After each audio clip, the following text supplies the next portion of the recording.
Well, good morning and welcome to the action on the number 2 of this ICC Under 19 qualifiers. It's the World Cup qualifiers here at Paramviews, and at the moment it's the United States winning the toss and batting first, and we're about to get going at the moment. Here's the first delivery, and well, at least the Bermudan bowler just warming up there on the far end, and we are looking to get the action on the way. Gill, who got 70 odd yesterday, is opening the batting, and let me say a good morning to Liam Amchan. Yeah, good morning to you, and good morning to all of our viewers around the world. And yes, it should be an interesting encounter. The US obviously having their first win yesterday, as well as Bermuda. So two teams that have started off on the right foot. Here we go. The first delivery is coming up, and short and wide. The wicket keeper can't collect cleanly, but the fine leg fielder gets around, and they get a single.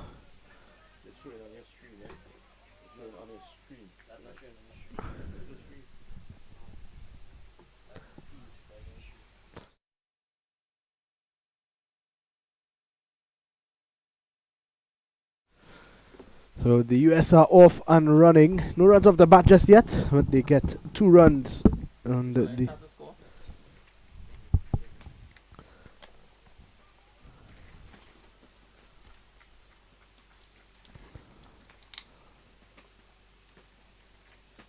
Oh, it's a good delivery.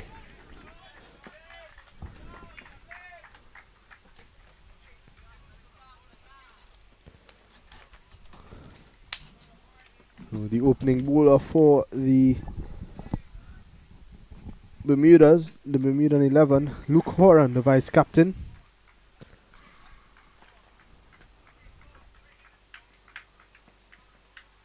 Carg yesterday unfortunately run out, backing up too far. Good pace, good carry into the gloves of the wicketkeeper. So just a quick run through of the playing 11 for Bermuda. Zeri Tomlinson, Jamie Douglas, Luke Fulton, Luke Horan, Xavier James, Keegan Jones, Callum McFarlane, Callum McIntosh, Isaiah O'Brien, Saquai Robinson, and Kean Webb. And just one change for the US from their victory yesterday. In fact, 2 changes from their victory yesterday against Canada. And Shirai, who bowled pretty well, he is out. And Krishna, who picked up an injury after just bowling 2 overs yesterday, he's also out. 2 men in. Sabrish Prasad and I believe Sahir Bhatia is the other one in.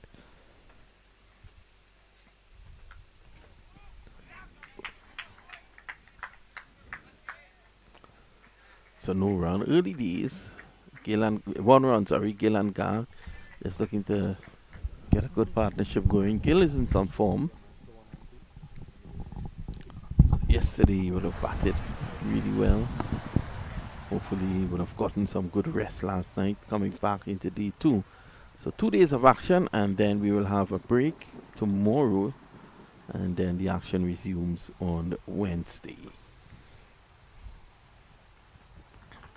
It's a good delivery just back of the line. Something you have to consider as well, especially for this US team, as I think there's going to be a lot of chops and changes due to the fact that these guys have been playing a lot of cricket over the past few months. They would have just come back from playing an 8-game series in the Caribbean, and now they're playing another 6 games here. So it's been a lot of cricket. They want that. You want a lot of cricket, but you want to keep all your guys fresh going into what could be a World Cup campaign if things go well. They've started well, the United States, in terms of that campaign. Gill forward, so opening the face of the bat.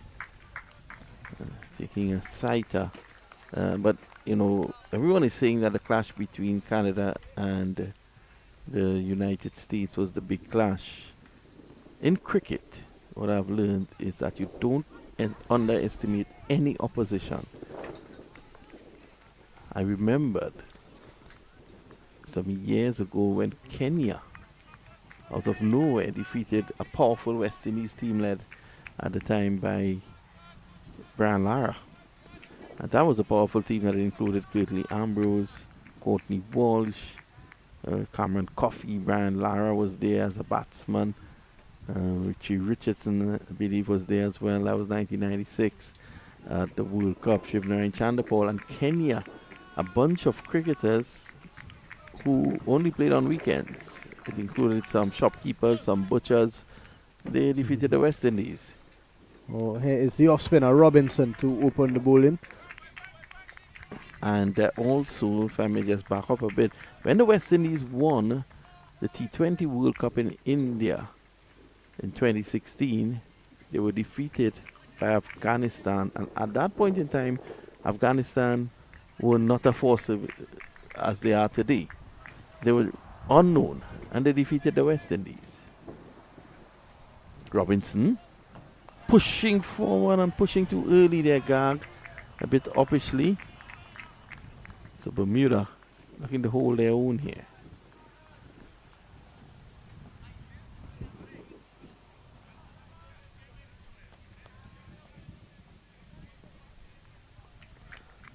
Andre Cody, the former West Indies coach. He was the West Indies coach up until last year. West Indies test coach. He would have had his last series against Pakistan. Actually would have been this year. Really this year. So he lost the series 2-1 in Australia, but won that last test. Went to Pakistan in difficult conditions and drew a series 1-all. He was then hastily removed. And we see what has been happening since. He's involved in the Bermuda setup here. As not the coach, but as a consultant, he is putting together a strategic plan for Bermudan cricket. There's the kind of people you want around. He's been a successful coach. He knows what it takes to be good and to win games. It's a lovely drive there, but straight to the man of cover. The Bermudans have started well here. At the end of the second over, 5 without loss. Good conditions for seam bowling as well. And I'm surprised that they opened the bowling with Robinson. Our scorer seems to have just added a delivery.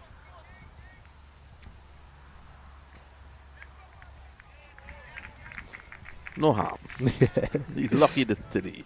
At the end of 2, it's 5 without loss.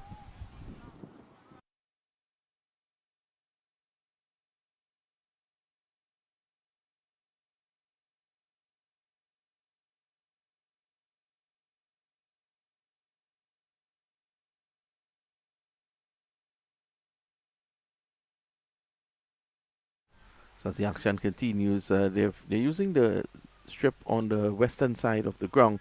After this delivery, we'll have a look at it.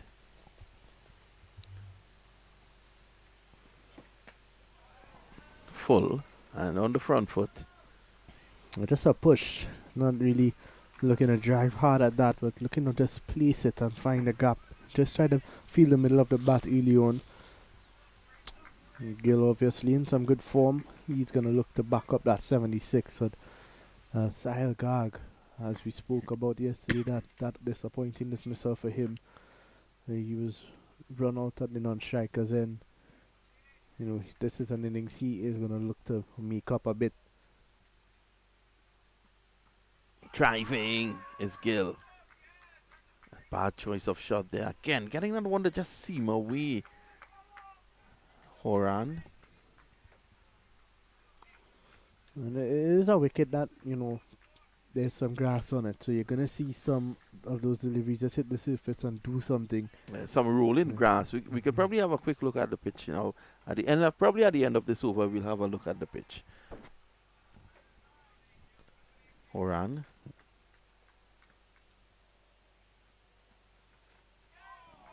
Just fishing there. That one keeping a bit low though. But drew Gill to the shot. What I've noticed about Horan since the match has started is that he has adopted a nice line just on and about that off stump. Yeah, he's not been too straight whatsoever. He's been trying to play mostly along that outside edge and see what happens.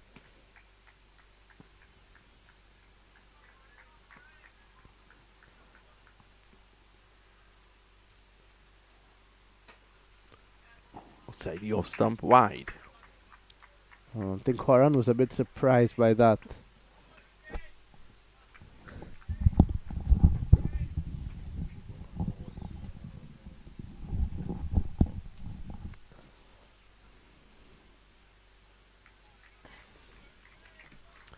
Some supporters out this morning. And you can see in the background there some of the supporters with the US flags.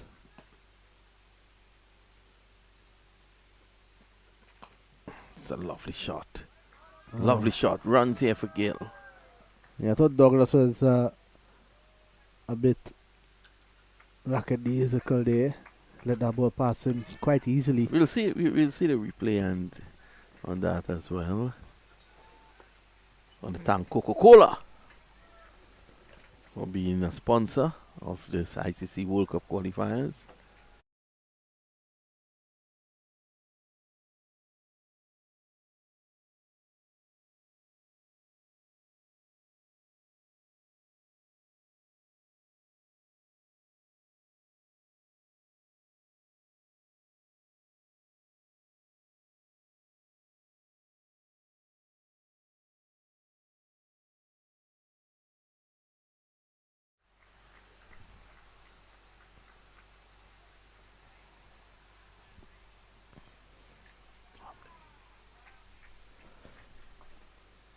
Horan just taking his time and getting back to his mark. Yeah, it's taking very long. Tell you something. My good friend Candice Laborde at Square Leg is watching in that direction. She was looking at him. If he bowls from her end, he's in trouble. I tell you. He'll have to get back to that mark very quickly. Oh, that one getting a bit of lift off the surface, so something to be considerate about. And at the end of the third over, 8 without loss, and we'll have a look at the pitch as you mentioned. There it is. It's a tinge of green, but it's rolling grass. It's very, very parched.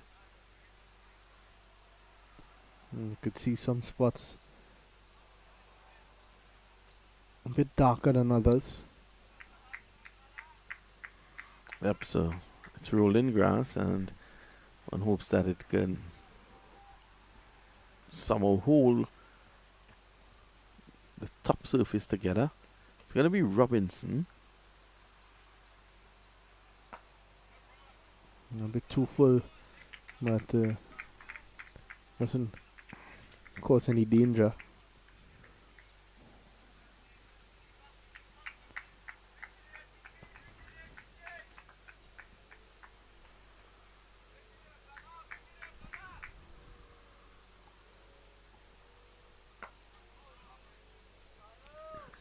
Clark committed very early onto that front foot. And you find that, what I've noticed about him in the inning so far, it's as if he's reaching, he's searching, and that's something. If the ball pops just a little, he will be in trouble in terms of giving a return catch or a catch to mid on or mid off. This is better from Gill. You can see Gill coming nicely forward and flowing into the shot. He's not committing too early.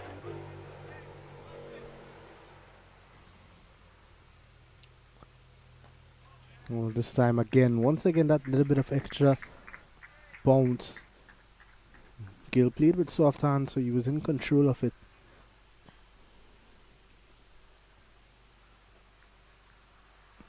And you can see now that fielder just off the pitch. Well, I think he should be wearing a helmet in that position. A full-blooded drive by Gill could get him in problems. Again, the ball kicks, and They get a single down behind square. The fielder laboring a bit there.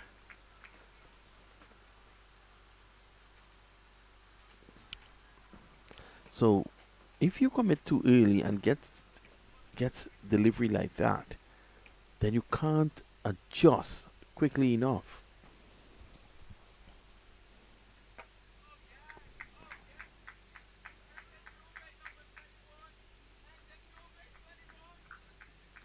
It's the end of the over. At the end of 4, it's 10 without loss.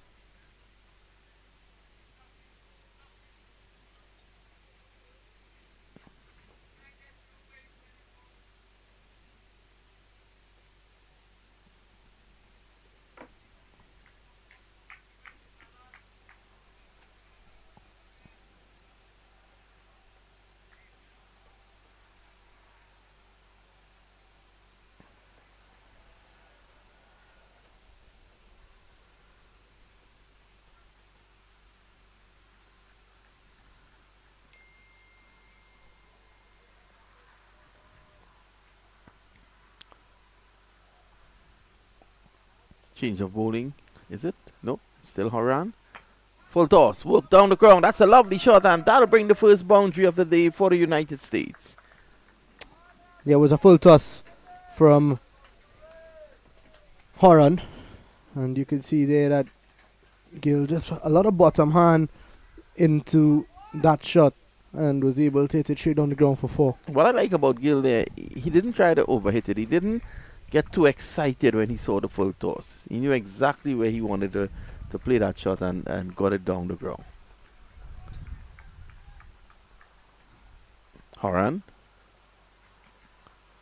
Ooh, that's a beauty.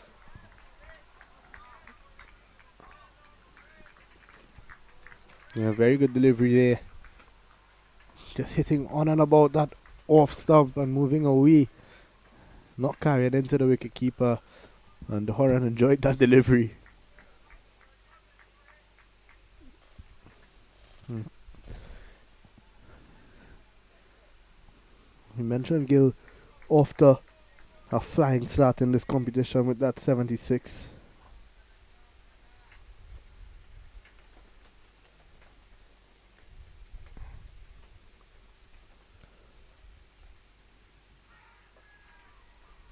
Horan. Down the leg side. Wide. Horan seems to be tiring pretty quickly though. If you look at him, very slowly he walks back to his mark.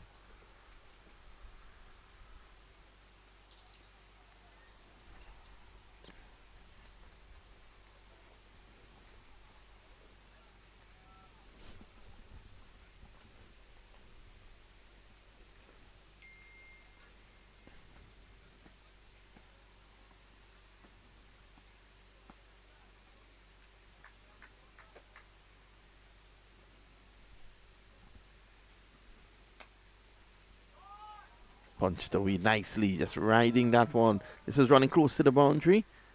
And again with the heavy outfield. Gill gets only 2.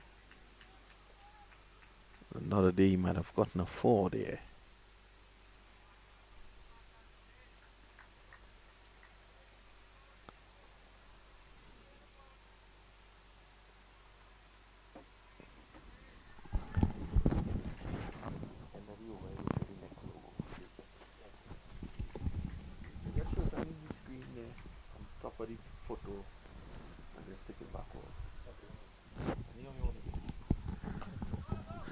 Gill driving again, looking for a single, but not to be on this occasion.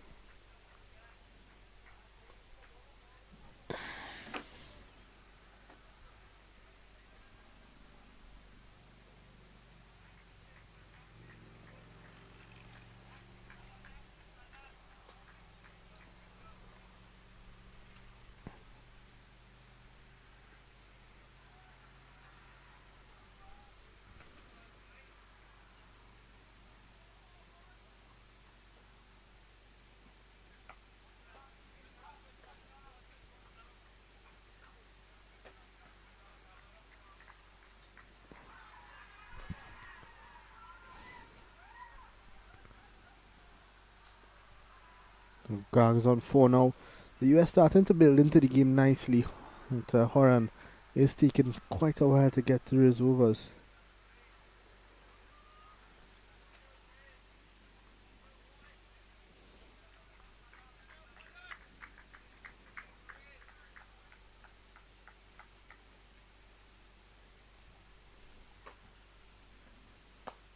Driving again is Garg, straight to the man. And the end of the 5th over now. Horan 3 overs for 15. And the US 18 without loss at the end of the 5th. Garg's on 4, Gill is on 10 and a couple of extras.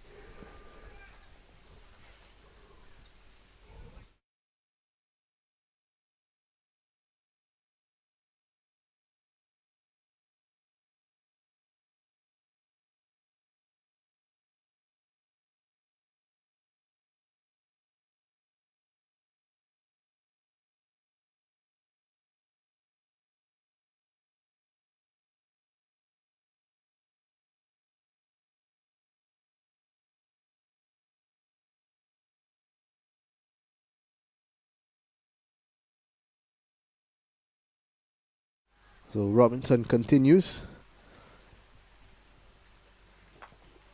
Also a lovely looking shot there from Gill, straight to the man. In the US, both of these openers have looked pretty comfortable at the moment. There's no real problem deliveries that they face, barring that one from Short. Played away. True mid wicket for 4.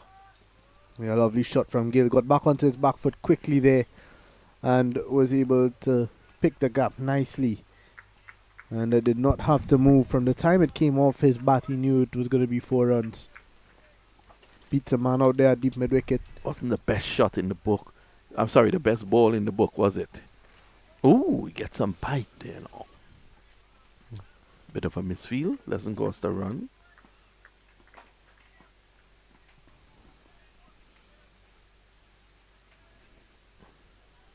It's that bit of lift once again.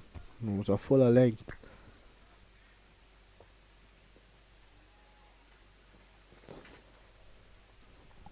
Gill batted a long time yesterday. Got out, I think, in the 40th over.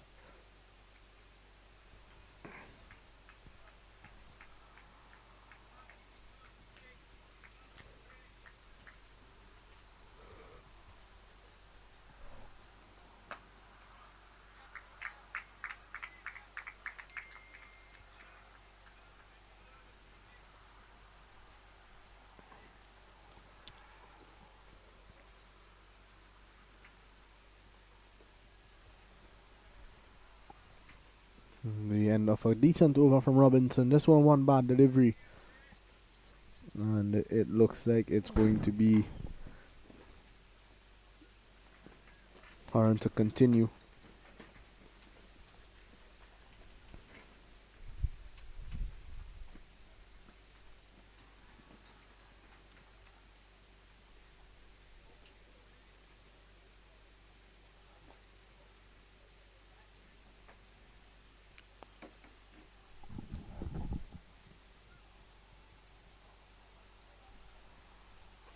Down the leg side again.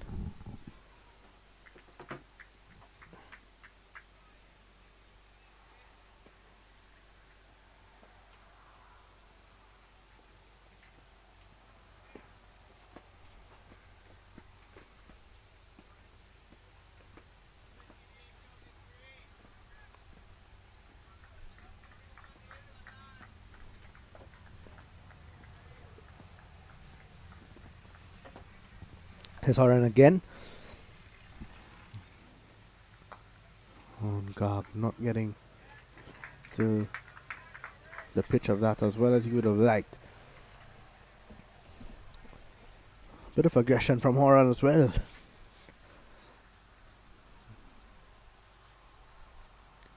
He's taking his time. So Luke Horan, the right arm medium pacer.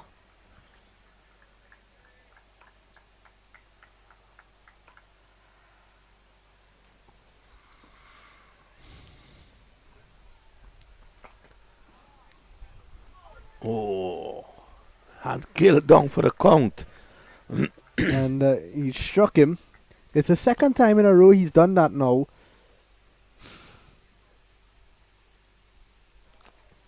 Let's have a look at it there. No, that's not nice. That's not nice. And I think the umpires need to have a word with him. That's really, really in poor taste.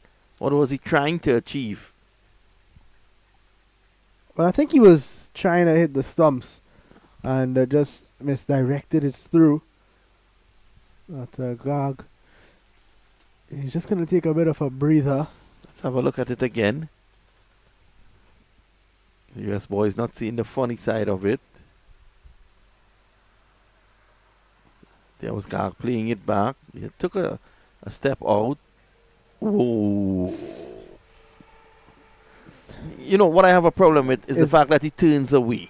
Hey, He shows no remorse, and that is what I have a problem with. I have no problem with him firing back if he thought there was an opportunity for Gag to get run out. What I have a problem with is that he turned around with absolutely no remorse. And the umpire's having a word with him now. You could see the umpire just walking back and having a word with him. But yeah, it doesn't look good when things like that happen. And as you rightfully said, he didn't show any sort of remorse. He just turned back and walked back to his mark. Yes, this is not wrestling. I'm all for This a is not fast bowler boxing. being aggressive and things of that nature. But when something like that happens, you want to see some sort of remorse. Yeah, show some remorse.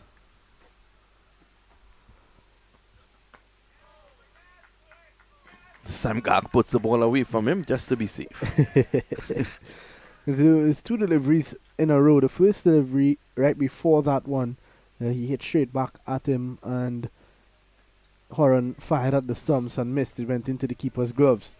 And this time it went straight into the back of Gag, who was bracing for impact. I think he knew it was coming at him and tried to get out of the way.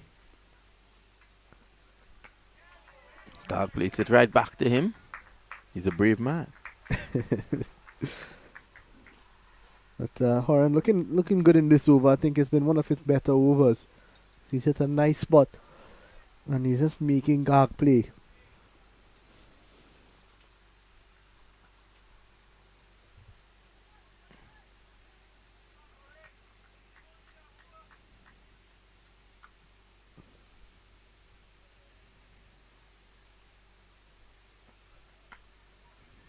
Nicely played. Can't beat the offside. So we're coming close to the end of over number 7. Solid start here by the United States. Not a rapid start, but it's a solid start. 23 without loss.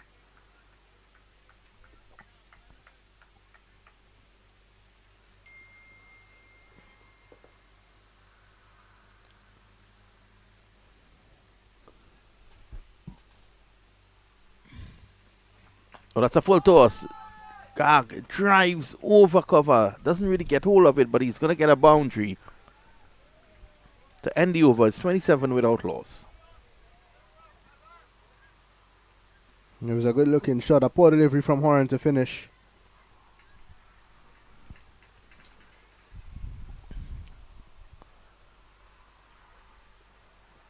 And Gag getting the opportunity to free his arms a bit. Yep, hitting it away for 4. End of the over, 27 without loss.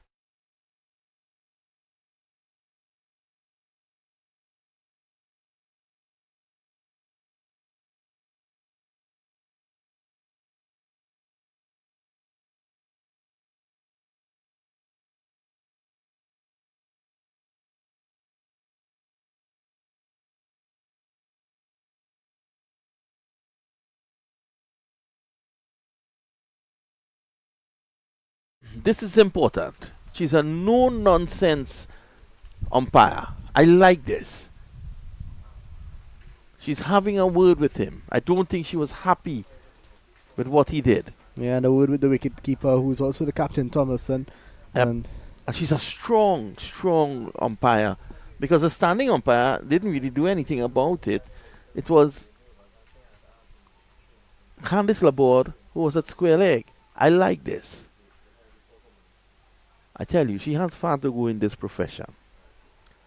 She commands that respect out there. She keeps you on your toes. You would have played a lot of cricket for Trinidad and at the youth level, and you would have played interzone as well, and you would have come across Candice Laborde.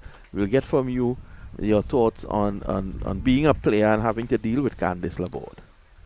I think it's not about having to deal with her in that sense. It's just about, following the rules of the game and playing the game at a certain discipline. And, she makes sure that she gets the best out of the discipline of the players. This one. Good delivery from Robinson.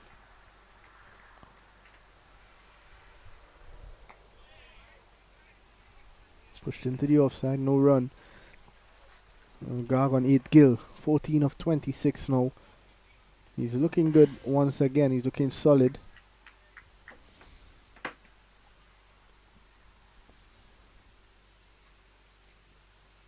Whoa. It was there for the shot. Kept a bit low though. It's growing a bit cloudy again here at the Paramveers. Oh, not there for the shot. And he still goes through with it. They're just rushing on him a bit. And the man was down at long on. If he was in the circle at mid-on, it could have been a chance. Gill gets away with it. It's on to 15. Robinson continues to bowl well. Very much a flat off spinner. No, not a full toss, so get through for a single. And at the end of the 8th over, the US 29 without loss. Yeah, the US openers not separated just yet after 8, 29 without loss, which is good.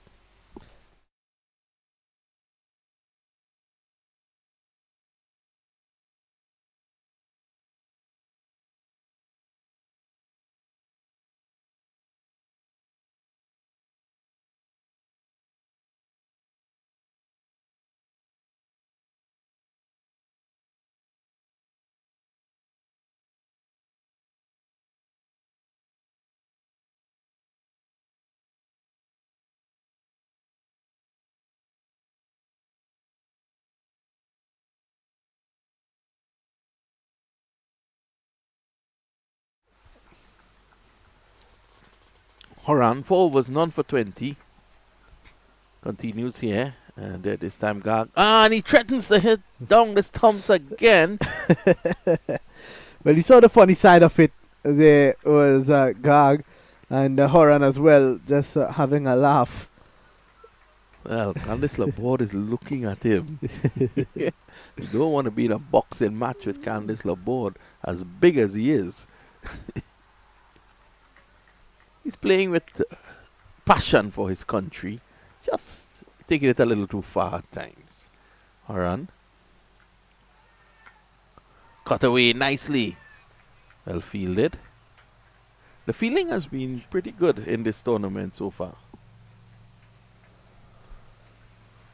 Yeah, especially the US and Canada we saw yesterday, they were excellent, especially the US. A couple of good catches from Gill down at long on. So Srivastava at point, he was absolutely brilliant.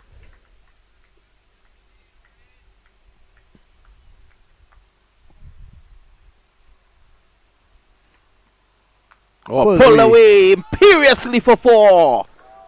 What a shot, Garg. This little battle at the moment between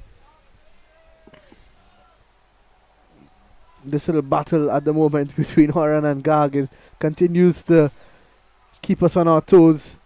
Horan looking to go with the short stuff, maybe to just surprise Garg a bit, and Garg was equal to the task and was able to pull that one through mid-wicket for 4. 1 for the over signal by the standing umpire.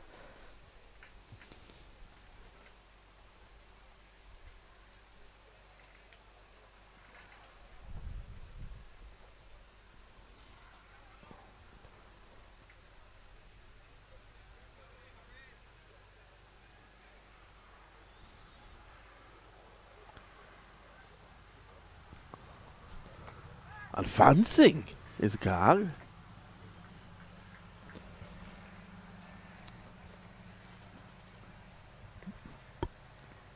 Look at that short ball there, pulled away. It was really a good looking shot from Sahil Garg. Dismissive. And he was in full control. He pulled Yep. it from up to down to make sure he hit it along the ground. There was no one out on that mid-wicket boundary. So it was a safe shot. But he was in full control. And that's a lovely shot from Sahil Garg once again. And it runs into the boundary for 4. So God getting his, what should I say, his revenge against Horan. Beautiful. Uppish but deliberate. Remember, we in the power play. And that's into the boundary for 4. So Sahil Garg is really stamping his authority on this innings. Now he is on to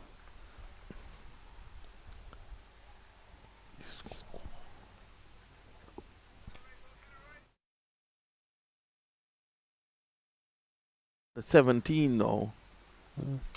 Take it out. 30.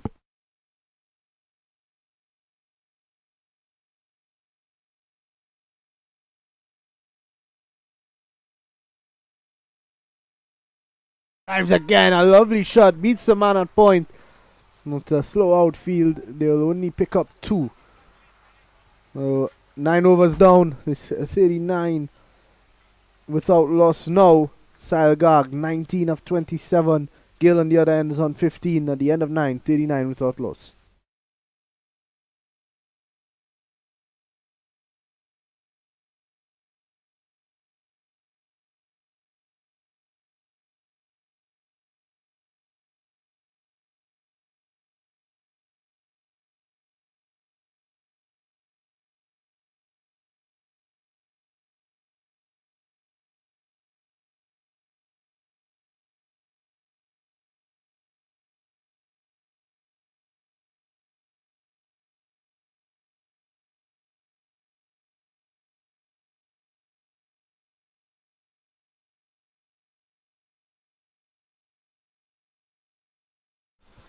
It's Robinson. Cut away. Through the gap, and it should run very close to the boundary and over the boundary now for 4. So the US just starting to take things up a notch, going into the final over of the power play now. Gill is on to 19. He's met Sahil Garg. And this partnership building nicely, 43 without loss.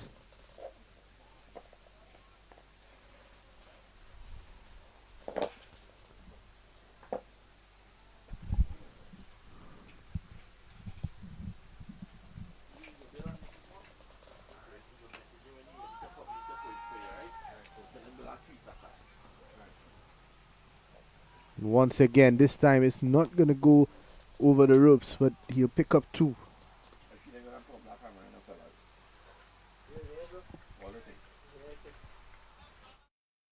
Without loss. Gill on to 21.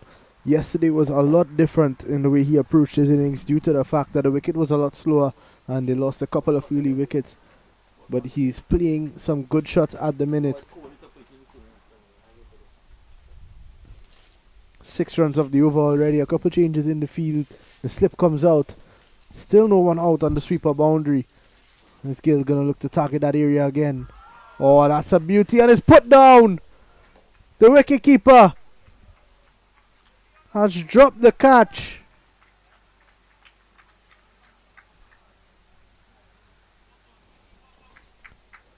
Well, well, well.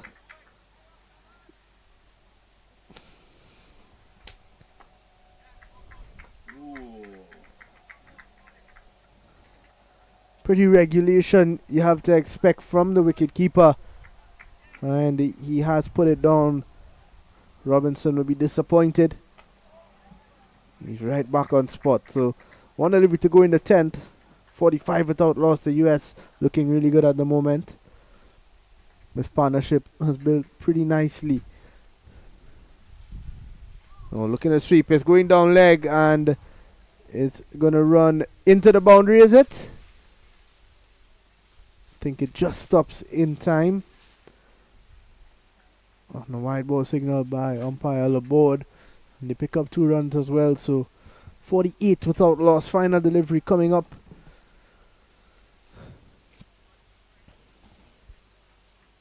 And the 50 partnership is quickly approaching.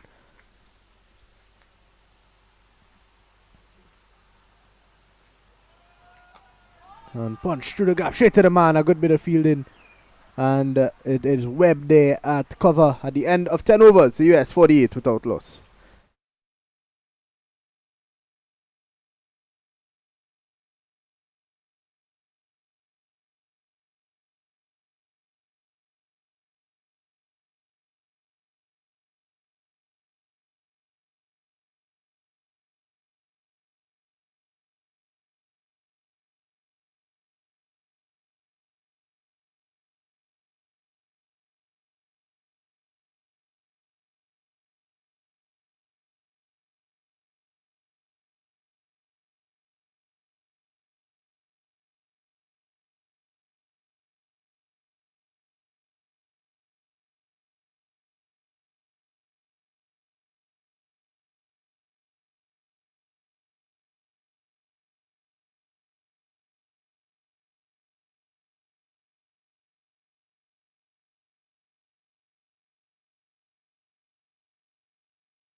Oh, is the new bowler Douglas in. And Garg immediately opens the face down to third man for a single.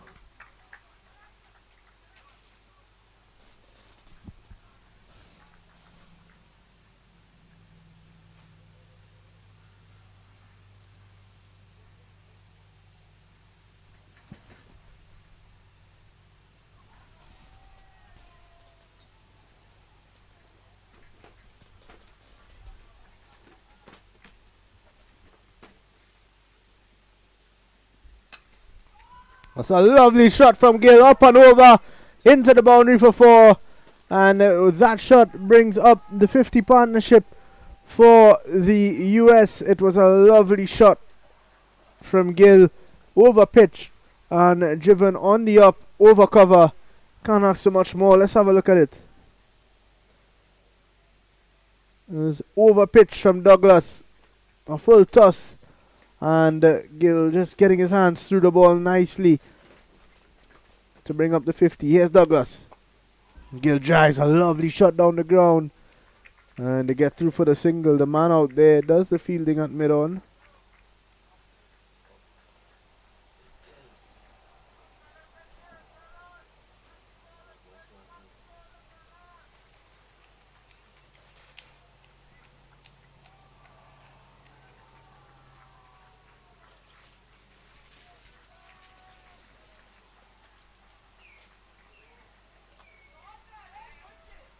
And this time it's going down.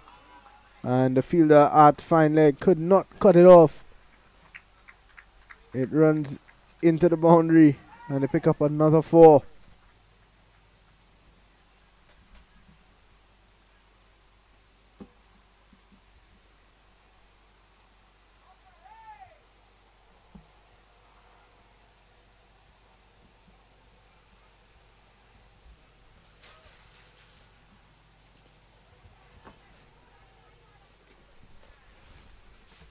Down the leg side. Good stop from wicketkeeper Tomlinson.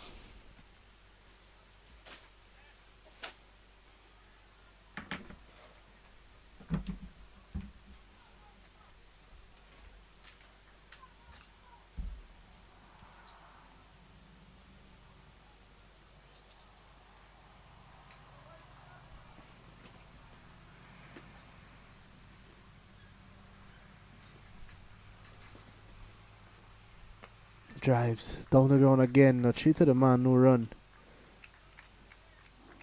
Douglas expensive in this over, 11 off it and a delivery to go still.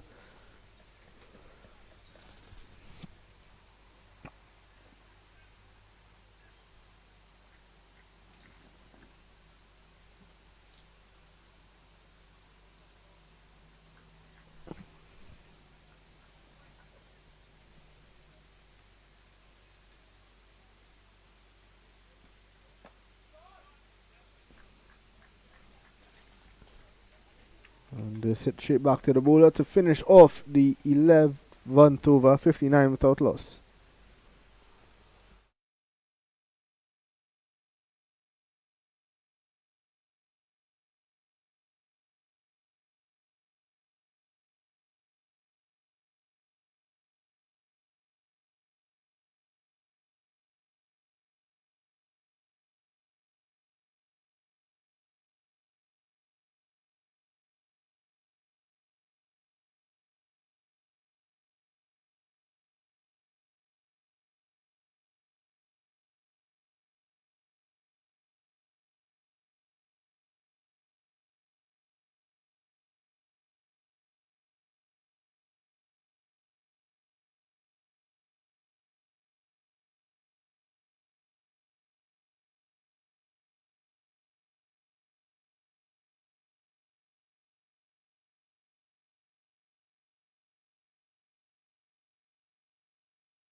New bowlers Callum McIntosh.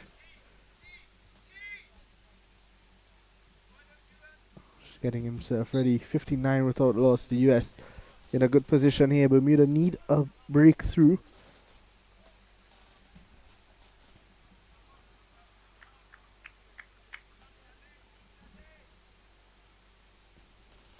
It was McIntosh, the leg spinner.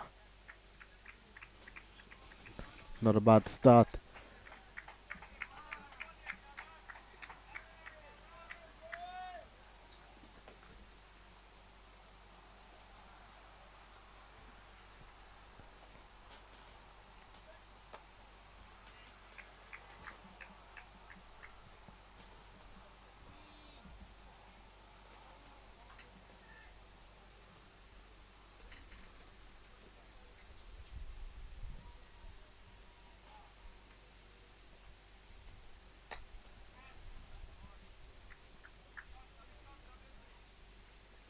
Just a single.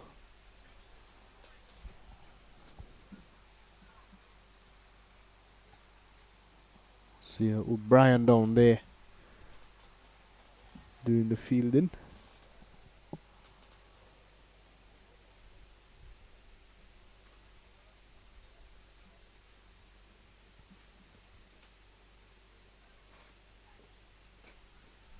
Bermuda with a massive victory yesterday with 237 runs. Scored 318. And Sam Cutaway down to deep cover. Should just be another single. A 5-wicket haul for Robinson yesterday.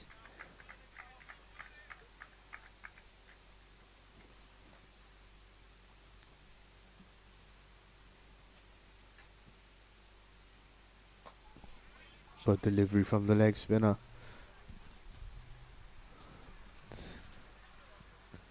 Get through for another single.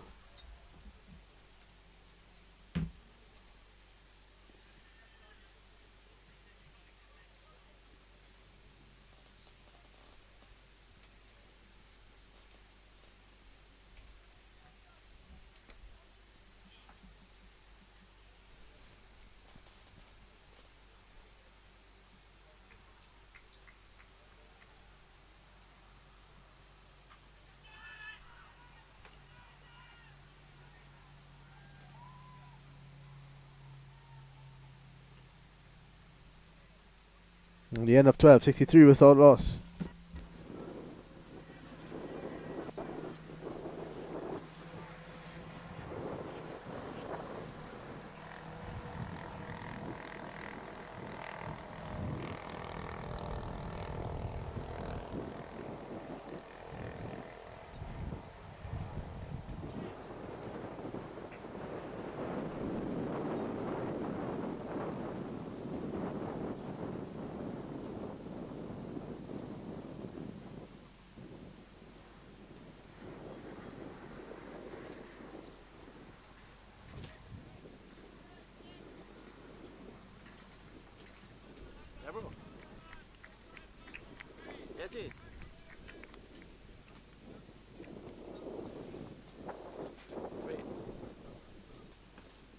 Cut away again from Gag, straight to the man though. And I feel that at third man is going to have to come around due to that misfield.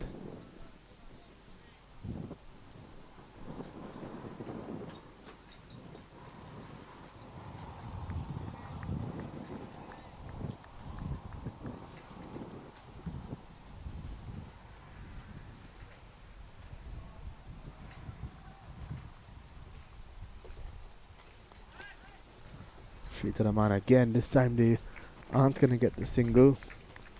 Fielder picks up cleanly.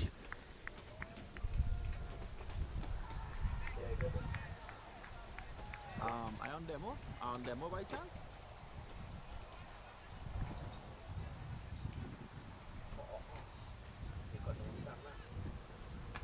Cut away again.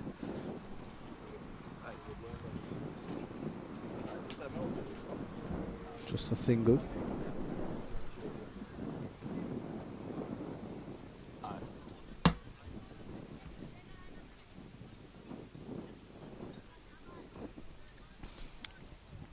So this partnership continues to build nicely.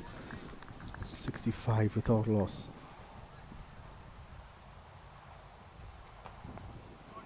Driving straight to the man.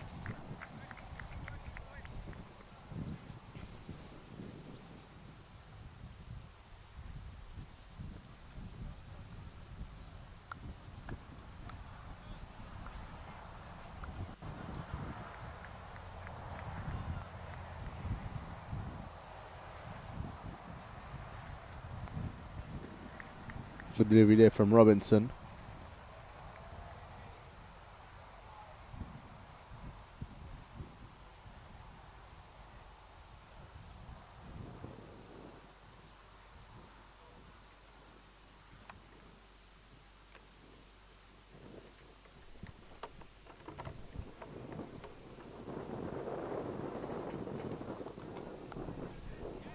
Straight to the man. So good bit of work in that over from the Bermudans. At the end of 13 is 65 without loss. The US are going at 5 and over.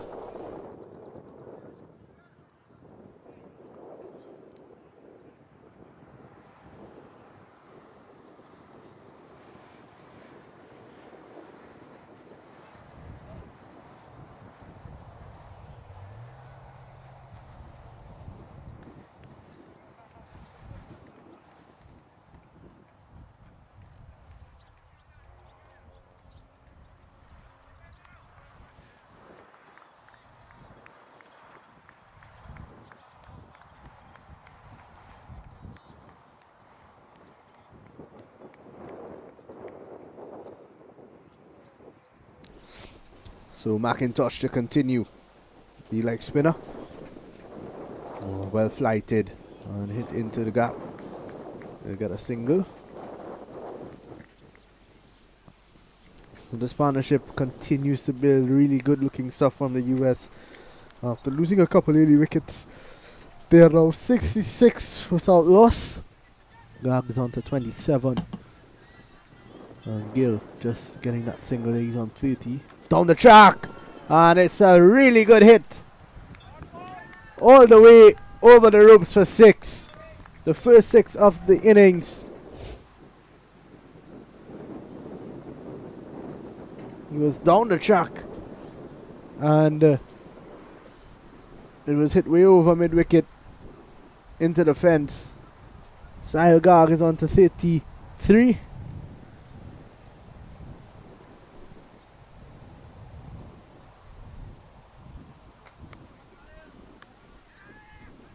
Looking for the second run here. And they get there very easily. So Garg is looking really good at the moment.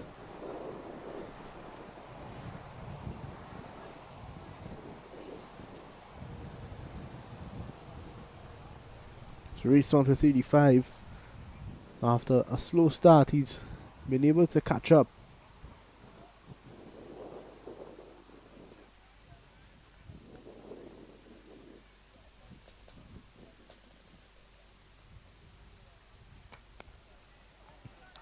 On the misfield from the bowler. Just allowing the single.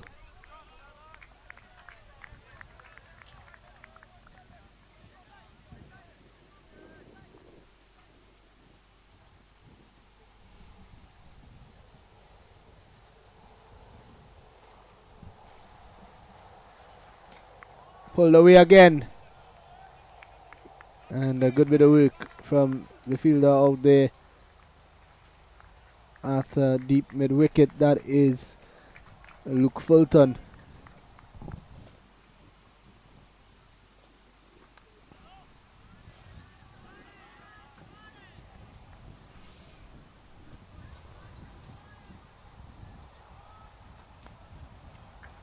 And a good delivery to finish from McIntosh. Gargan this occasion trying to use his feet, but not able to score. At the end of 14, 76 without loss.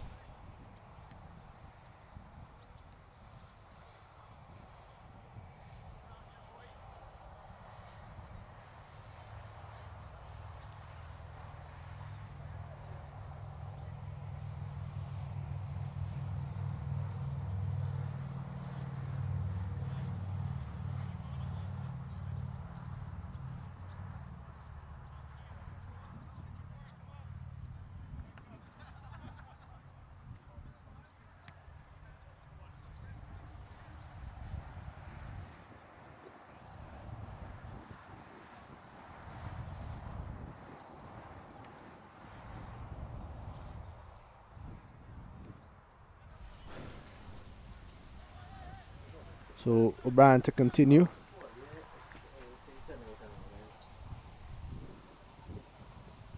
Oh, lovely shot there. And a missed field.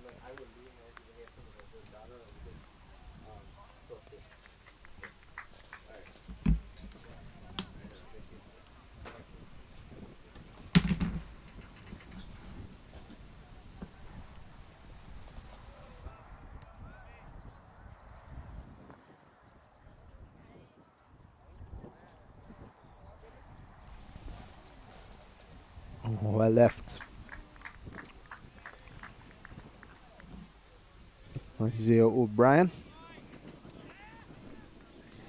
Look pretty good since coming on to the attack.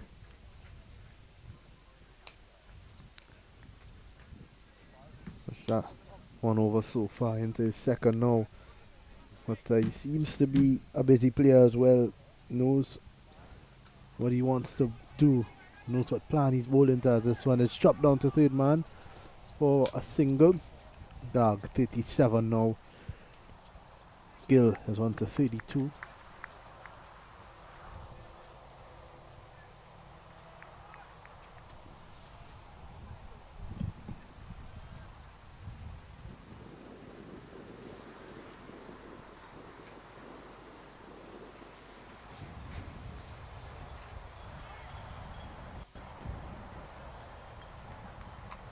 Full toss in the air, up and over the fielder at mid-on. It should run in to the boundary. It does.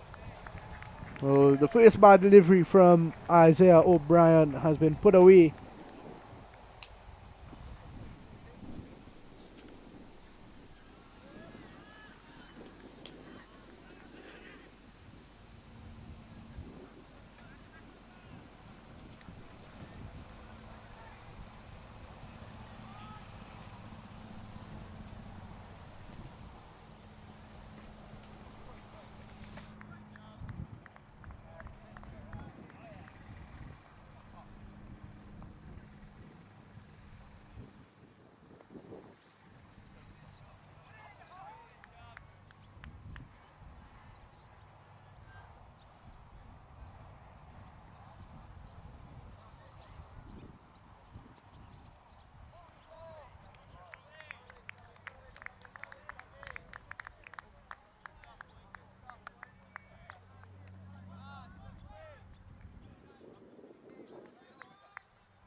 A use of the feet, and that's gone a long way over the ropes for 6.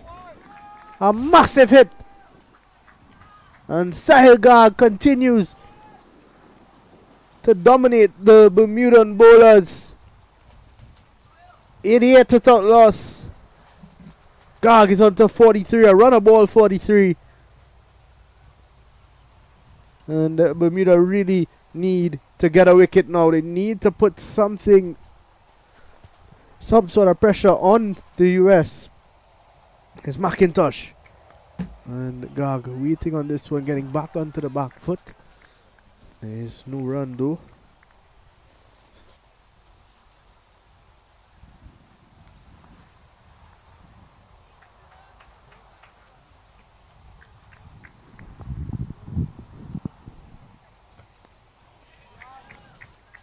Down the ground for a single again.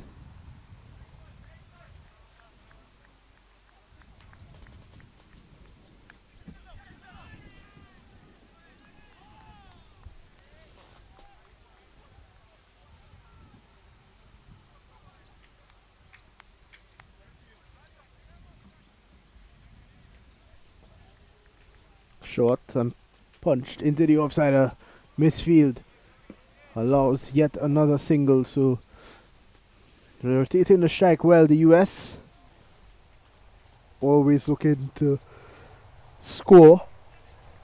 Garg 44-45, Gill 37 of 49. McIntosh a bit expensive.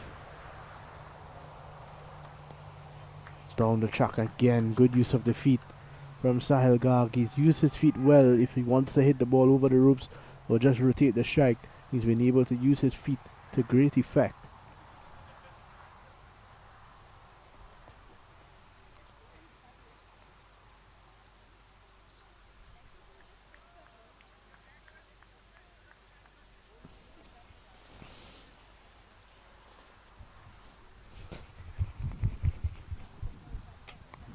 And hit straight back over the bowler's head, and Gill did not even bother to run.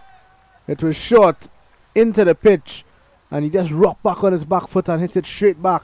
There was no need to run there. He gets another boundary, and the US are 95 without loss after 16.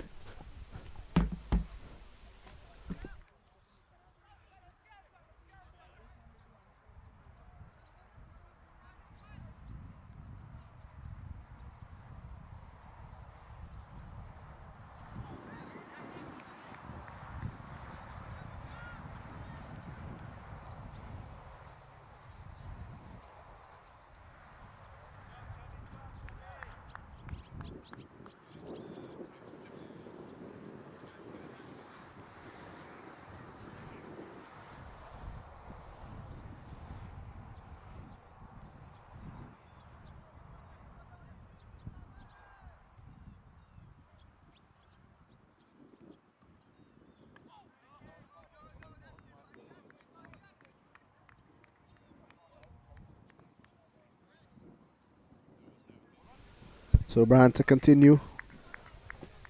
One bad delivery in the last over.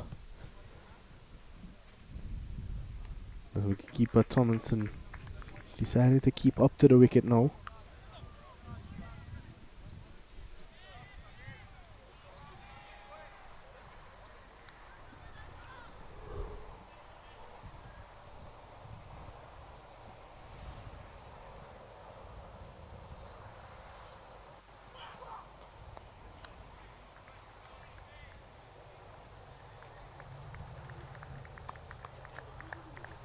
A couple of good deliveries to start the over.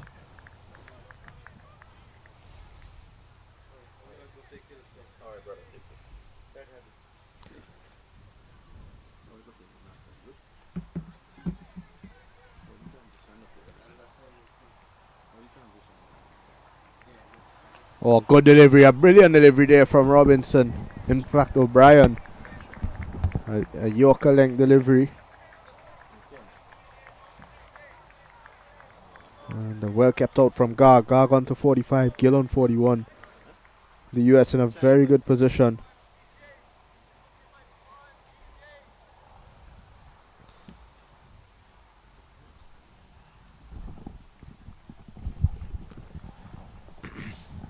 Cut away. Oh, and a good stop from the man at point.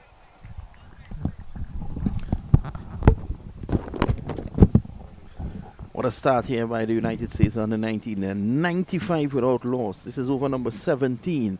That man is at it again. Gill. And of course, Gag is matching him shot for shot. Here's O'Brien.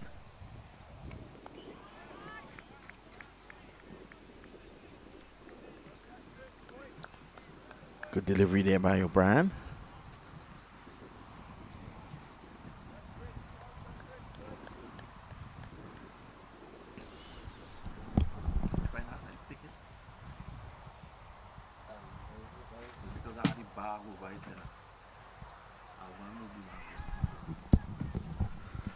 O'Brien bowls. Good delivery. Right.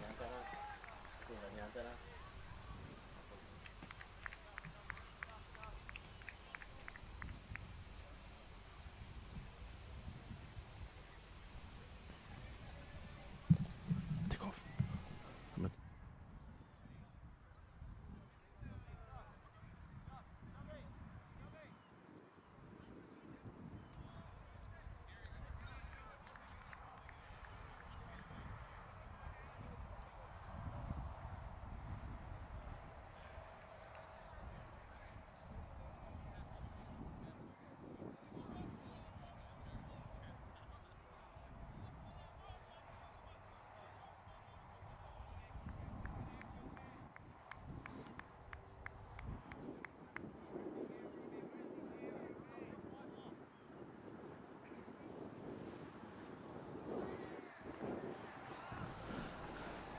New bowler into the attack from the southern end. It's Jones.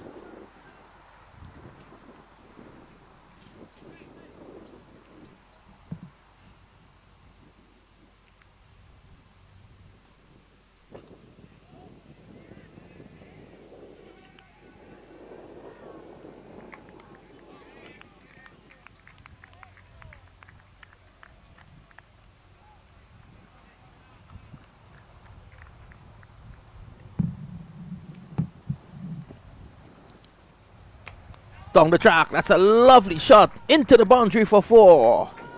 Gill goes on now to 45. And it's 99 without loss. Nice use of the feet.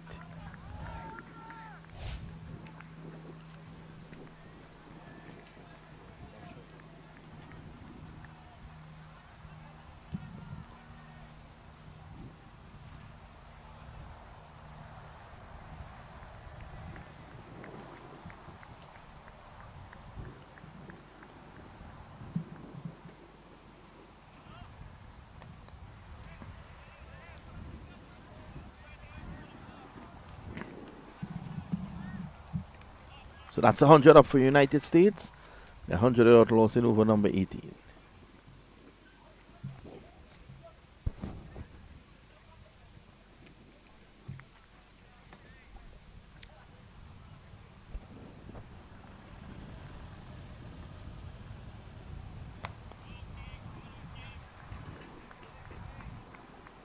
Easily played down the ground by Garg. This is a really good start here. These two took their time. First 9 overs, they were just 29. In fact, 8 overs, they were 29.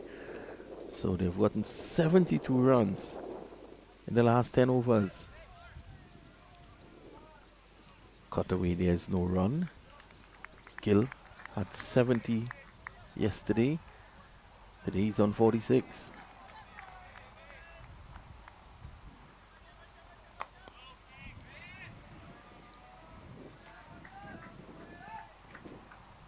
What an opening partnership here by Garg and Gill.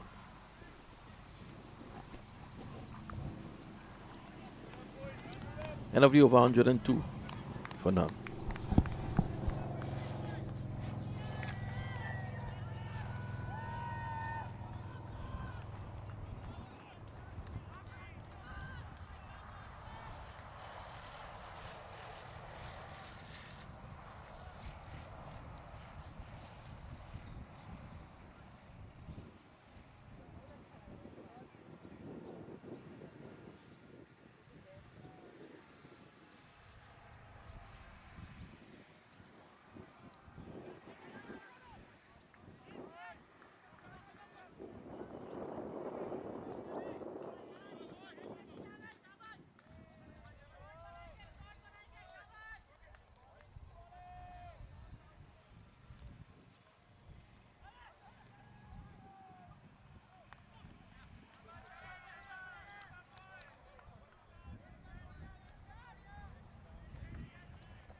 So we're back here after the drinks break, and it's Amarinda Gill on 47 and on strike.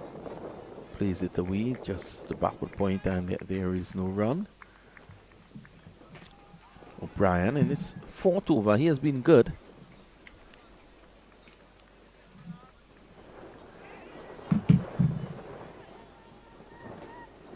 Very strong wind.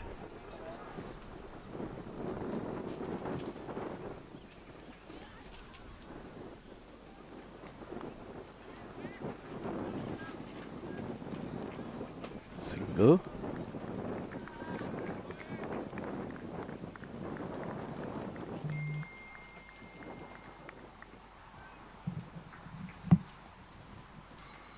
$103 without loss.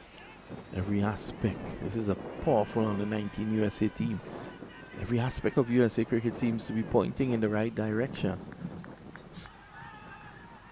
Good work by Chairman Venu Pisike and his CEO, Jonathan, as that's cut away for 4. And it brings Garg his 50. 50 of 54 balls. What a knock by Sahil Garg.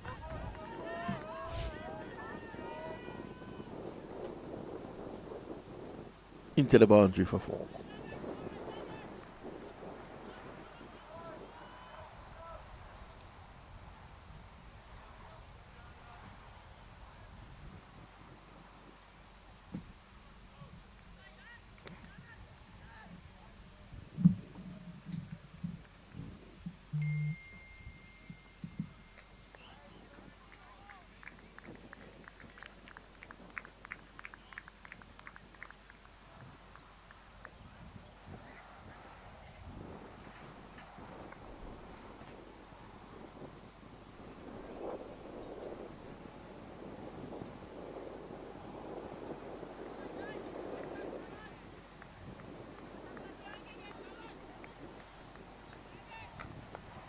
This time he's striking and striking this well. That goes all the way for 6.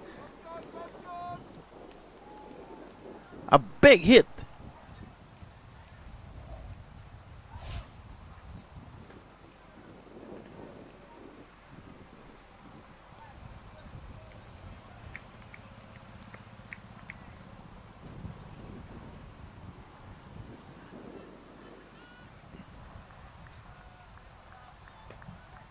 $114 without loss now. Brian, after excellent bowling early on, is now being taken to the cleaners. It's Garg in the air, just away from the fielder at short mid wicket, and they're gonna come back for 2. So Bermuda could catch themselves chasing a huge target here. Garg turning that one in the air, just out of the reach of the fielder.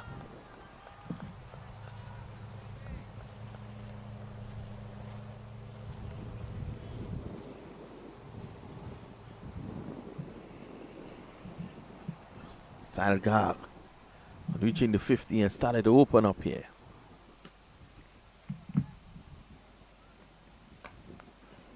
He's driving.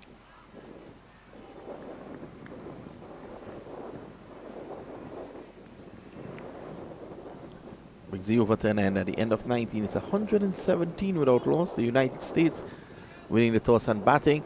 And if you look to the back of us, you can see the Canadian team They've bowled out. The Argentine team will get the scores pretty shortly for you. They are walking back into the pavilion. That's on ground number 2.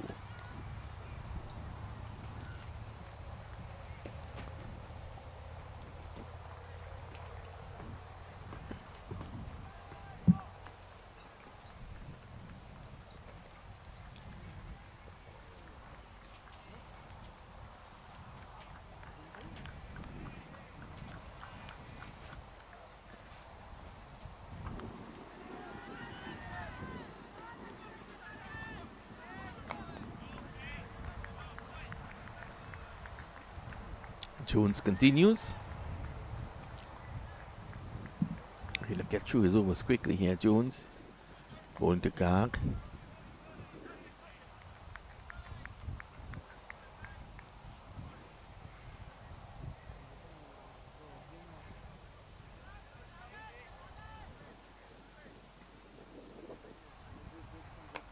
Sammy's driving uppishly over extra cover, and I'll go into the boundary. Umpire Candice Laborde is waiting for the signal just to find out if it did carry. Expansive shot.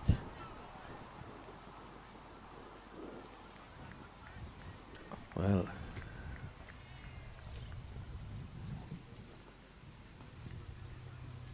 Sammy's working his on away. More runs here.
It's turning out to be a lovely day after being pretty overcast this morning. Still slightly overcast.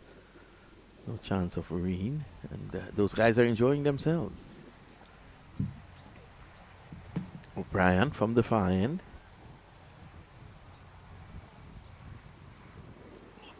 Short. Pulled away. Runs here again for Gar.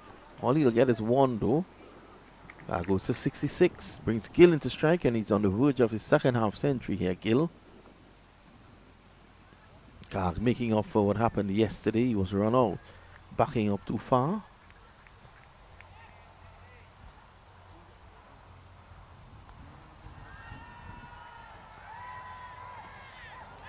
O'Brien.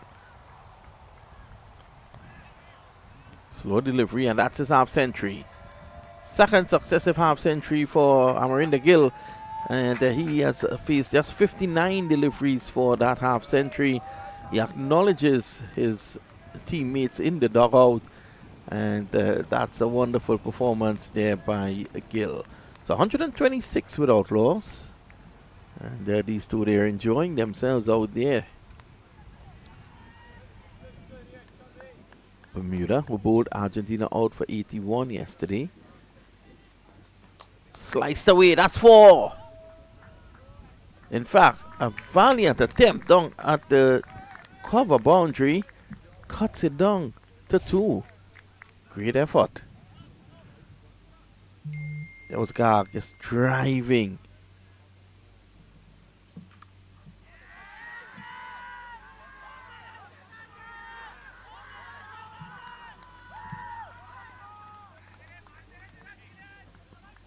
Clipped away nicely. Goes past short leg. It's holding up because of the outfield here. It's a bit thick with that lovely lush grass. And they go back for 2. So Bermuda really have been chasing runs here.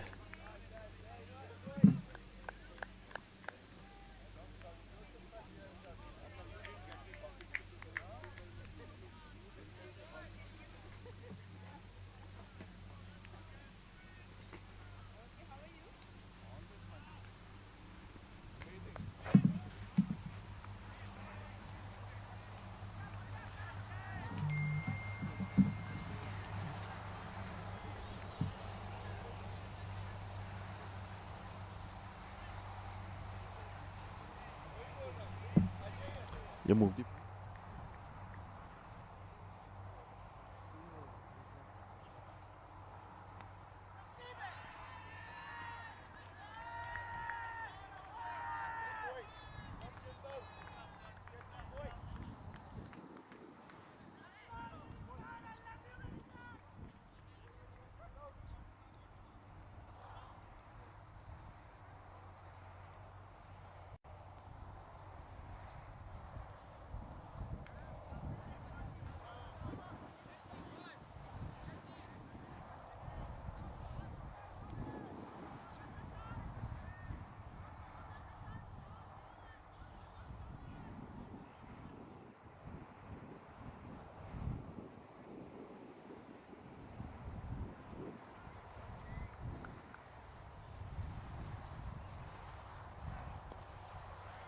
Yes. Gildies really look good again. Back-to-back half centuries. That Sahil Garg has been the real star of the show with his 70. Gill 50 of 61. He has looked pretty good as well. This reminder, he scored 76 yesterday. He batted for 40 overs. Got out, I think, in the 41st over.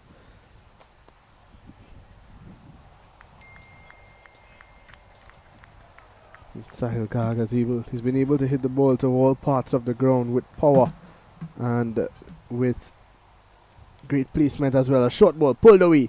Some work here for the man to do down at deep backwards. Quick, can't get there.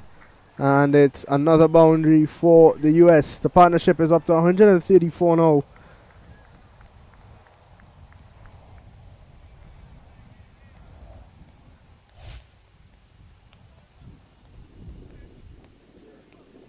And you can see the man down there at deep backward square. Could not get it. That's John Douglas out there.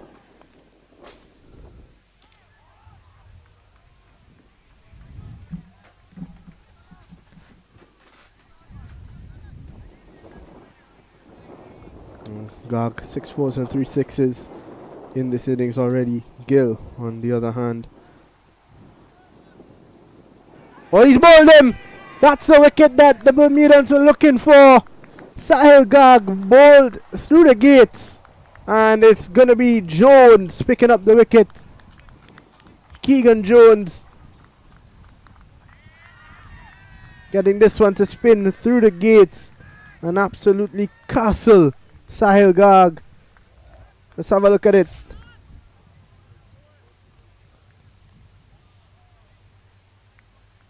It was a beauty of a delivery.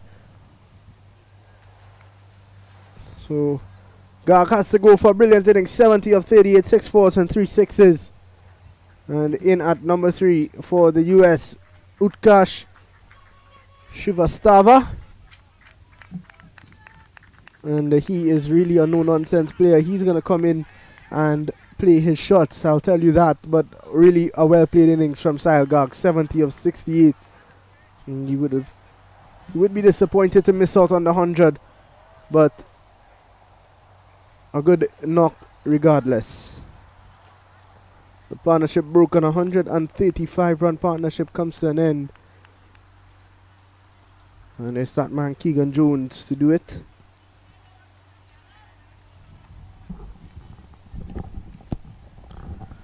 $135 for 1, 22 overs gone.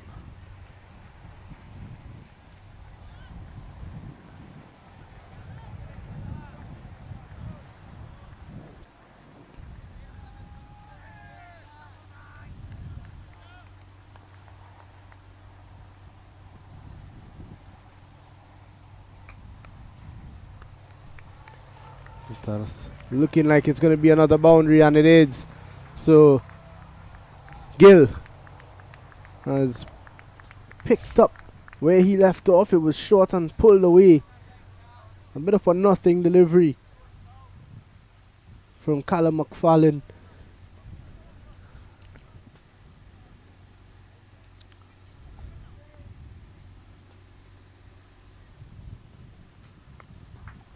Pushed away on the offside.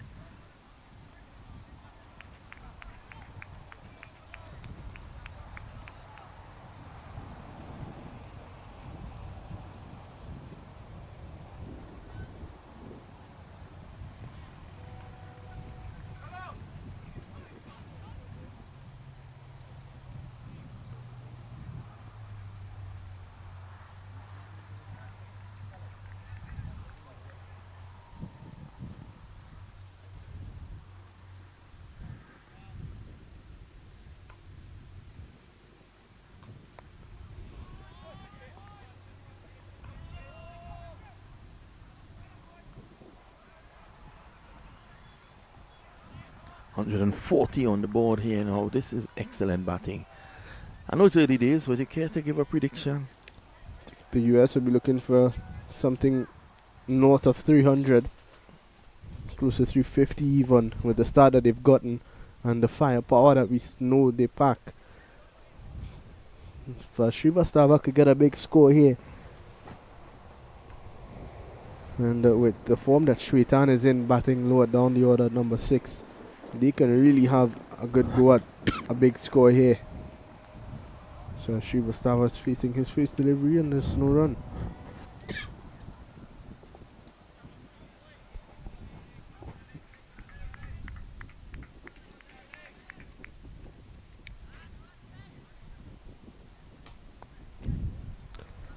It's time down to deep cover. Srivastava wants a second. He'll have to settle for one.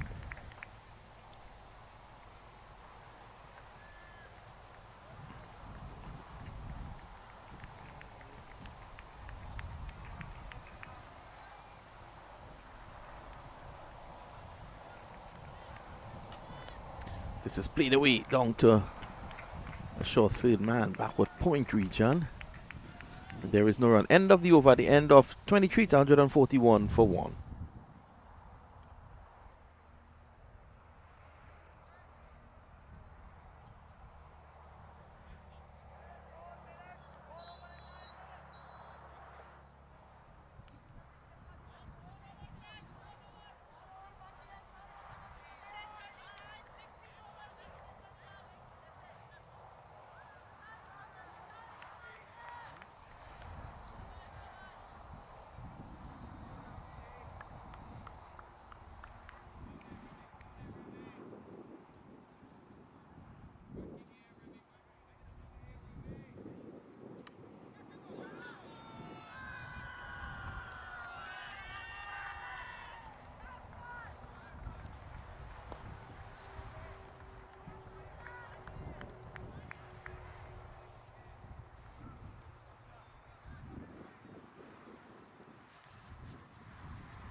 So Gill continues to impress after that fall of the wicket. 146 for 1. Gill would want to push on to see if he can get a century here after that 70 yesterday. Yeah, I think he missed out definitely. Got 76 off 140 odd deliveries. He's scoring quicker here. He's got a lot more time. And it really should be an easy 100 for him the way that he's batted. He's not been troubled. Srivastava, on the other hand, would be looking to get a big score for himself as well after he got out what he would say is, a 50-50 that didn't go his way. What I would like to see is, should a wicket fall here, I would like to see United States. I know they may not because they'll want to give everyone an opportunity out there. I would like to see Shwetan come in with overs to go and see how he would approach it. Because they'll be looking here to score a huge total in the event that they lose to Canada in the last game. Net run rate will become so important. Here's Jones, the only successful bowler. It's been costly though. And that risky play of Srivastava coming in again.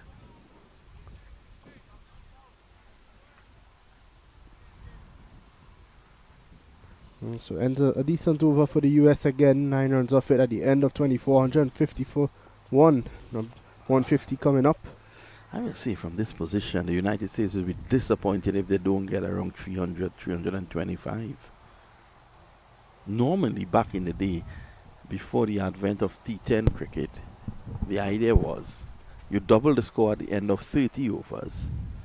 And that normally gave you an indication.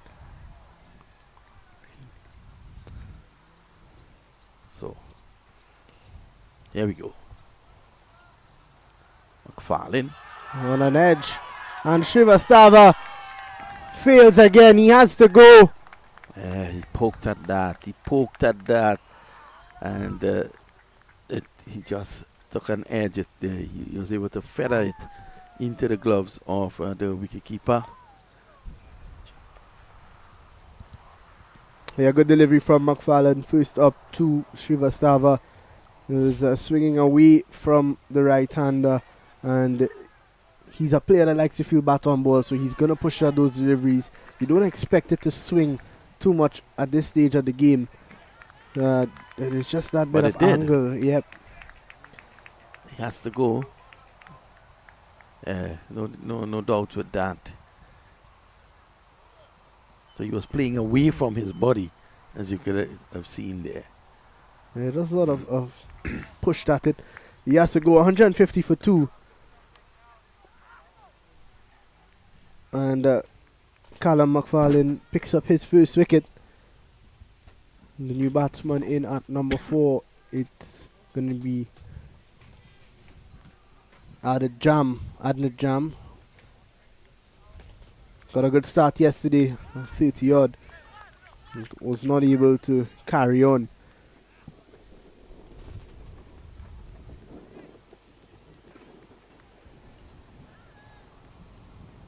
There he is for his first delivery.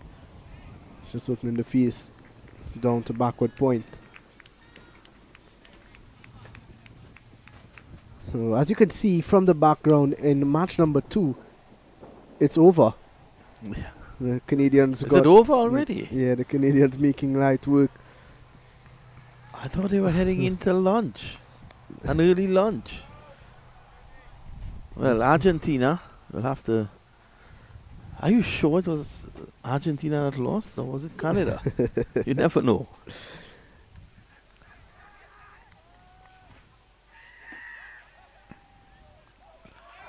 An appeal there, but it's definitely going down leg. Jam batted well yesterday.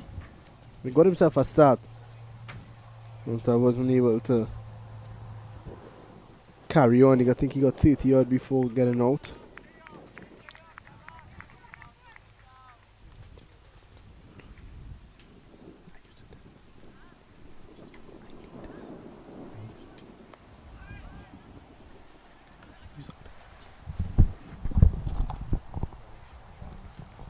$152 for 2.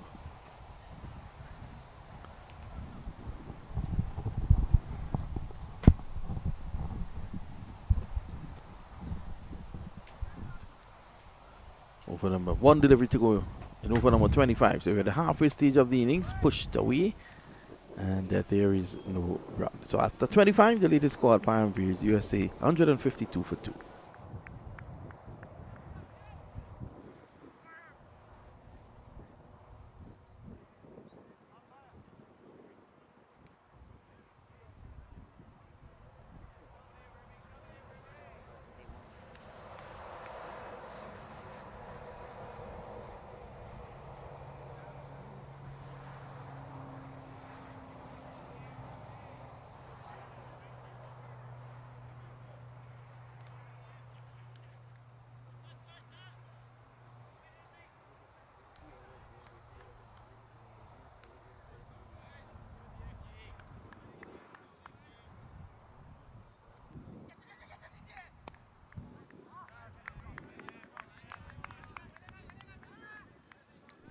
think you have, Liam, you have the results of the other qualifier just behind us on ground number 2. Yeah, it was a tough day out for Argentina. They were bowled out for 23 in 19.4 overs. 6 wickets for our friend Paul. Yeah, Jerry. Good old Jerry. And in response, Canada needing 24 for victory. They won it in 5 balls. Yuvraj Samra 20 of 4. And a couple of wides.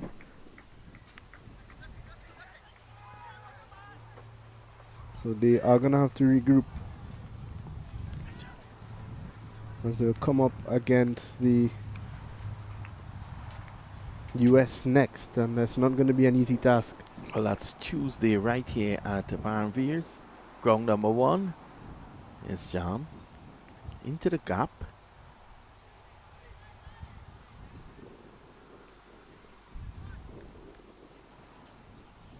At the moment, Jones has been the only bowler to really look threatening against the US. He's shown that he has the ability to bowl that unplayable ball, such as the one that Garg got out to. Just leaning forward there. Gill opening the face nicely. Gill, a very pleasing player to look. He's very pleasing on the eyes, isn't he? Yeah, definitely, and he's not really a risk taker or a big risk taker. He's someone who times the ball well, plays the ball under his eye, proper batsman.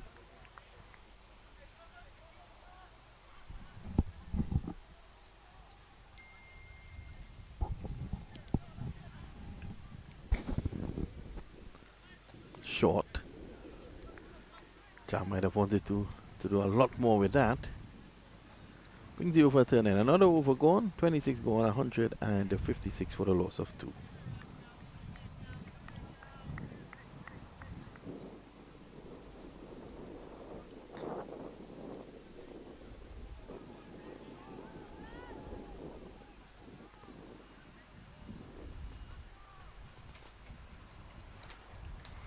Just to bring you up to date with what's happening down in Trinidad between Pakistan and the West Indies. Pakistan at the moment, they are batting first. The West Indies won the toss and they decided to bowl. And just to bring you up to date, Pakistan after 21 overs are 88 for 3. Saeem Ayub, he got 23. He was dismissed by Jaden Seals. Ashad Shafiq, he got 26. He was dismissed by Jedediah Blades. Baba Azam bowled by Jaden Seals without scoring. Mohammed Rizwan is on 16 and Talat is on 14 at the moment. The bowling figures down there. Seals 6 overs, 2 for 16. Blade 6 overs, 1 for 29. He still got some Blade. Joseph 3 overs, none for 12. Moti 4 overs, none for 15. And Justin Graves have been tapped around Taruba this morning, 2 overs, none for 16. You can also join Cricket 360 for live radio coverage of that match. Our team has assembled there to bring you that. Pushed away on the offside. One more to Jam. Brings Gill on to strike. Now yesterday in tremendous heat, Gill scored 76, batted for 40 overs. And it means that, unlike our producer, he went to sleep early last night and got some rest. Oh, that nearly took his head off. Valiant attempt and a good stop there by your good friend Moran. Yeah, good stop there. Took all this thing out of it. And he's been run out. A direct hit. By Horan. Let's have a look at that. They enjoyed that, didn't they?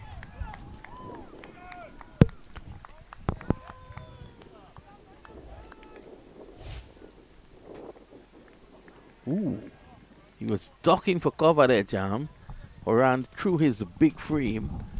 He was able to stop it, and this is where it gets exciting. Gill is turning and going back, and there was Horan. Let's have a look.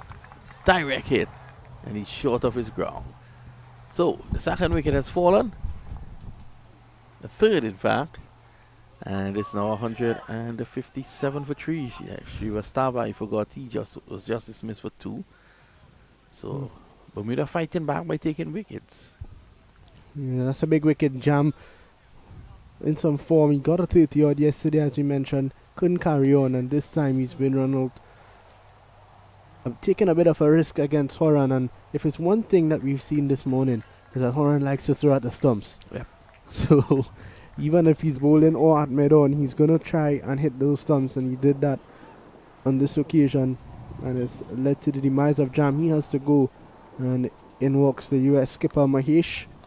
Well, it seems as if Mahesh immediately went to Gill just to have a word with him, just to let him know that it's not his fault. Just need to calm down and and focus. Mahesh is probably the best man for this situation. He's going to knock the ball around. He's going to give the strike to Gill. So, skipper Mahesh, not to be confused with my boy Mangesh, as he goes out there to bat. Good looking shot again from Gill. These names, these guys with these names from India, as they're looking for the extra run, and they get it. Oh, that was tardy.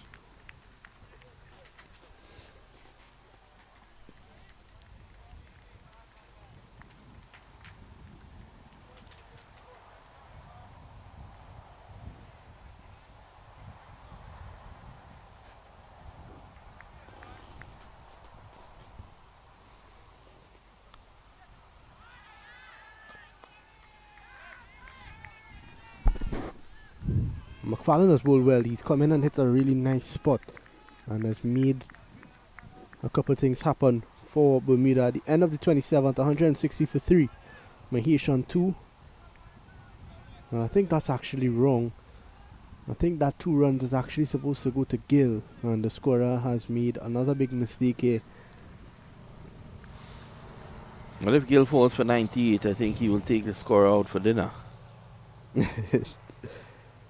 When he comes back, it is another story.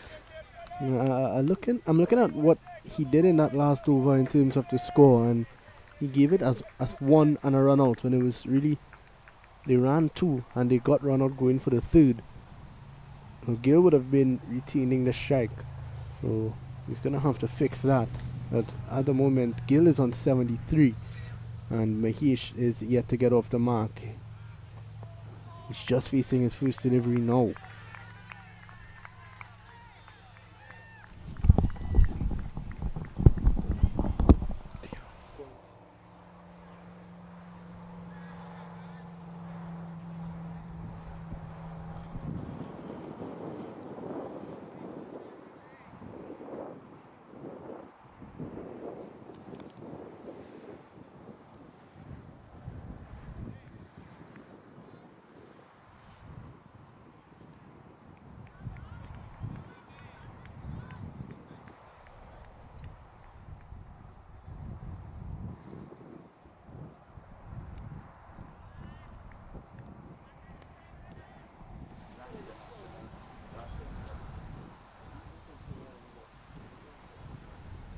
Single for Gill. So at the moment, Gill is on 74, and scorer needs to adjust that as soon as possible. Mahesh is on 3. Cut away down to mid-off, and Mahesh is going to get the single. That's the way he bats, always looking to get through for the single. It's very quick between the wickets.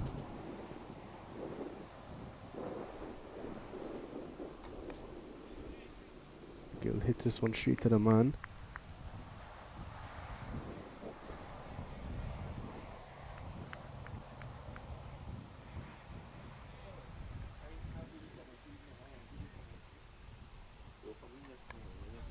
Cut away, and it's going to run into the boundary. In fact, just short, they get 2.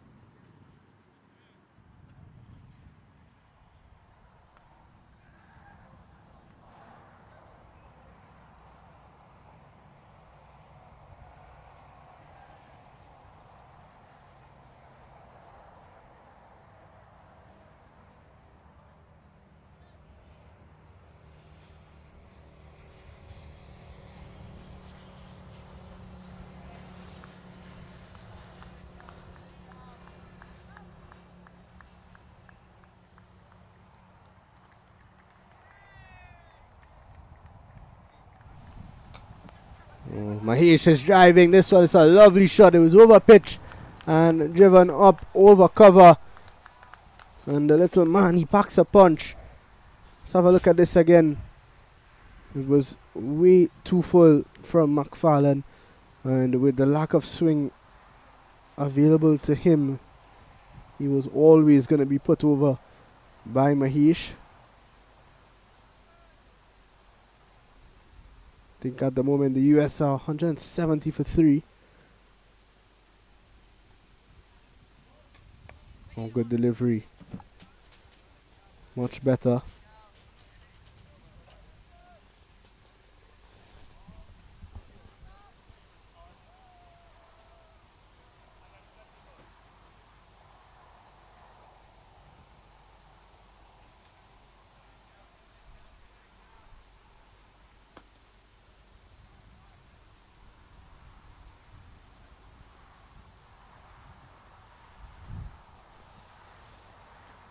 Oh, and he's looking at cut, and that's way too close on appeal. Not out, says the umpire. He's looking at cut a ball that's just outside the off stump. And was never there for the shot. Living a bit dangerously.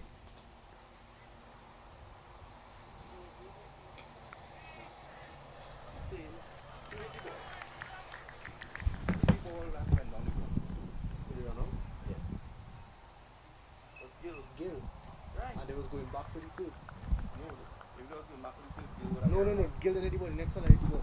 But Jam hit the ball? Yeah, Jam hit the ball. They was going back for the two. So was it goal line? No, alright, rush. I need to see. Because the dog didn't man. I know they're wrong because Mahesh didn't face the first ball after. Gil faced the ball. But they crossed going for the two. Is there a second for this one?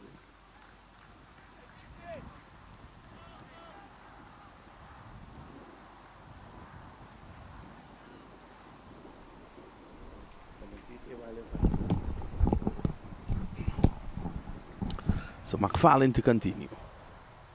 Oh, that's a good delivery. Wicketkeeper standing up. Should he stand up?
Well, lost another wicket here. Mahesh has to go. It's 172 for the loss of 5. Let's have a look at that again. Gill is still there though. He's on 76. Gill should really be 78 though. And Jones gets another wicket. Yeah, that looked good. Umpire Candice Laborde from Diego Martin in Trinidad gets it right. It's 172 for 5.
Jones again comes into the new batsman.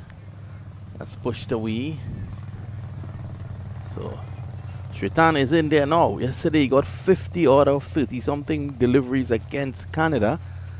If he gets off here, Bermuda could be facing down the barrel of a gun. 173 for 4. What they have done good though is to take wickets. Here's Jones. Gill is back. Clips this one away.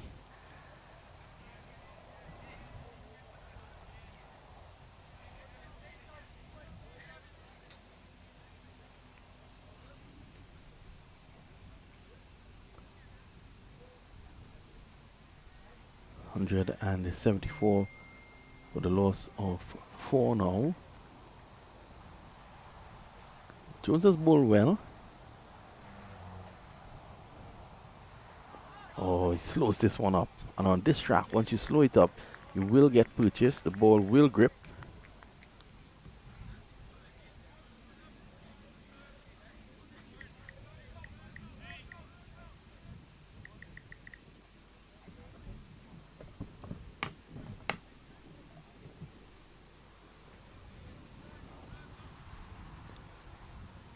There's Jones.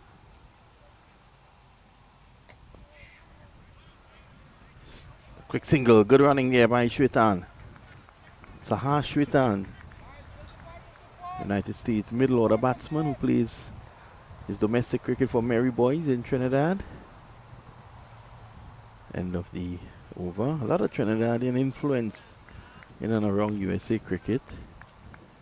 And even this match, you have Shritan, who has been playing his cricket in Trinidad. You have the Trinidadian umpire now elevated to ICC level, Candice Laborde. You even have Vishma Bimsing, big supporter of cricket, former sports journalist in Trinidad, TV presenter, has shown up today to lend her support to her adopted country, the United States. 175 for 4. Normally, back in the day, you double the score after 30 overs to get a bit of a prediction as to a final score. From my limited knowledge of mathematics, that tells me 350. They should get around that. But McFarlane will be having other ideas. This is short, Mahesh. Sorry, Swetan. Can't get a single.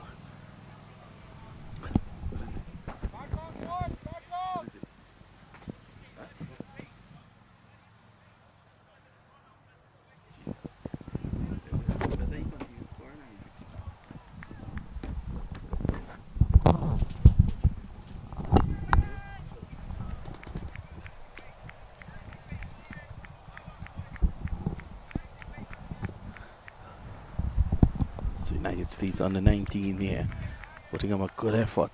175 for 4. McFarlane hasn't done badly. 4.2, 1 for 18. Here he is. It's back of a length. Not really bothering Shritan too much. Doesn't have the pace to be bowling that short.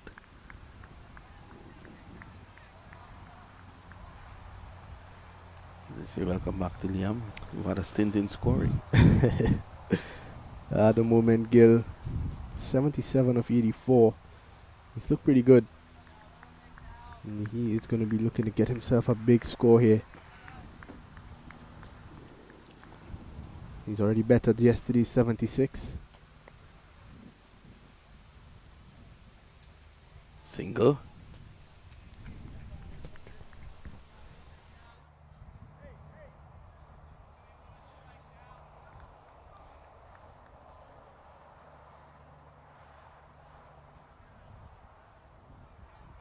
The 7 for 4 now.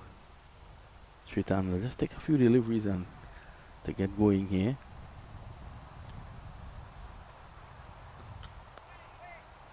Bit too close to play the cut shot. Gets it away though, down to point. Wicketkeeper gets an awkward return, throws the glove away, and then he'll have to go and pick it up. It seemed to just hit the wrong part of his hand there. I'm looking at his shoe. Seems to have rather big feet. Look at those shoes. Yeah, just right there. Look at that.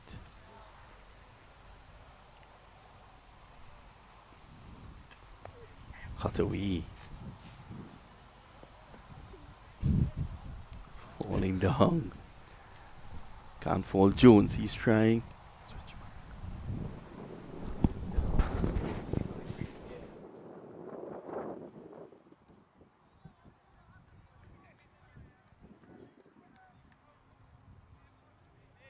For 4 after 31. So 19 overs to go. United States prime here for a big score.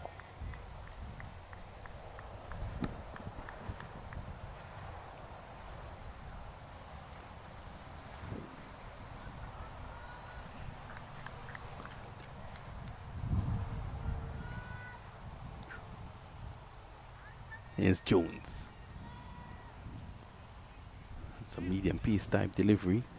Looking at his hands, if you look at his fingers, the ball, there was no rotation of the fingers. So he just pushed it through. Trying to show some variety here, Jones.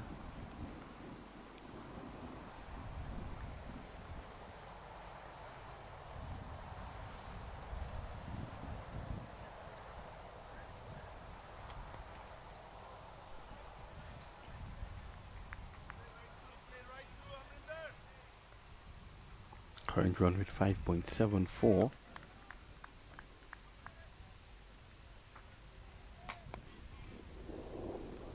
Moved nicely by Gill, straight down the ground. So Gill goes on to 79. He has bettered his 76 from yesterday.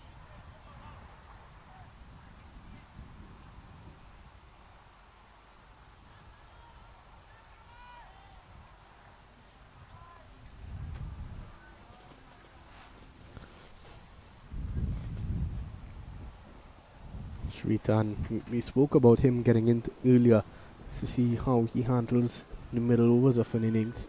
He usually bats. Actually, he's usually an opener. He bats in the top order, top 3 maybe. We've seen him bat 4 and 5 at times, and now we see him in a different role, batting at number 6.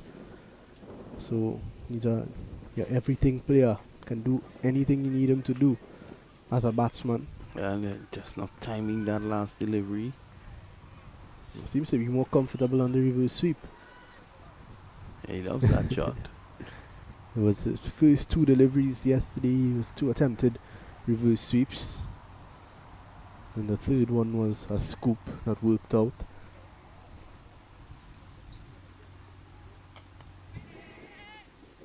Loves space on the ball.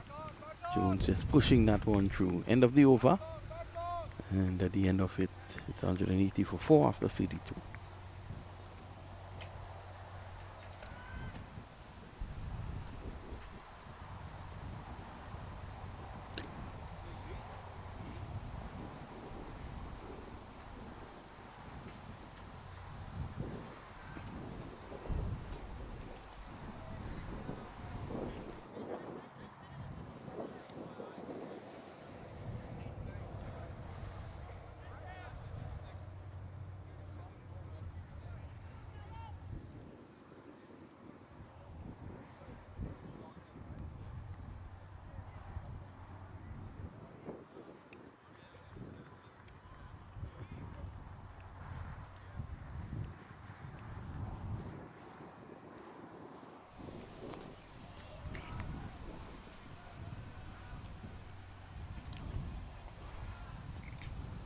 McFarlane continues.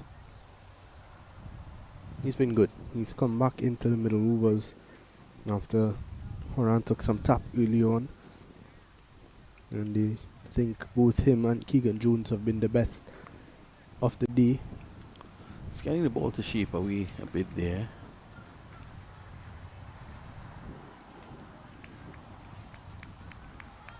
So he's running and he's shaping it away in the direction of which the wind is blowing, which is in that direction, which is pretty good. Pulled away. Jones is giving chase. James, in fact, is giving chase at fine leg.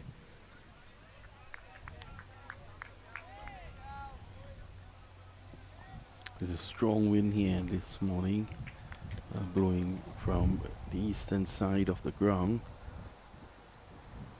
So he's getting the ball to go in that direction, which takes some effort. Short and wide again, it's still tailing away. Problems in timing that one. What's done? 80 to Gill, by the way, on the other end.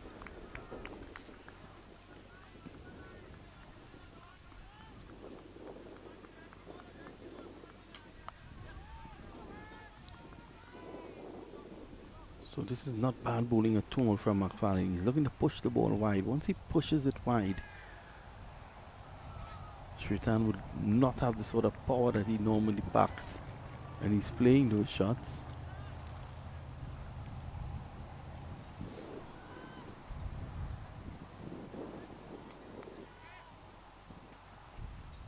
You can see Gill, probably that century just playing on his mind. He's just changed gears, pushing it around. He knows that he can make up later on in the innings because he has Shritan with him, who's ultra aggressive as well. Yeah, definitely. Shritan on to 8, but Gill, as you rightfully said, just sort of calming things down, trying to get to 100. And at the moment, there's some good bowling as well.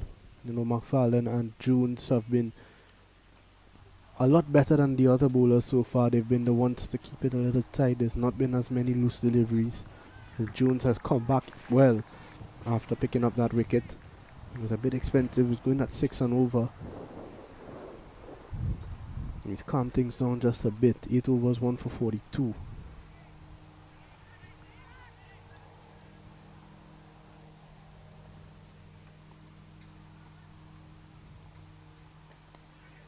Initially coming down the track and then just tapping it on the outside.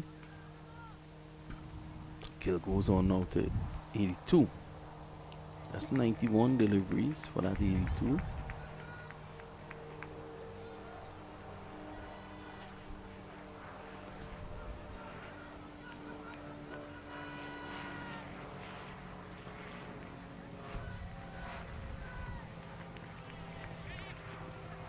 The Shritan gets through for the single. Seems to like the cut shot, Shritan. That delivery was a bit flatter. It was very close to the stumps. It was basically around that region. And he was trying to play the cut shot. He did get away with it. They'll for another quick single and they get there easily. And they feel that backwards square. It's a bit slow to it. There's a vast area just behind square that Shritan may want to take advantage of. This whole entire area here coming around, there's no one. And Shritan has not timed this one, but he'll fall safely. He was looking to go over cover, and I think the bat just turning in his hand there. We'll have a look at it, close look at it to see if the bat did turn in his hands.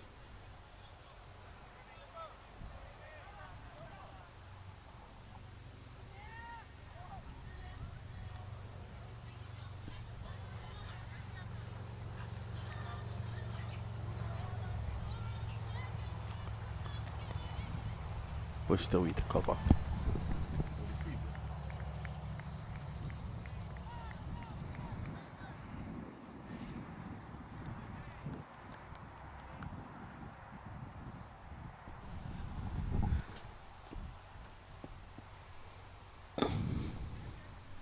Picture perfect, this venue.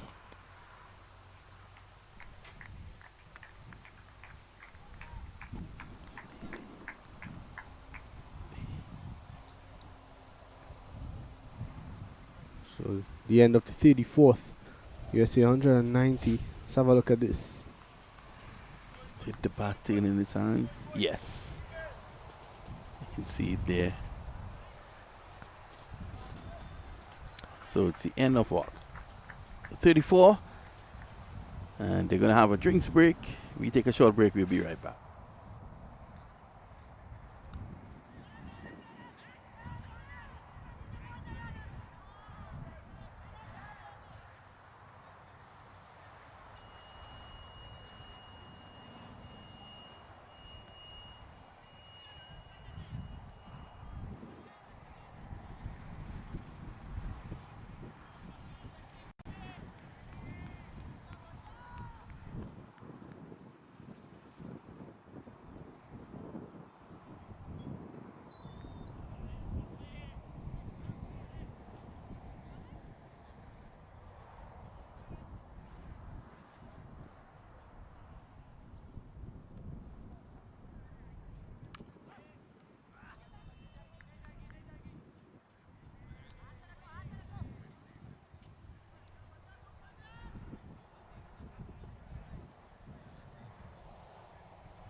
So McFarlane is back. And they get through for a single. Gill's on to 87 now.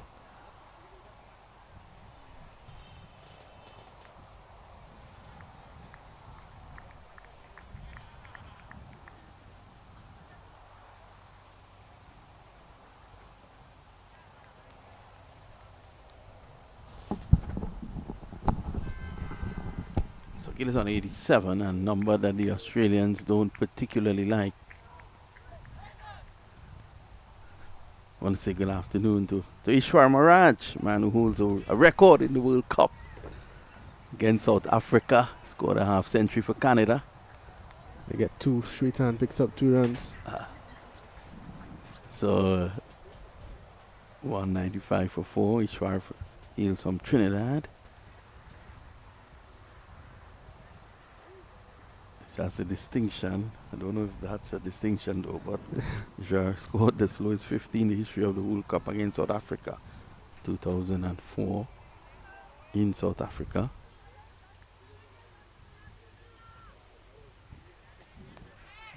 Played away down to a short third man.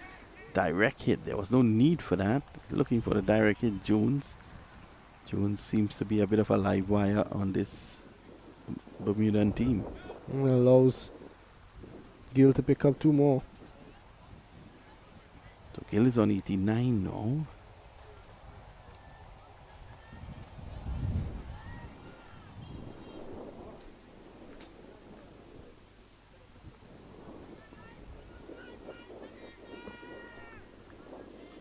Cuts away again. Misfields by Jones.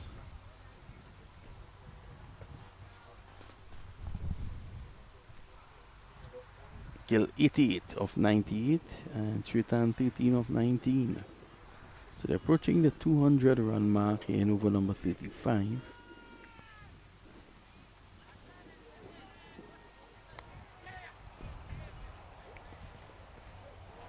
A risky single there, but Shwetan and Gill enjoying it.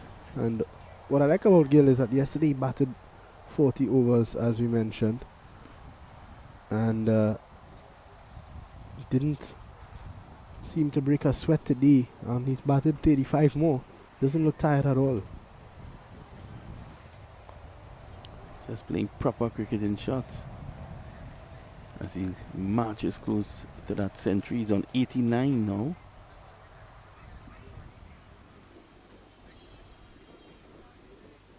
Fallon finishing yet another over. He has done well. 7 overs, 1 for 33. 199 for 4 at the end of the 35th. Gill really close to that 100 now. He's on to 89. And Shwetan look good. He's yet to hit any real big shots. So he's showing his ability to build an innings as well. Doesn't just have the ability to finish it off. He's on 14 of 20. And Jones to bowl his last over, 9 overs. 1 for 49.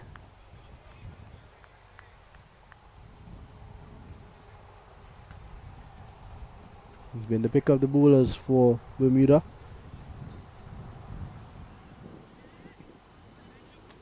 Drives this one nicely straight to the man.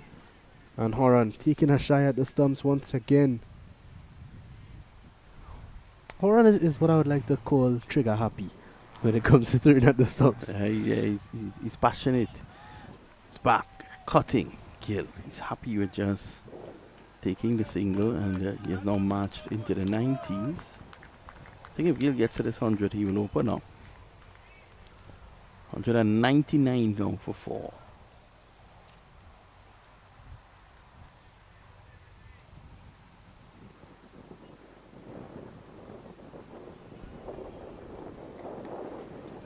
Shwetan, who seems to love that cut shot. And he's going to get an extra run. So they take 2. That brings up the 200 for the USA. They're 201 for 4. 202 now, in fact. And Shwetan on to 16. Jones, a bit expensive, but in the context of things, he's done well. He's picked up 2 wickets. 2 big wickets. He got Garg out for 70 with a ball, an almost unplayable delivery. And then he got Srivastava. In fact, he got That's the good. skipper, Mahesh. That last delivery was a good delivery from Jones, so he's learning that the runs are coming off him and he looks to push through the deliveries quickly. Now, the wind is blowing from this direction, so he's getting the ball to drift. On pitching, the ball then goes the other way. So he has to utilize that wind, that strong wind that is coming from right to left. End of the over. Another over has come to a close. It's 202 for the loss of 4. We've had 36 overs bowled.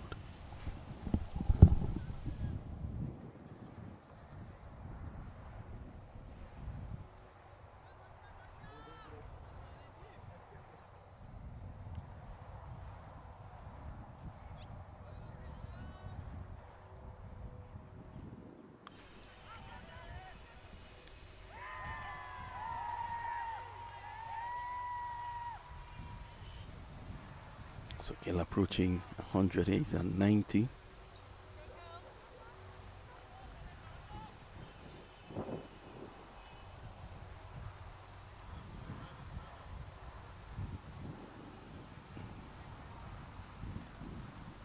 It's McFarlane to continue. He has been good.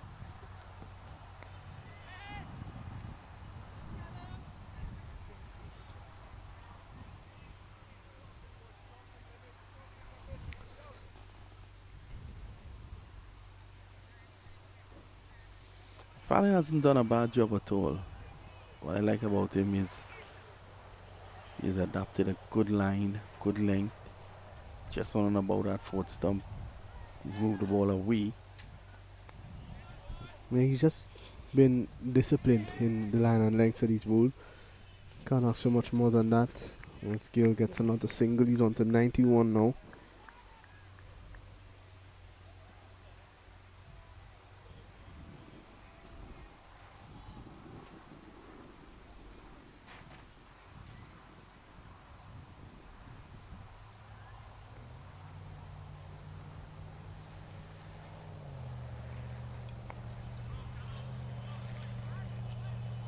So you have seen Sweetan adapt to the different conditions, different opposition, different situation coming into bat.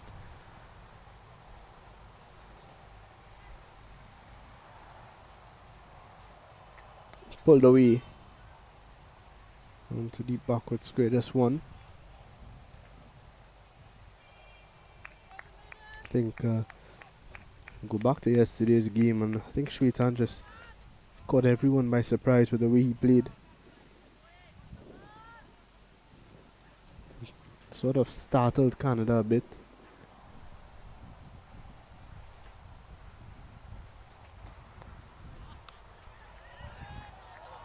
Okay, has to be careful here. It's in the 90s and he doesn't want to throw it away. Have to respect a good delivery. And you get one.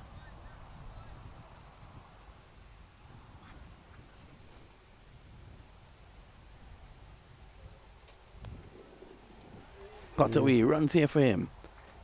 Misfield there, the fielder down at deep cover has to get around. Just one though. At the end of a good over from McFarlane, 3 runs off it. The end of 37 is 205 for 4 Gill.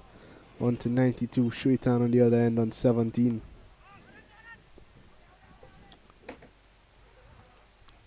And so we're here at the lovely Paramveers Cricket Club. That's a man in the middle there, Jayesh Patel. I think the man in the middle is Chris Gayle. In fact, well, there are 4 people. The one holding the bat, Jayesh Patel, his son Param, and his wife Reema. They're there with Chris Gayle, who represented the Paramveers Cricket Club at the US Open. The only time they played and they won the title, Chris Gayle was here to officially commemorate this ground as well. And, congratulations to Jayesh Patel on what he has been able to achieve. In pristine conditions here. We speak so highly of him and his work ethics. As Robson is back into the attack. Yeah, you have to respect the guy's work ethic. He's the owner of this sprawling facility, yet he drives around in a golf cart. And if he sees one leaf out of place, jumps off and puts it right.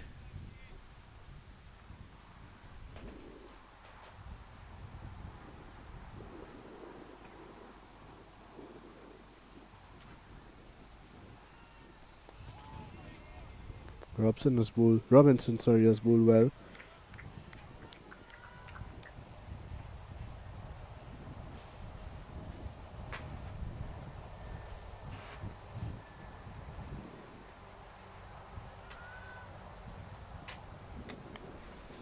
Although we are misfield, and Shwetan should be able to get a single here easily.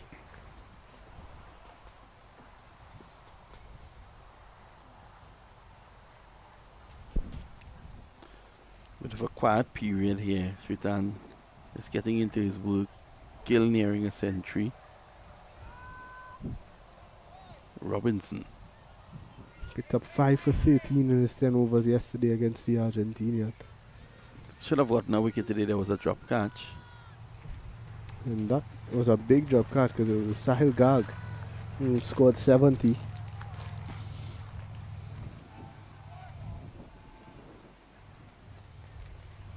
So getting some bounce again. Sahil Garg played a fine innings. Reminds me of Sahil Vishresh Butters Patanik.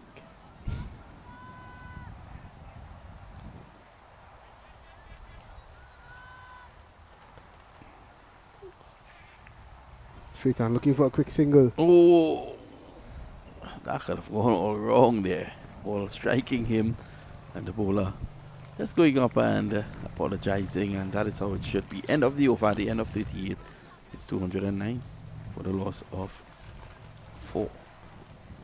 Let's have a look at it again.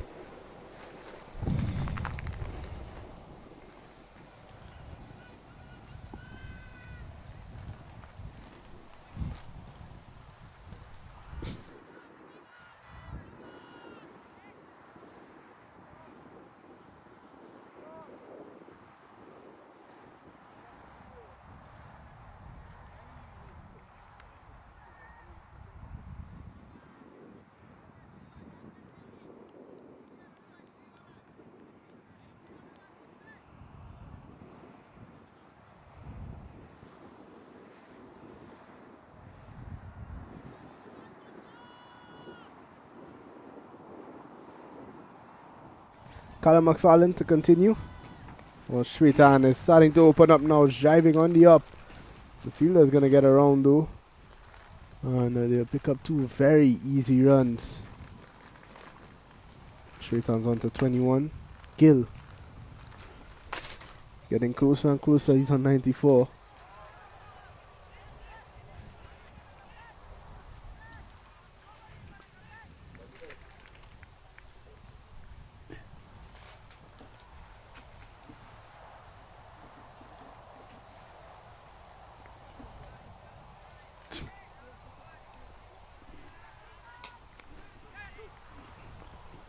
Worked away. More runs here. Shwetan comes back for 2. He's setting up nicely here, Shwetan.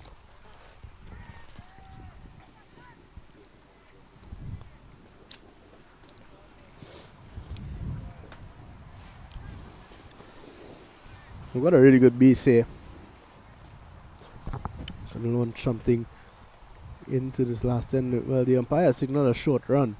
So Shwetan. Well, he's a short man, Shwetan. All his runs are short.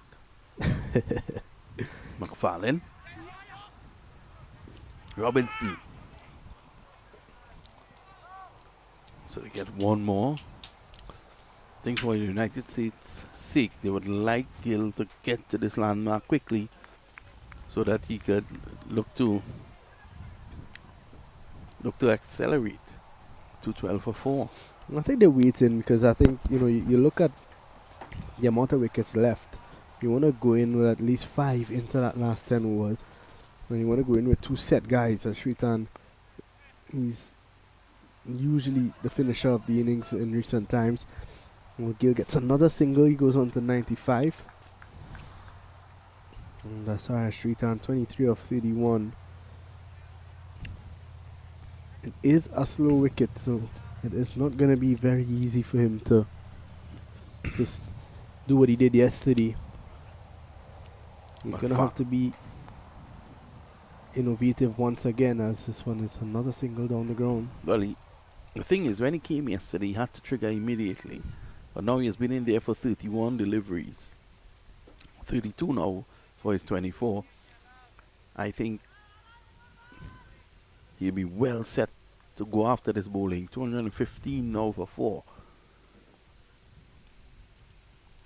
But take nothing away from McFarlane. He's done that for the entire day. Just bowling around that fourth stump. So he's been living right there. In addition to that, he has been taking the ball away. So it's been difficult for the right-handers. No left-handers in the top order for United States. We actually didn't see any left-hander bat at all yesterday. Yep.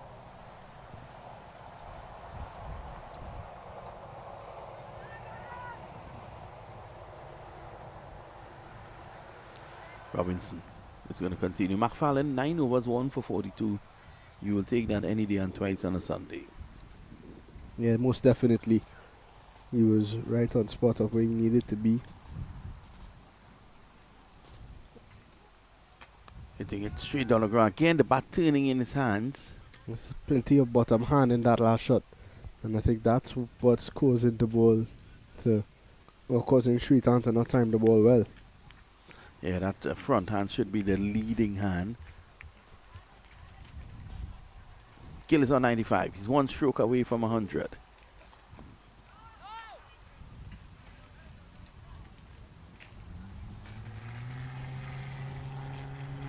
And 11 deliveries for the 95, so he's gotten it in pretty rapid time.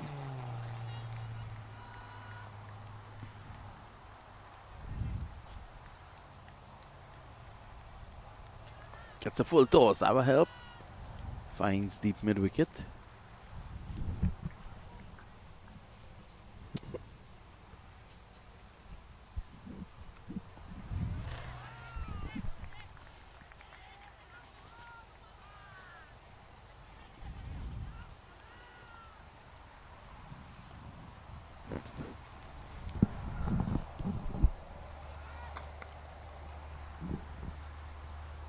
Just wide of the man at mid-off.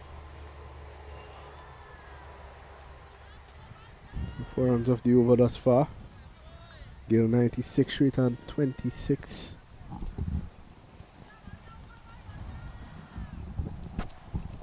Sritan again playing that cut shot. He seems to really like that shot. Pull away. Again, Gill got a gift there. He should have gotten his century with that ball. Again, a huge area down behind square. Gill not taking advantage of that there. We could have seen he was disappointed in himself from the moment he played that shot. Mid-wicket.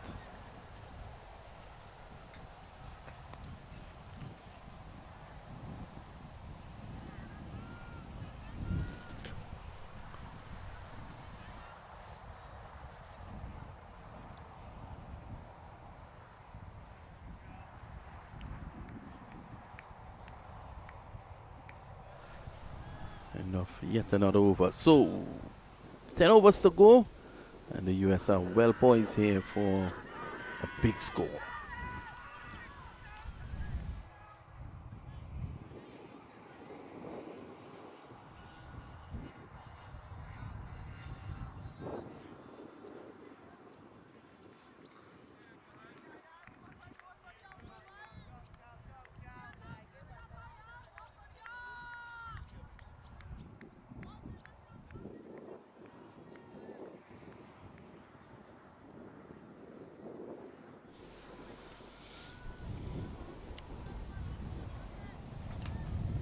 McFarlane is into his last over. And the final power play of the innings. 5 fielders now allowed outside for the bowlers. And Shritan gets Gill back on strike. Gill is the man with everybody's eyes on him at the moment. 76 yesterday, 97 now.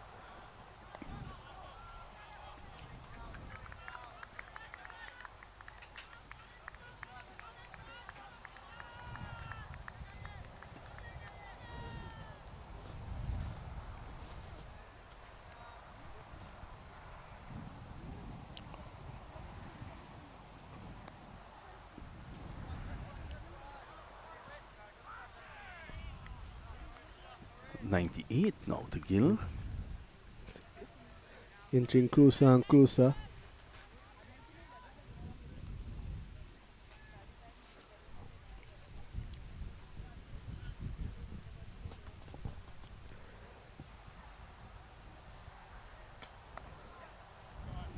Shritan drives nicely.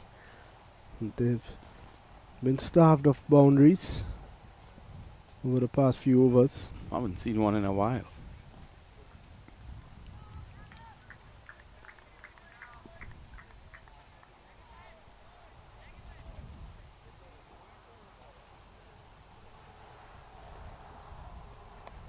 Gill wants the single. Sent back. You don't want to get a run out on 98. And if he goes for 98, he will have a date with the scorer.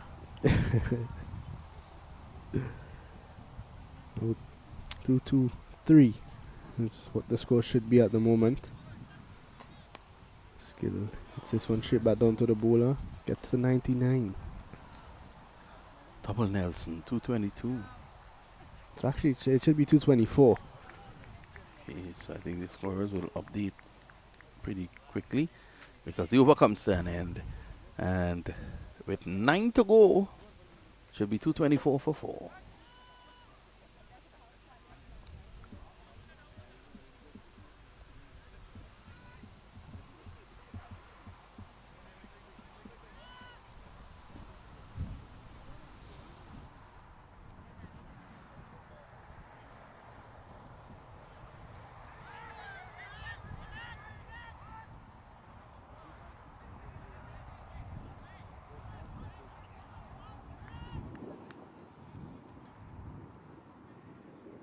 Big man O'Brien back into the attack.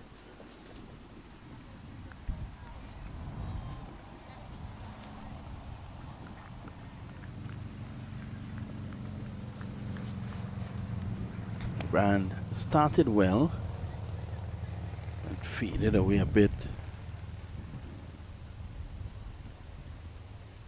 That's the main moment at the main moment is the man on strike. Gill 99. O'Brien into the attack. There he is. Gill cuts into the offside. Yes, and that's the most popular 100 there for Gill.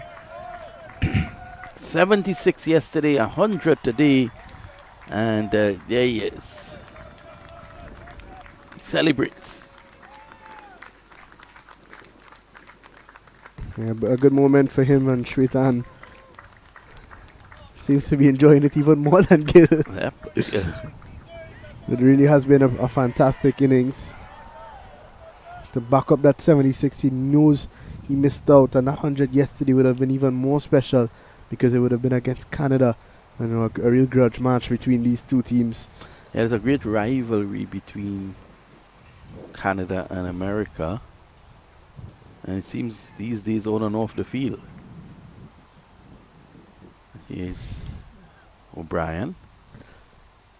Again, Sweetan plays a cut shot.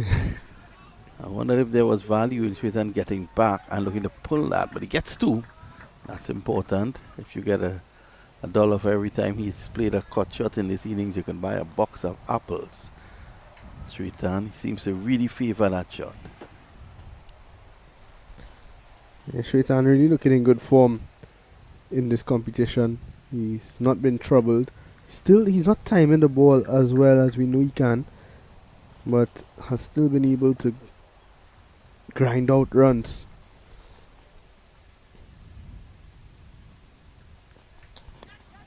Sritan immediately, as soon as that ball came off his bat, he said he wanted to Gill.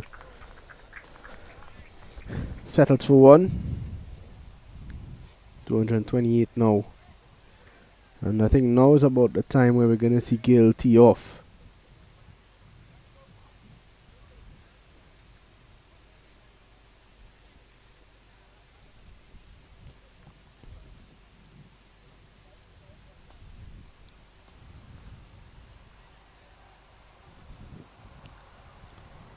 Drives. Good bit of fielding there.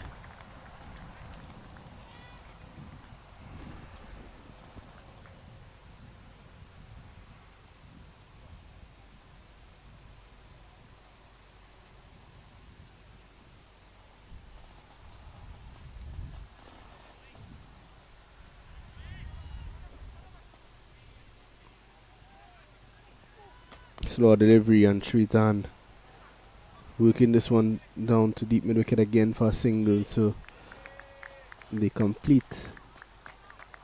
In fact, one delivery to go.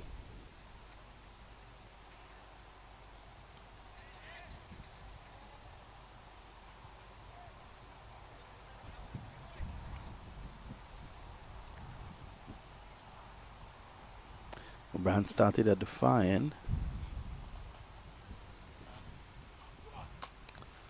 Driving over the top.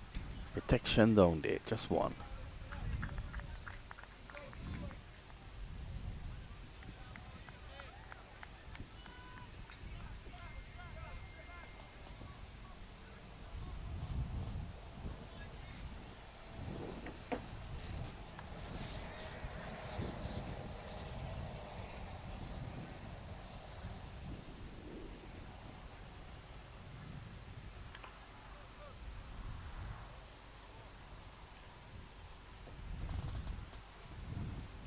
From 42 down to 131.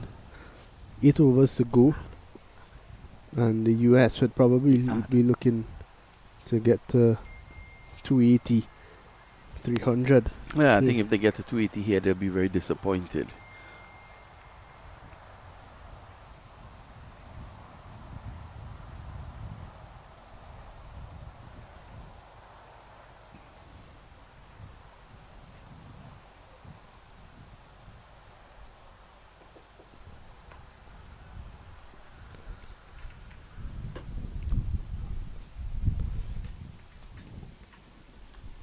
Down the leg side, clipped away. Oh, Wow! What a catch! And it really had to be something special to get rid of Gill. he's holding on to the ball. Yes, I think let's see, umpire Laborde has asked for the ball. There he was, clipping it around the corner. Oh, it's a perfect catch. I don't think any part of the ball touched the grass. He's out. Gill, No, after a brilliant 100, has to leave. It really was something special. And Gill, it had to be something like that to get rid of Gill. He looked unbothered for the entirety of the innings. And the new man in at number 7 is Nitish. He was clipping it around the corner and dived to his right, sorry. Brilliant, absolutely brilliant. I think you look at it there, it seems that he may have even caught it with one hand. Yeah. What an effort. What an effort. It never hit the ground.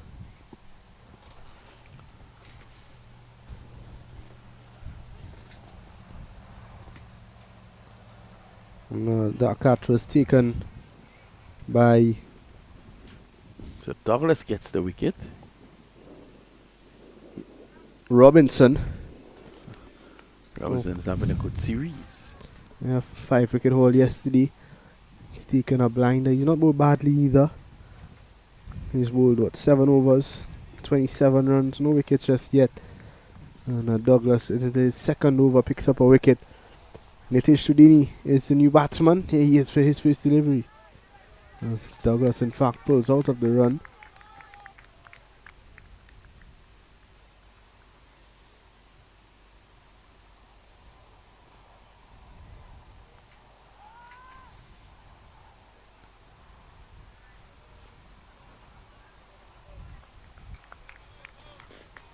Shritan is still there. So we're looking at him to continue. Oh, Good having a work. flash there, Sudini. So it seems as if it has been sent out with instructions here.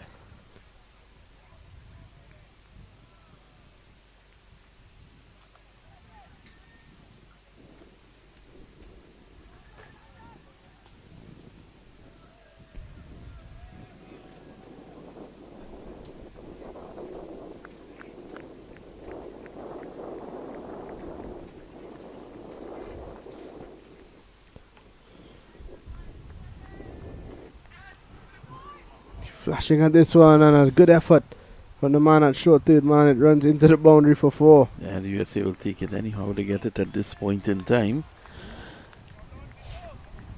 Flashing. The good thing for him there is that he went hard at it. It was always going to travel with the amount of power he put behind that one.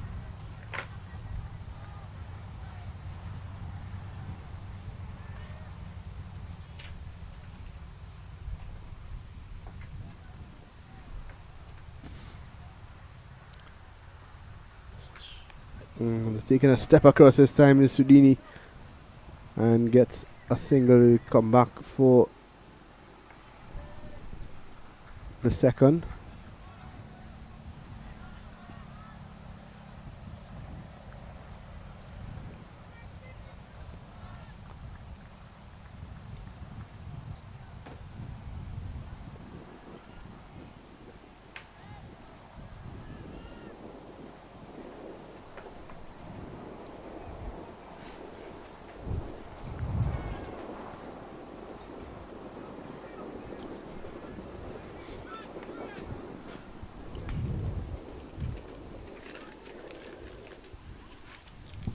So there is an injury.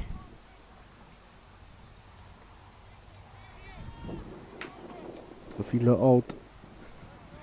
And there is a substitute on the field now. Seems to be a bit of cramp.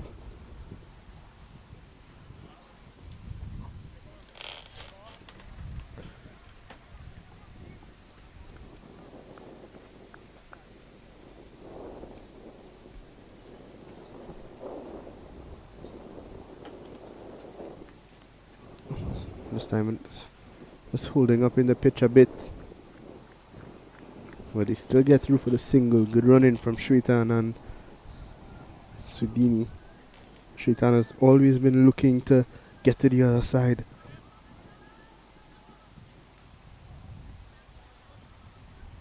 "85 runs in 2 innings. And 81 balls. Back and pulling well. Should be another easy 2 runs.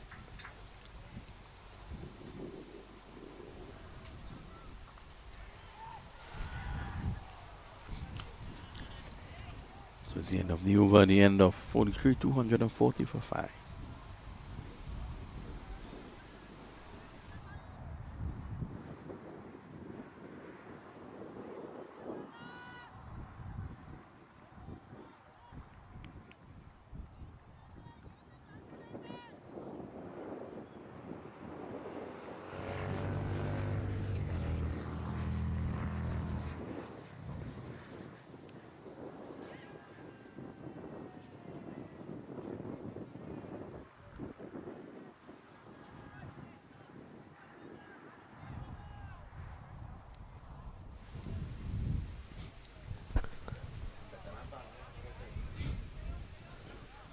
Shritan's on 35. Sudini 7. Ian O'Brien.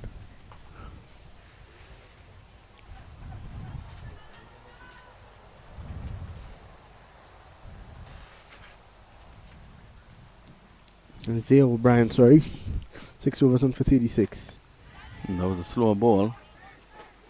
And they've ran one in his hands. I think Surini would have seen that because we could have recognized the slow ball has not been disguised at all.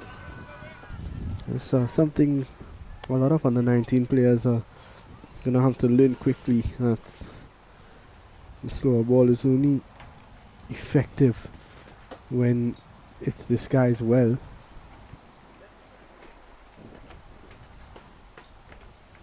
slow ball again. You can see it coming from the run-up at the moment. Yeah. Well, if O'Brien were a thief, he would call you on the phone and inform you that he's coming to rob you.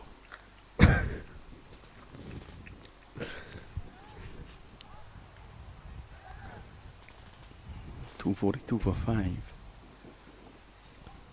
The good thing for Bermuda, though, is that they've been able to push through their overs here in excellent bowling conditions. Driving down the ground. No heat at all in the place. It's been very cool and cloudy for the most parts. Temperature has favored them, I think. Yeah, I think so. The US would hope that it stays like this when they have to come out and bowl.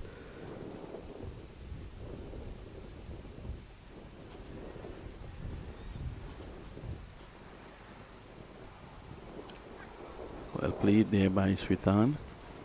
Not getting the pace to work with, though. You can see he's a bit frustrated. Sarha Shritan, he's faced now 43 deliveries and he's not hit a boundary, but still he's managed to score at a really good rate, striking at 86 without hitting a boundary. That's quite good.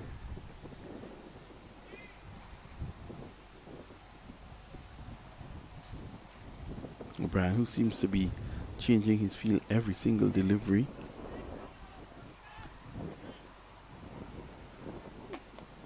Oh, he's gone. So Dini has to go, caught a short cover. And Jones, it is, who takes the catch. And he sent him in with a bit of a celebration. A simple catch, a regulation catch for him at short cover. And you could look there at the celebration.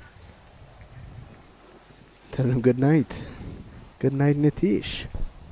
So Dini goes 244 for 6. Shani comes in now.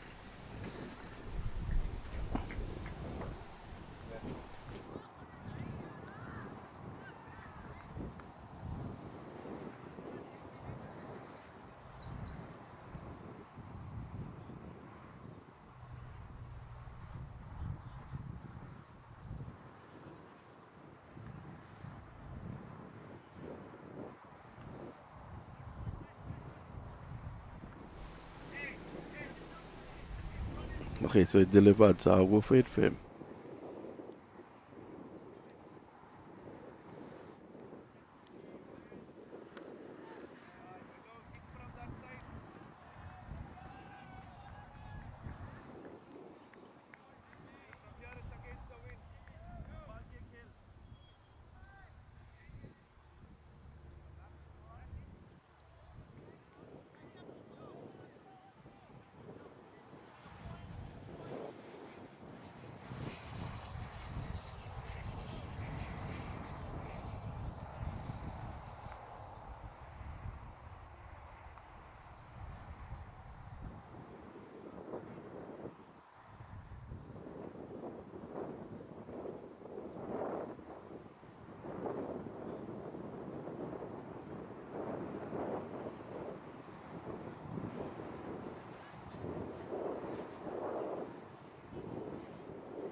Sam drives through the offside.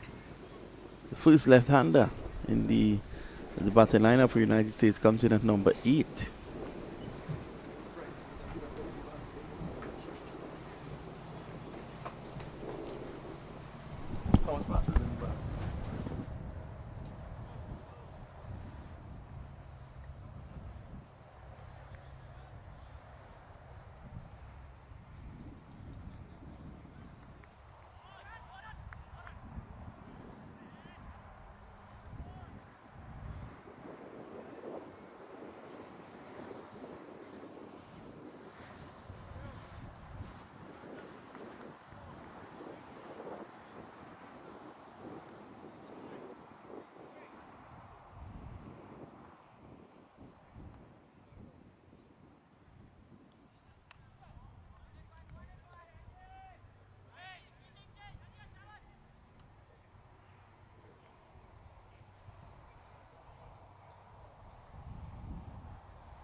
45 for 6. 6 overs to go. Short, whipped away around the corner.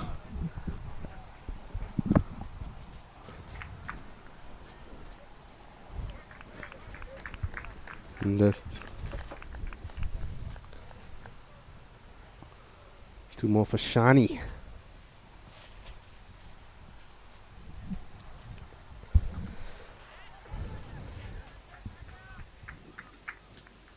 Douglas a bit expensive.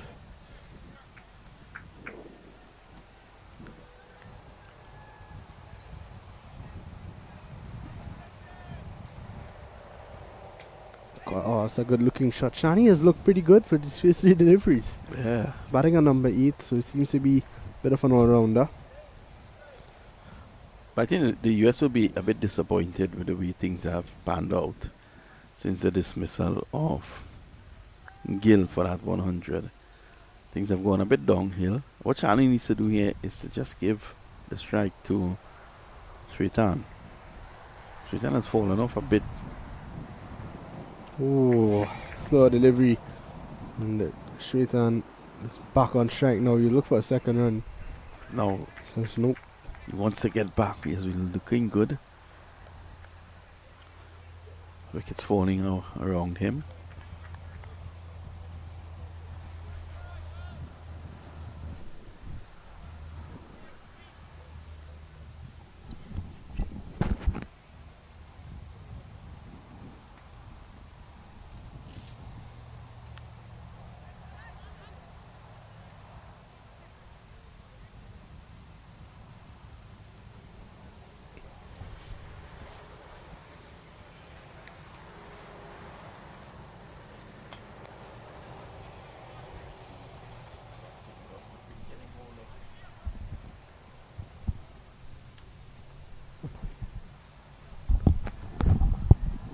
Strike.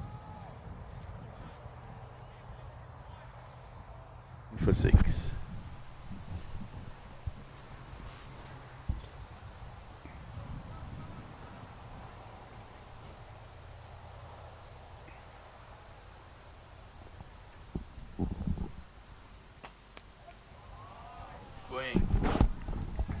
And he's going big here, Shani. 6 runs. Just what the doctor ordered. Yeah, and at this rate, the US are definitely going to be eyeing up 300, maybe even more than that. Good hit from Shani, a length ball.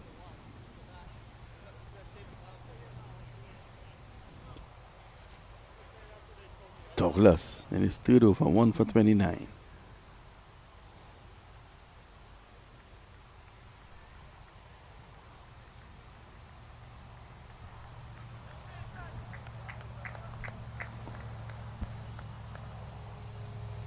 Wide signal.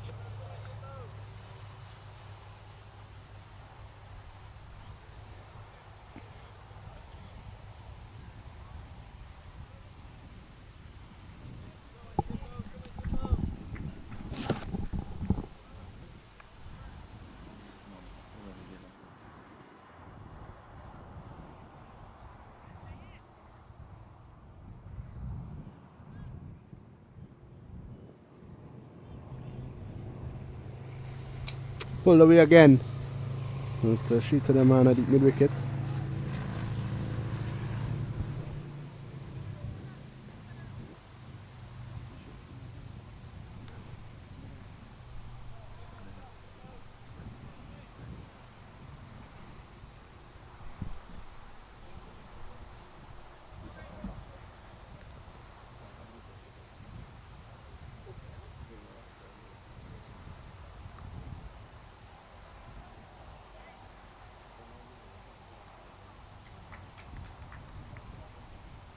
You see the Canadian team still here.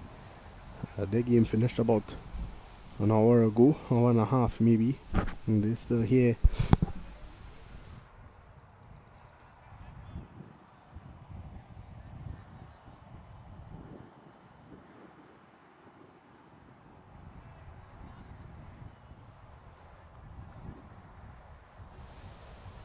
They take on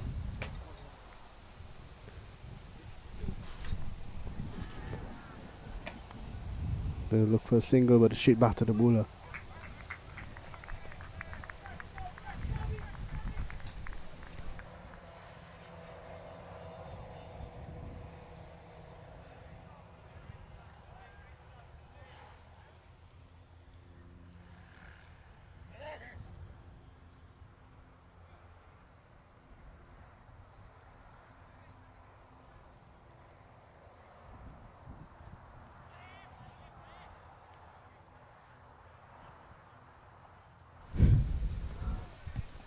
Full and wide, too wide this time.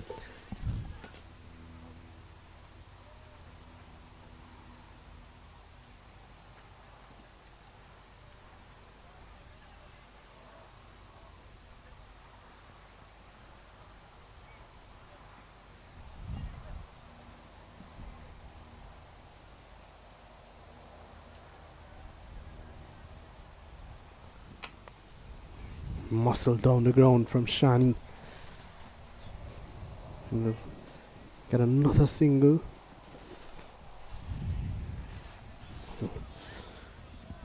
Just a quick run through the scores. Gill 102, backing up that brilliant 76 from yesterday. Sahil Garg 70. Utkarsh Srivastava 4. Jones run out for 2. Mahesh, the skipper, got 9. And obviously Shritan's out here, 38 not out. Sudini got 9 and Shani is on 11. Here's O'Brien again. Goes pace on and Shritan is looking to take this one into the mid-wicket region and he's dropped. Sarhar Shritan lives to fight another day. Gets a single, a good diving effort out there.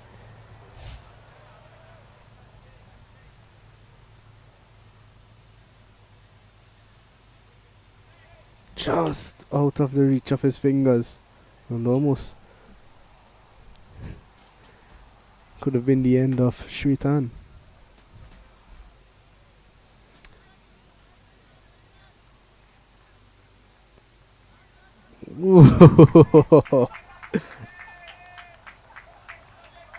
O'Brien just threatening us through at the stop sail.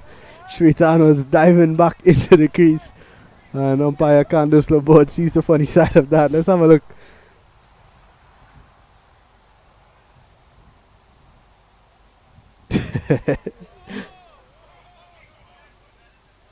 And that's going to be a no ball. So after a bit of gamesmanship, O'Brien has to bowl a free hit now.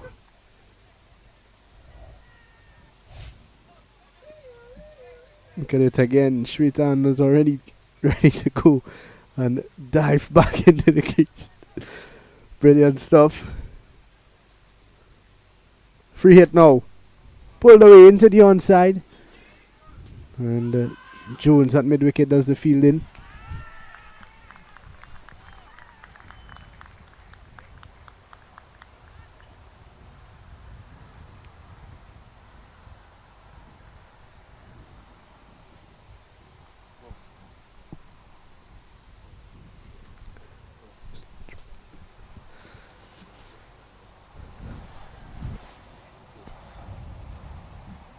Slow ball, an appeal.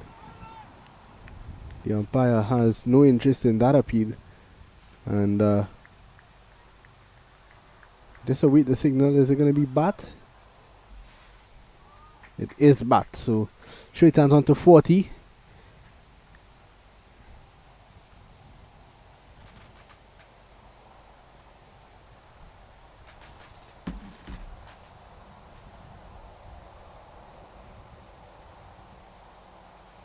Slow ball, well bowled. In fact, it is too wide.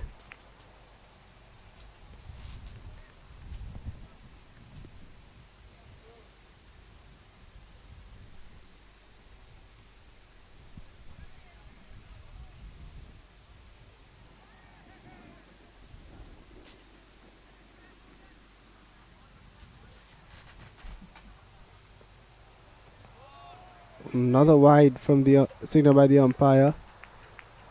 In fact, it's going to be a no ball. The square leg umpire signal no ball, so O'Brien is all over the shop at the moment. And that is going to be another free hit coming up for Shani. He's shortened his run up now. I think he's getting a bit tired, O'Brien. And Shani's hit this one high in the air. Long one is running straight past it. And they'll pick up 2 runs. Just straight up in the air, miss hit.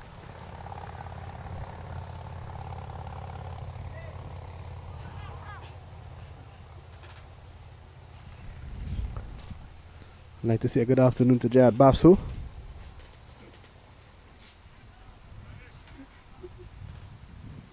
At the end of 46, the USA are 267 for 6.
Shritan gets 2 more. Horan is the man back into the attack. 5 overs for 30 earlier on.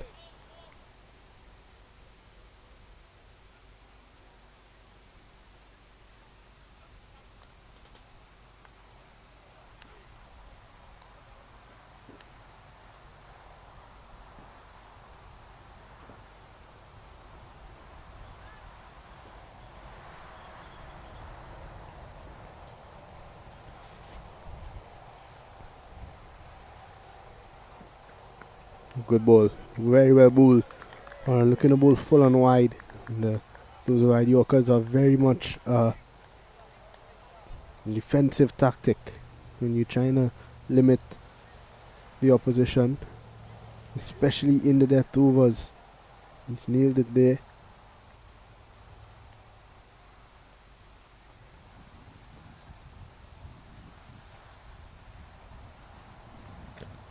Driving through the gap this time. Just for 1.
And Shritan looking to get innovative once again. Worked well for him. This time it's not going to work well for Horan as he kicked it at the stumps. They'll get a second run. It's leg buys though. Let's have a look at that again. Shritan played that shot probably about 11 times in his innings yesterday. And he's turned to it now when he realizes that hitting straight down the ground has not made sense. And The kick at the stumps from Horan. Nutmegging the wicket keeper. And they get through for a leg by. A second leg by. Straight on 43 of 50. Final delivery of Horan's sixth. And straight on with the big slug sweep. And it goes all the way for 6. What a shot. He's on to 49 now. His first boundary. He got low. He was able to get underneath it and hit it way over the deep square leg fielder. And over the ropes for 6. So straight on, one away from scoring back-to-back half centuries in this competition. USA, after 47 overs, they are 279 for 6.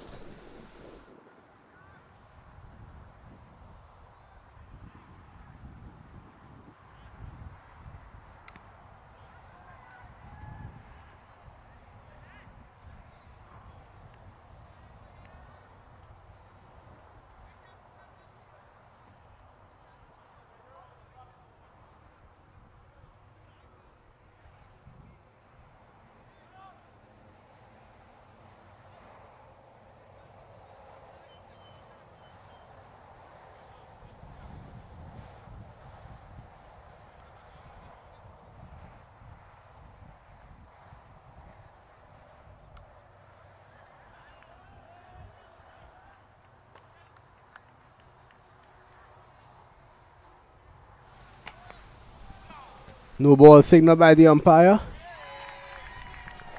The catch is taken. And the Bermuda boys not realizing the catch is taken, but they are going to get a wicket nonetheless. Robinson isn't going to get it. It's going to go down as a no ball and a run out as well. Shani has to go. A real comedy of errors here. Jones did not realize it was a no ball. He was running in. Then he realized, fired the throw into the wicket keeper. And Shani was diving, but he couldn't get in time. So he is run out for 17 of 15 deliveries. He has to go. And the new batsman in for the US, it's going to be Sabrish Prasad.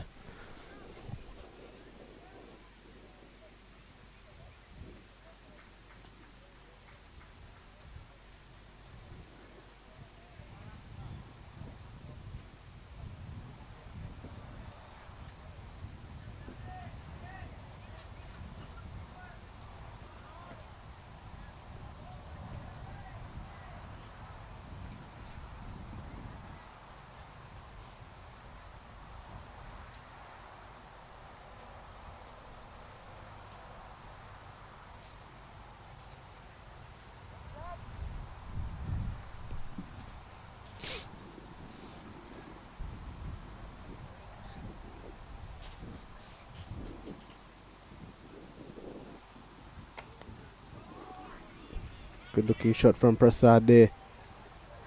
Down to long off. For a single. So Sritam is back on strike and he is on 49 now.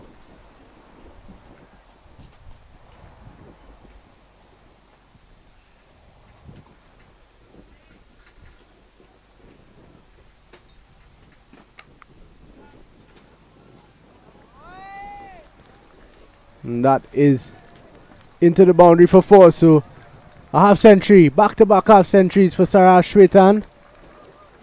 He continues to show his worth here for the US. Got 52 yesterday. And he points to his dad down at what would be third man right now. There's a group of USA supporters down there. His dad is a big support for him. This time it's high in the air, straight and into the boundary. So back-to-back fours for Saraj Shwetan. He is really on the charge now. Down to 57.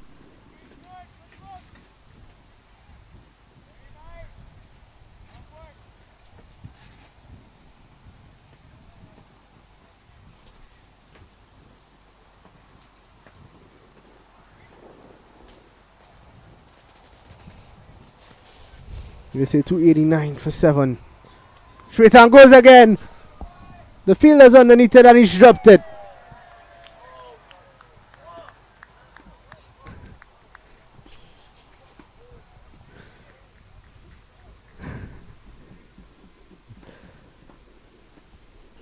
It's going from bad to worse.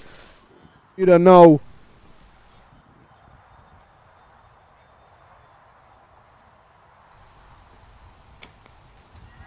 And there's Prasad getting in the action now. Hits it straight down to Jones at long off. Jones has been the best fielder for the Bermudans today. And he's not happy with the efforts by his teammates.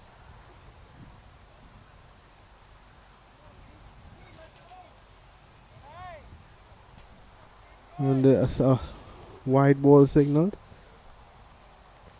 Oh, Shwetan. 58 of 54. Here's Robinson.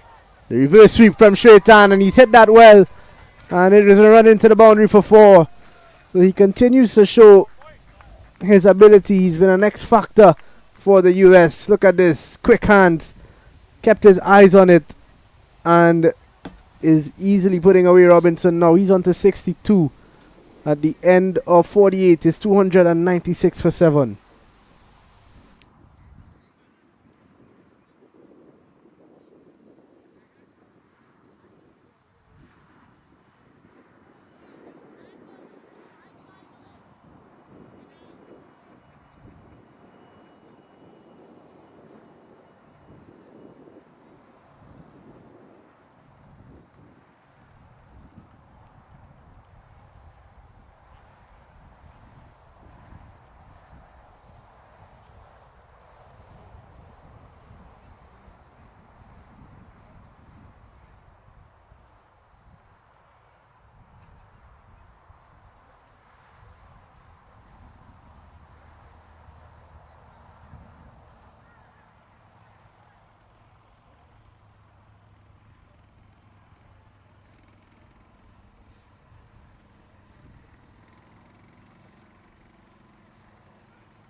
And they get another single. Get Shwetan back on track. You want Shwetan facing the majority of the deliveries in these last 12.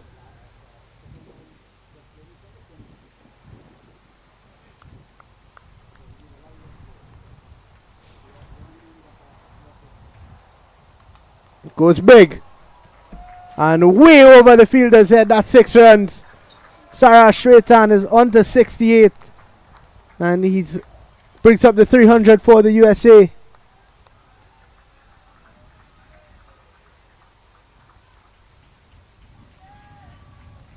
What a young player Sarah Shwetan is. He continues his phenomenal form. 52 of just 41 deliveries. He's now on to 68 of 56 today. He is scoring really quickly. 110, 20 runs in 2 innings. Pulling this one down the ground. Straight to the man at long on just for 1.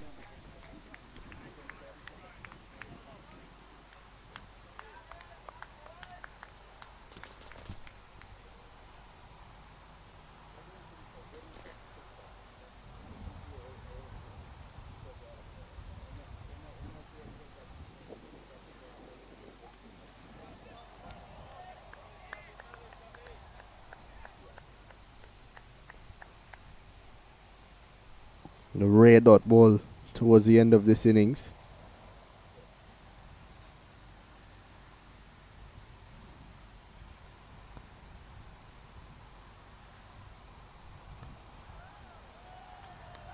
Goes high in the air. Prasad this time. The bowler gets underneath it. Takes a brilliant catch. And Sarbesh Prasad has to go.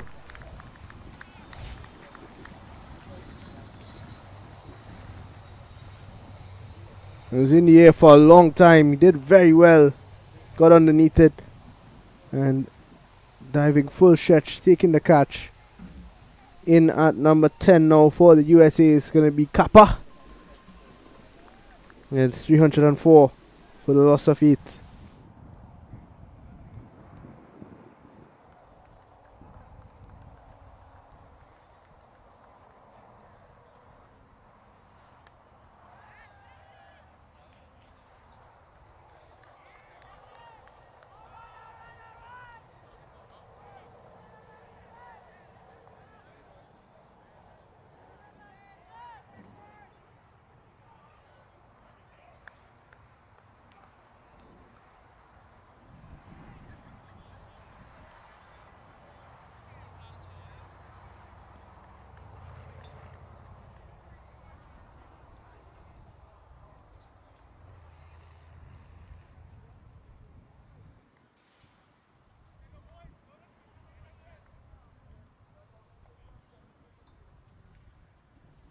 So Brian to continue. Final delivery of the penultimate over. He's 1 for 8 in this over already.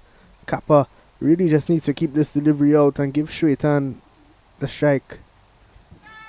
Going down leg, I think. Not out, says the umpire. So at the end of the 49th, 304 for 8. Shwetan is going to look to go big in this last over. If he can get them to 320, that would be good.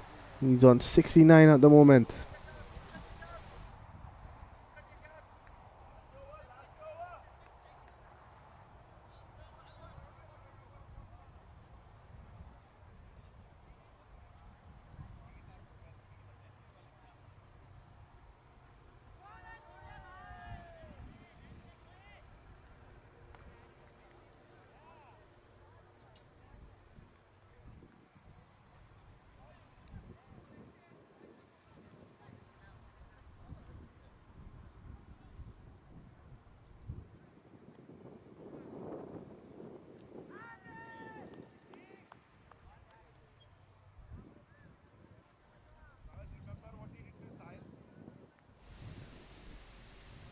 O'Haran to continue and to finish off this innings. Shwetan has got strike. 69 of 57. What an innings this has been once again. Here's Horan. And Shwetan, he was looking to get innovative once again, just misses out. And that one cannons into his stumps. He has to go 304 for 9. Shwetan bowled for 69.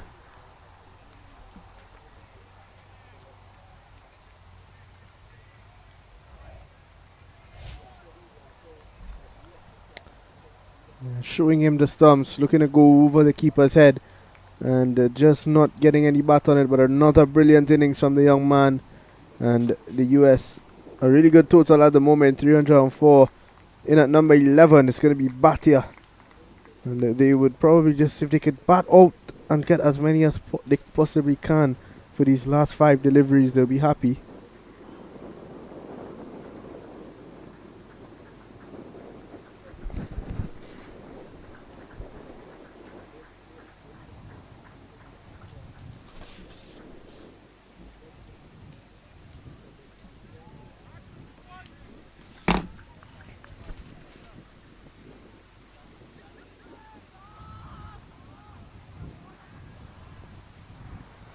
Horan getting his first wicket of the game.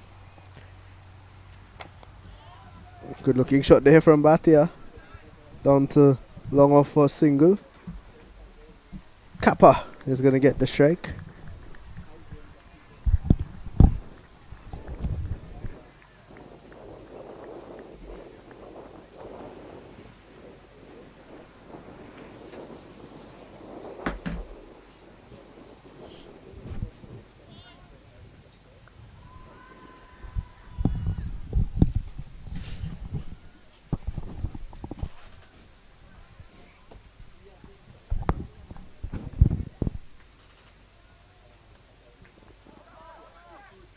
Whoa, direct hit there from the wicketkeeper.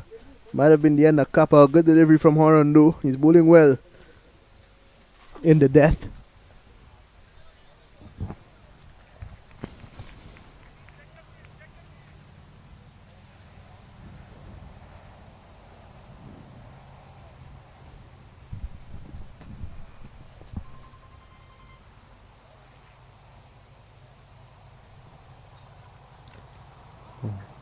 Cannoning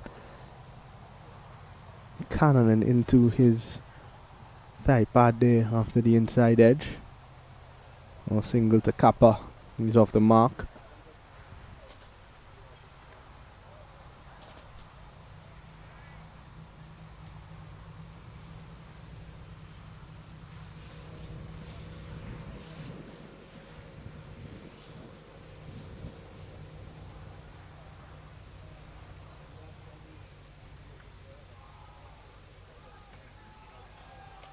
Using his feet.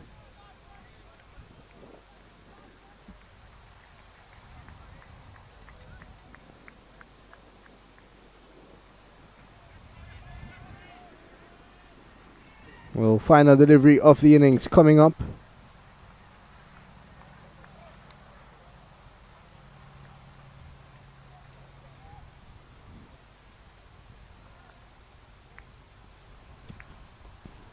Horan's into Kappa. I guess the inside edge is running down to the boundary. So work here for the short fine leg fielder. And they pick up 2. They look for the third. They get the third on the overthrow. And the USA finish with a very good, very respectable 310 for 9 of their 50 overs. A quick run through of the innings. Amrinder Singh Gill at the top of the order doing a fantastic job getting himself to 102 of 122 deliveries with 10 fours to back up that 76 he scored yesterday. Sahil Garg, he was bowled by Jones for 70 of 68 with 6 fours and 3 sixes. Srivastava struggled again. He was caught behind for 4. Jan was run out, unfortunately, at the non-striker's end for 2. Arjun Mahesh, the skipper, he got 9. Sarhas Shwetan back again, batting at number 6. And he scored a brilliant 69 of 58, 3 fours and 2 sixes. Sudini, 9 of 7. Shani, 15 of 14 with a 6 in the end. Prasad, 3. Adit Kappa, not out on 4. And Bhatia, not out on 2. The pick of the bowlers for Bermuda, Jones was good. 10 overs, 2 for 52. O'Brien, 10 overs, 2 for 59. McFarlane, 10 overs, 1 for 46. McIntosh, 3 overs, none for 28. Douglas, 3 overs, 1 for 31. Robinson, none for 44 in his 8. And Luke Horan, 7 overs, 1 for 46. A good last over in there. And at the end of it, 310 for 9. When we come back, Bermuda need 311 for victory.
So we're back here looking at Bermuda's reply. And at the moment, they need 311 to win. They're none for none in the opening over. And it's Shani opening the bowling from the far end.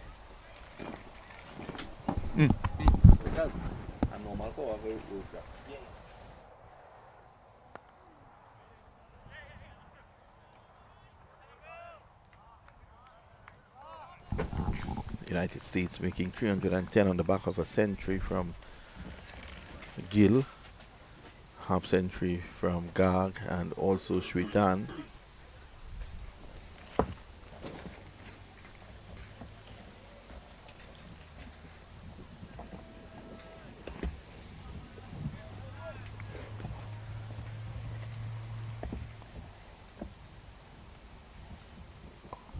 So he breaks into his run now.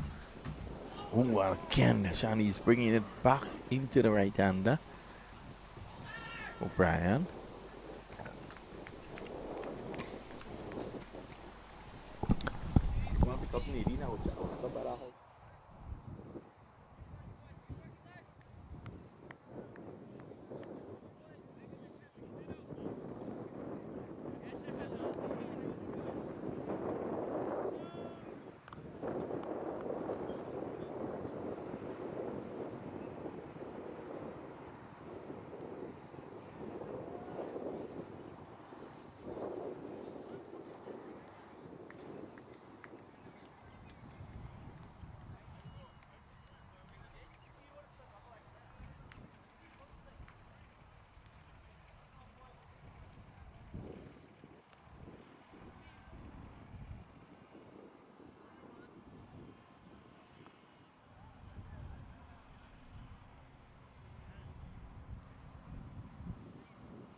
Yes, and we're back here. And it's the chase. Bermuda, they're trying to get to that total, a mama total of 311 to try and see if they can get victory. Both teams here, remember, both teams have won the first match. And they're trying to stay unbeaten in the tournament. They're hoping to try and get a good opening partnership.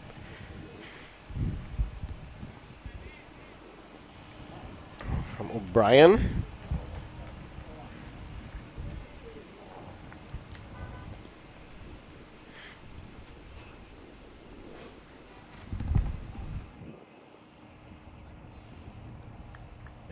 It's wide.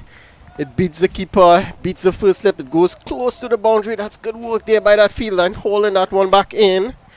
And they get through for two more. It's two to the total. Passad. Taking up the tackle. So yesterday they started with this spin as well. This one is just outside the off stump, left alone by O'Brien.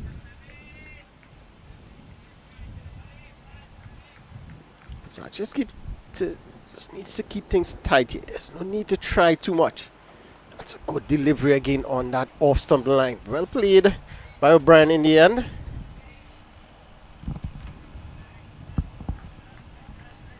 Slip in place. It's very attacking here. This one is hit down the ground. This can go all the way. Yes, it has. 6 runs to start with there from O'Brien. And he looks like he's not going to really allow the bowlers to settle to bowl to him. If it's in his arc, he pitched up, he's going to look to go straight down the ground. And that's a safe shot. Remember, we're in the power play, so just 2 fielders outside the circle. One down at a deep mid wicket and one at long on. This one trying to just push it wide, force the batter wide outside the off stump. Wide signal by the umpire. Just slip and play, backward point, cover point, cover, mid on. Sorry, mid off, long on, mid wicket, deep mid wicket, short square leg. Very attacking field here, set by the captain. Hish. Oh, that's a good comeback there from Passad. After being hit down the ground for a 6. 3-dot deliveries.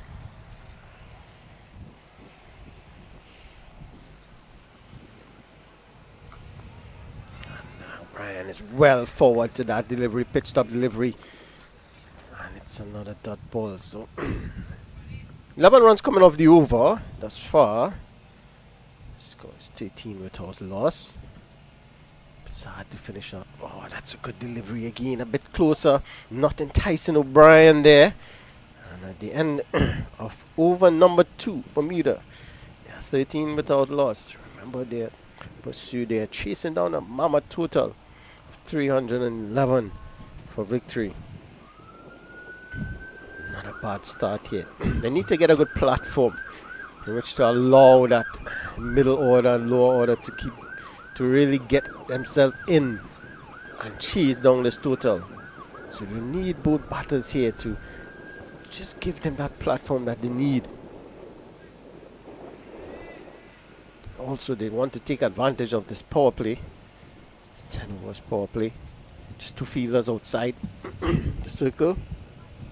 A deep square leg and deep wicket. So it's wide outside the off stump there. Well, the batter was looking for a wide. Not signaled by the umpire.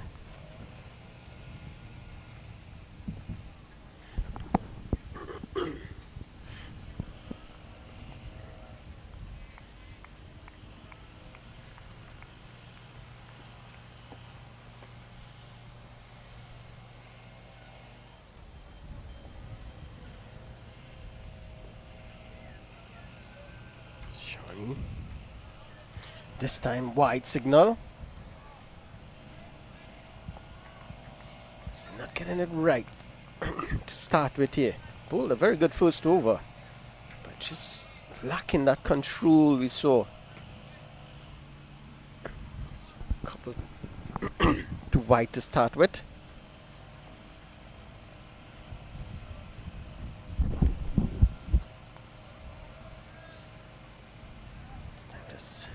Pushing that one to that cover point fielder.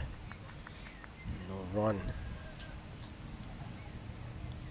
A very good spell to the end of the innings in that first match. A number of maiden overs as well. He would want to replicate that. Yes, they're chasing they have a huge total to defend. And it would be a bit comfortable for the bowlers. This one is guided nicely, but that's excellent bits of work there. Nice return and backward point, and there's no run. So that's what you need to support your your bowlers. They did look good in their first match, the USA. Bowling was really good. Fielders backed up the bowlers. They need a good job again here. Nicely behind it.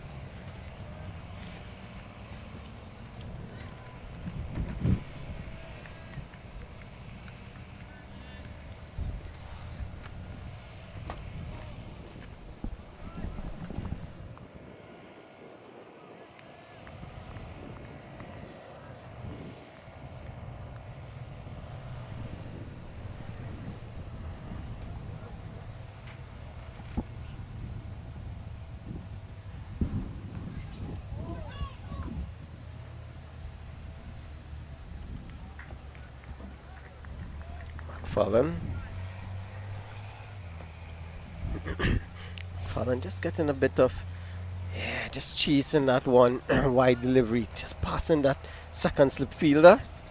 Good attempt. Was unable to catch up with that one.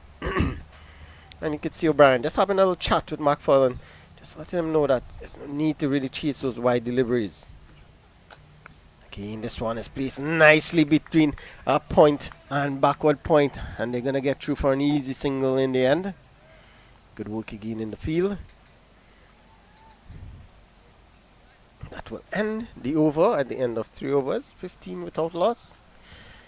Not a bad start. It's 5 runs per over.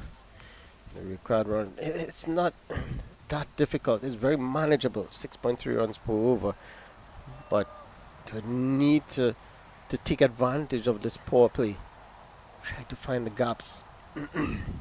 Get a couple boundaries.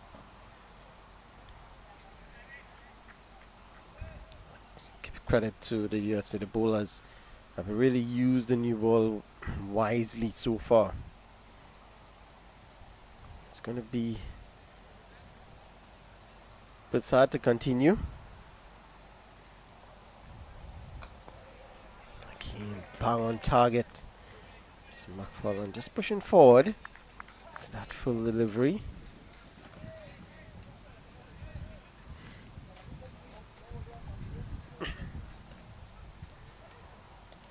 On the back foot, working it nicely. Just need to turn it a bit more just to get it past that fielder at that short square leg. Would have been an easy single. Probably more. But so I bowl a bit quicker. Oh, that's an excellent delivery. Again, not sure if to come forward or back. Just standing on the crease there was McFarlane. And just clean pushing the bat at that one. Close to the outside edge. Again on the back foot. Has to be careful here, McFarlane. He's playing a lot on the back foot. And Prasad is pulling a bit quicker.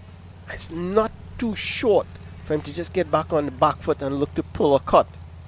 So he has to be careful. Full delivery in the air, driven, over cover. This is going to run close to the boundary. And it goes over the boundary now for 4. So again, a bit of width given. And McFarlane took full advantage of that. Didn't try to keep it down. All he had to do was get over that infield. And he would have been able to pick up 4, and that he did. So that's good for him. That will give him some confidence there.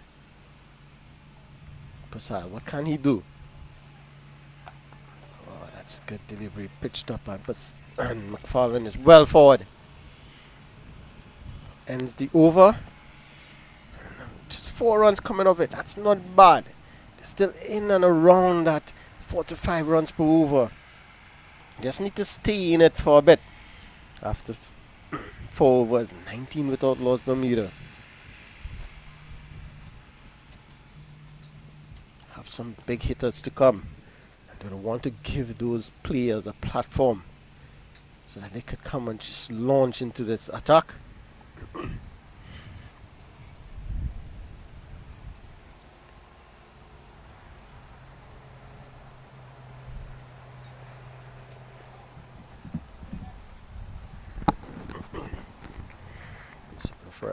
Still keeping the slip in play, that's good. Backward point. So it's very attacking here. Brian is nicely behind it. Moved pretty well earlier on. Picked up a wicket, I believe.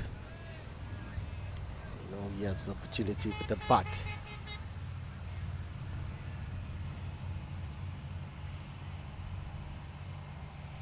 Continues into his 2 over, just 4 without 4 runs conceded so far in his 2.2 overs. That's good start here for him.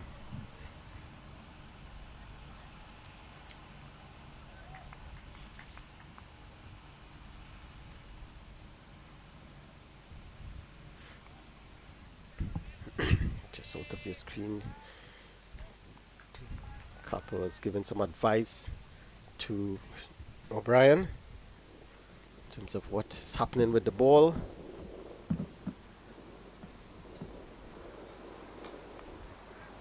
It's played straight to him. No run.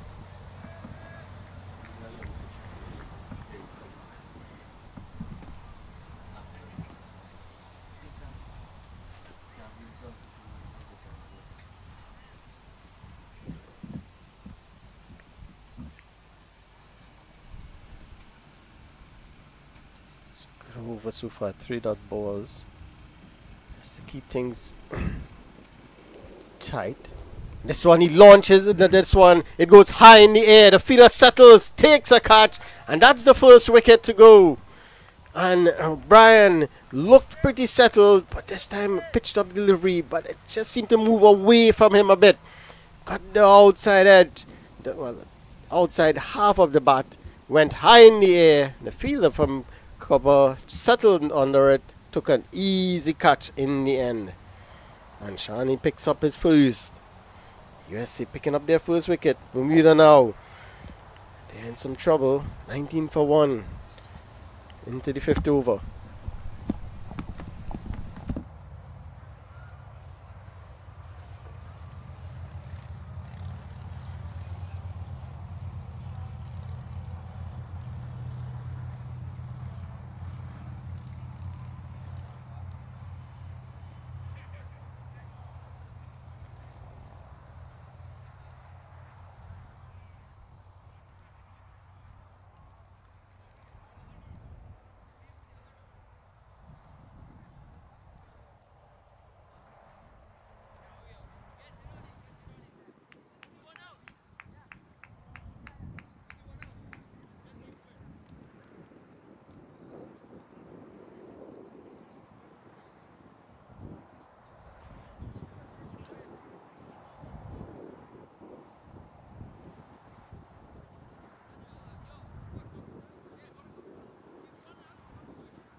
The new batsman is James.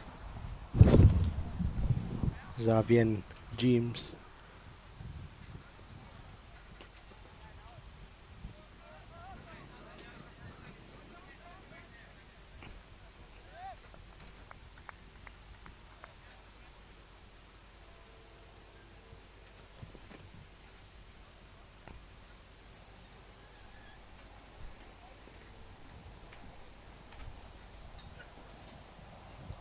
Another wide from Shani.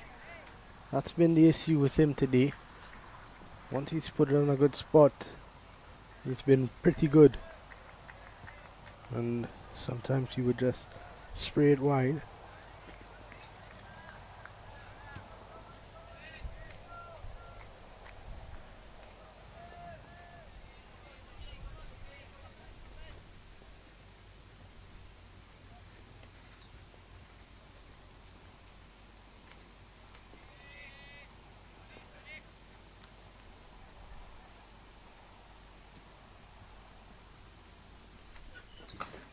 In the air and into the gap, 4 runs. So an aggressive start.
Oh, Prasad hitting this one down to Gill. Good stop from Gill.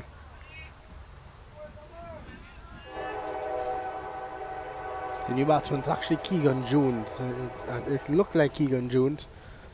The squares have gotten it wrong. They've sent out James instead. Good with the work on the second attempt from the wicketkeeper. Well, Prasad has been bowling well.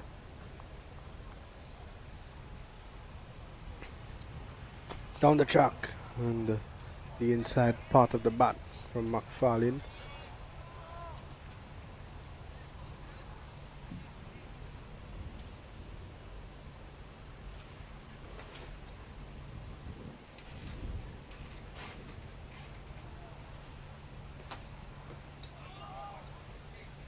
Another good delivery from Prasad.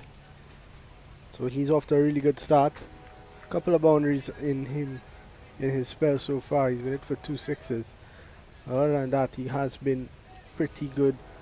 He's looked to cause some problems down the track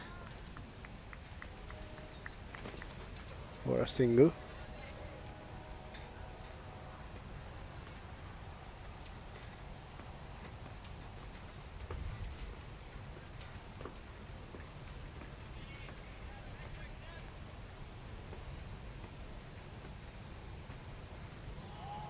Oh, the faster delivery left from Jones.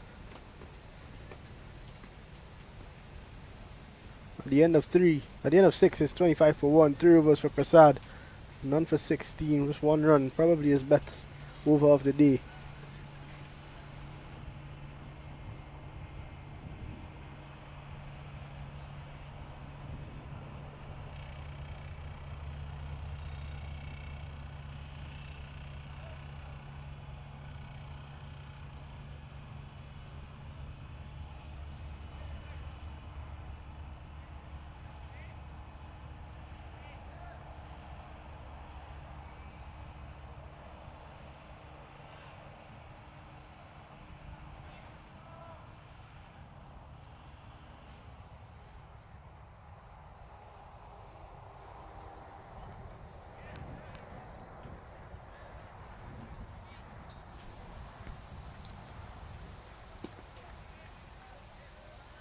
So Callum McFarlane is pretty good with the ball in hand. Seems to be a good all-rounder.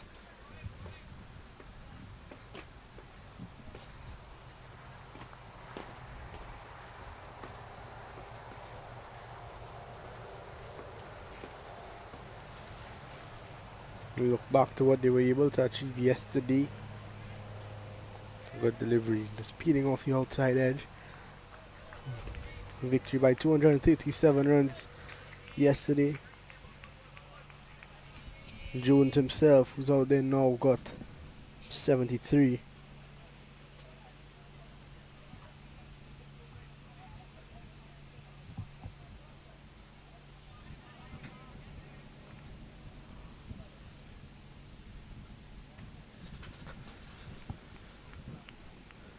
McFarlane got a 21, what more than that today. He's hitting this one up and over, and it's going to race into the boundary for 4.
So Kappa is into the attack. They pick up the bowlers yesterday against Canada, 3 for 21 in his 10 overs.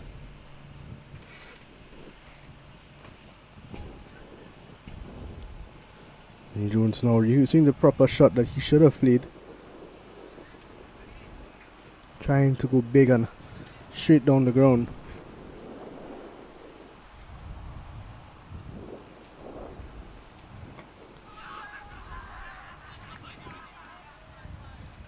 And it looks like if he stepped onto his stumps, Keegan Jones, who a very uncharacteristic way for him to go.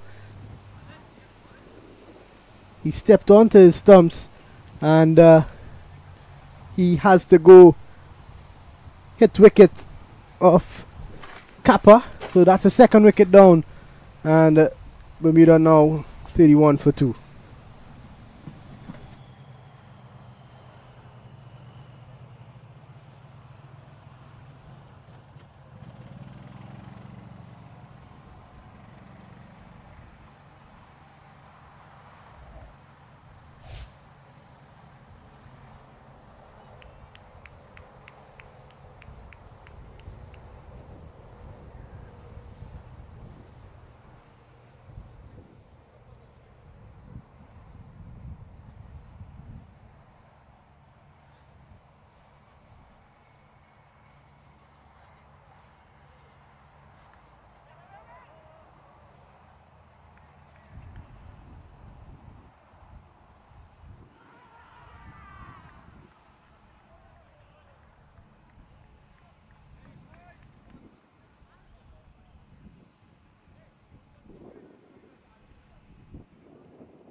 So Kappa to continue, and the new batsman gets a single right away. And I'd like to introduce the great man, Mr. Shwetan. His son Sarash is in action and in fantastic form, I must add. 52 yesterday and in quick time, and another brilliant 69 today. And I want to say good afternoon to you first of all. And how do you think it is going so far for the US? It's been going good. The game against Canada was a nervous one, with all the history behind, and they were happy to get that one off their back.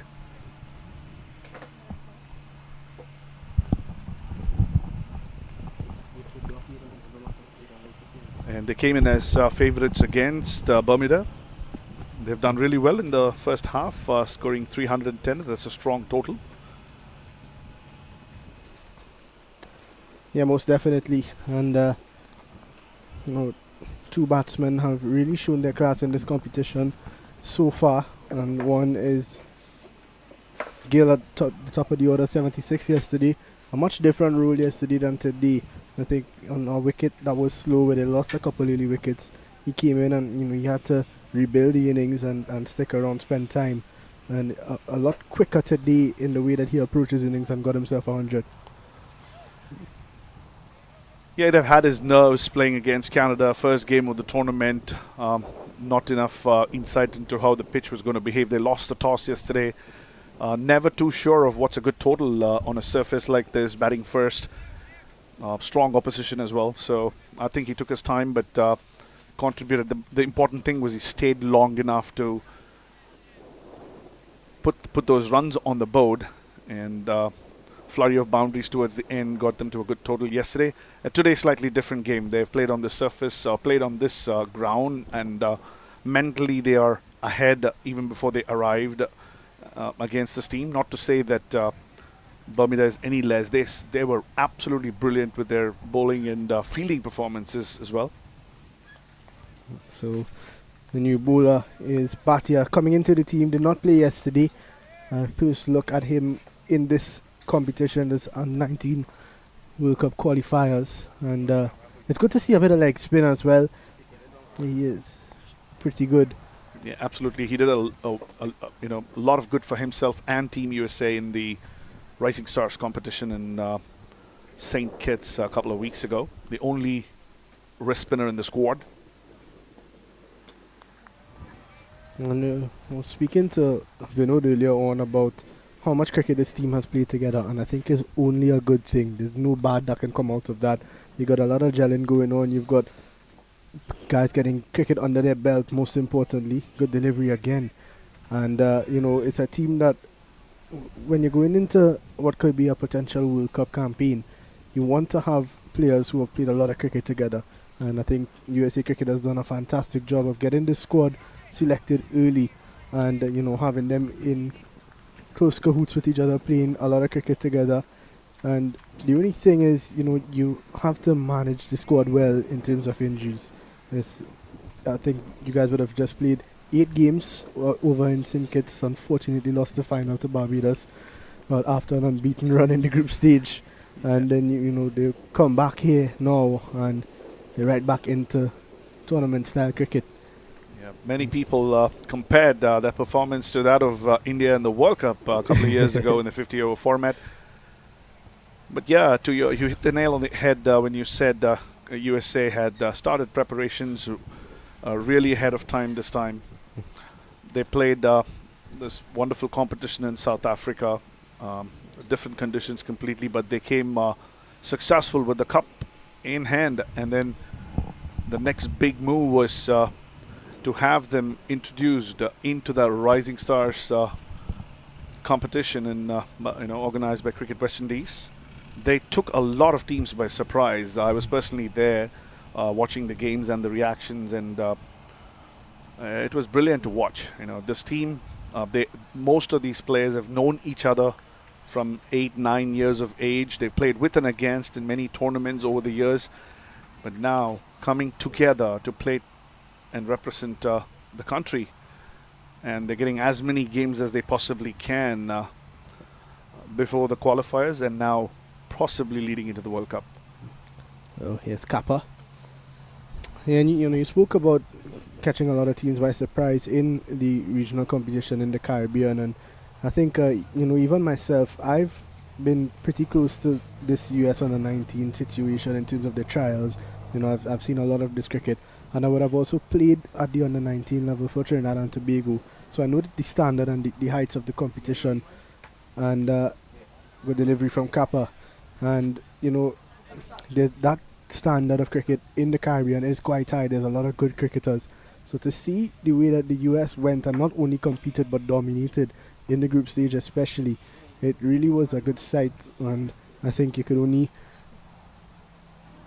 be impressed. A good delivery, and that is the wicket. Jones has to go. In fact, it's McFarlane. Well, the scorers have made another blunder here. The scorers have got it all wrong. But the batsman to go is I'm not quite sure who it is, but caught and bowled by Kappa. It's a thing of pity. The commentators are depending totally on the scorers, and seems to be some sort of a technical issue. The score's not getting updated, but the matter of fact, it's the third wicket that has fallen.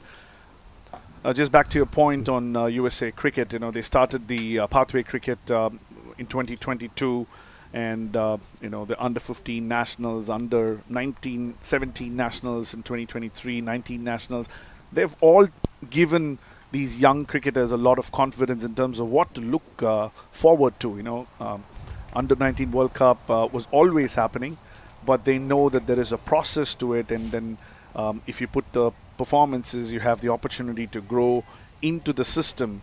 And over the last 3 or 4 years, there's been a lot of development, both in terms of infrastructure and pathway into the system that has resulted in this wonderful, blossoming performances by the U19 boys.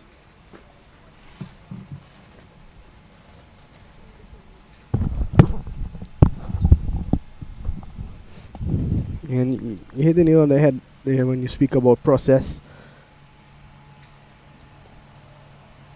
The new batsman seems to be the opening bowler from the first innings, Luke Horan. The big guy had a bit of a run-in earlier with Gag when he threw the ball back at the stumps and Gag was in the way. And he's got a big job on his hands now with Bermuda under a lot of pressure. Yeah, he's playing his second cycle in the qualifiers. A quick look at the wicket, trying to close the face. The ball stopping just that little bit and gleefully accepted by Kappa. He's not going to drop that. Kappa has been impressive, picked up 3 yesterday. I think he was the pick of the bowlers. When you're defending a relatively low total, 236, it's a good total, but it's a bit average. And you know when you've got a total like that, especially after the start that Canada got off to in the power play, they were 52 for 1 at the 10th over. And then Kappa came in those middle overs, between overs 10 to 20. And all of a sudden, he just pulled everything back. At the end of 20 overs, it was 71 for 3. 19 runs, 3 wickets in 10 overs. That was huge for the USA team, and I think Kappa is right back on spot today. I'm not quite sure of his figures just yet. We wait for the scorers to just catch up, but I think just 1 or 2 runs in his 2 overs under wicket already, 2 wickets. So he's been really good. Yeah, the first thing that anybody would have thought about or asked is why change of ends. If you put in a performance like he did yesterday, 3 wickets from the far end, but Kappa seems to not be thinking about those things. He's just super mechanical in his process, just doing the job, landing the ball in the areas he'd like, and continues to pick up wickets. What he did well yesterday was he varied his pace a lot. He stuck to a good line and length, and what he did different was his pace. And I think that is what caught Canada so off guard. As Bhatti is it again. Good delivery, keeping low this one, and almost sneaking through. And we speak about catching Canada by surprise yesterday, and I think another innings that caught them by surprise was Saraj Shraitan when he came into bat in the last 10 overs. And we'll get back to that after this delivery, punched away for a single.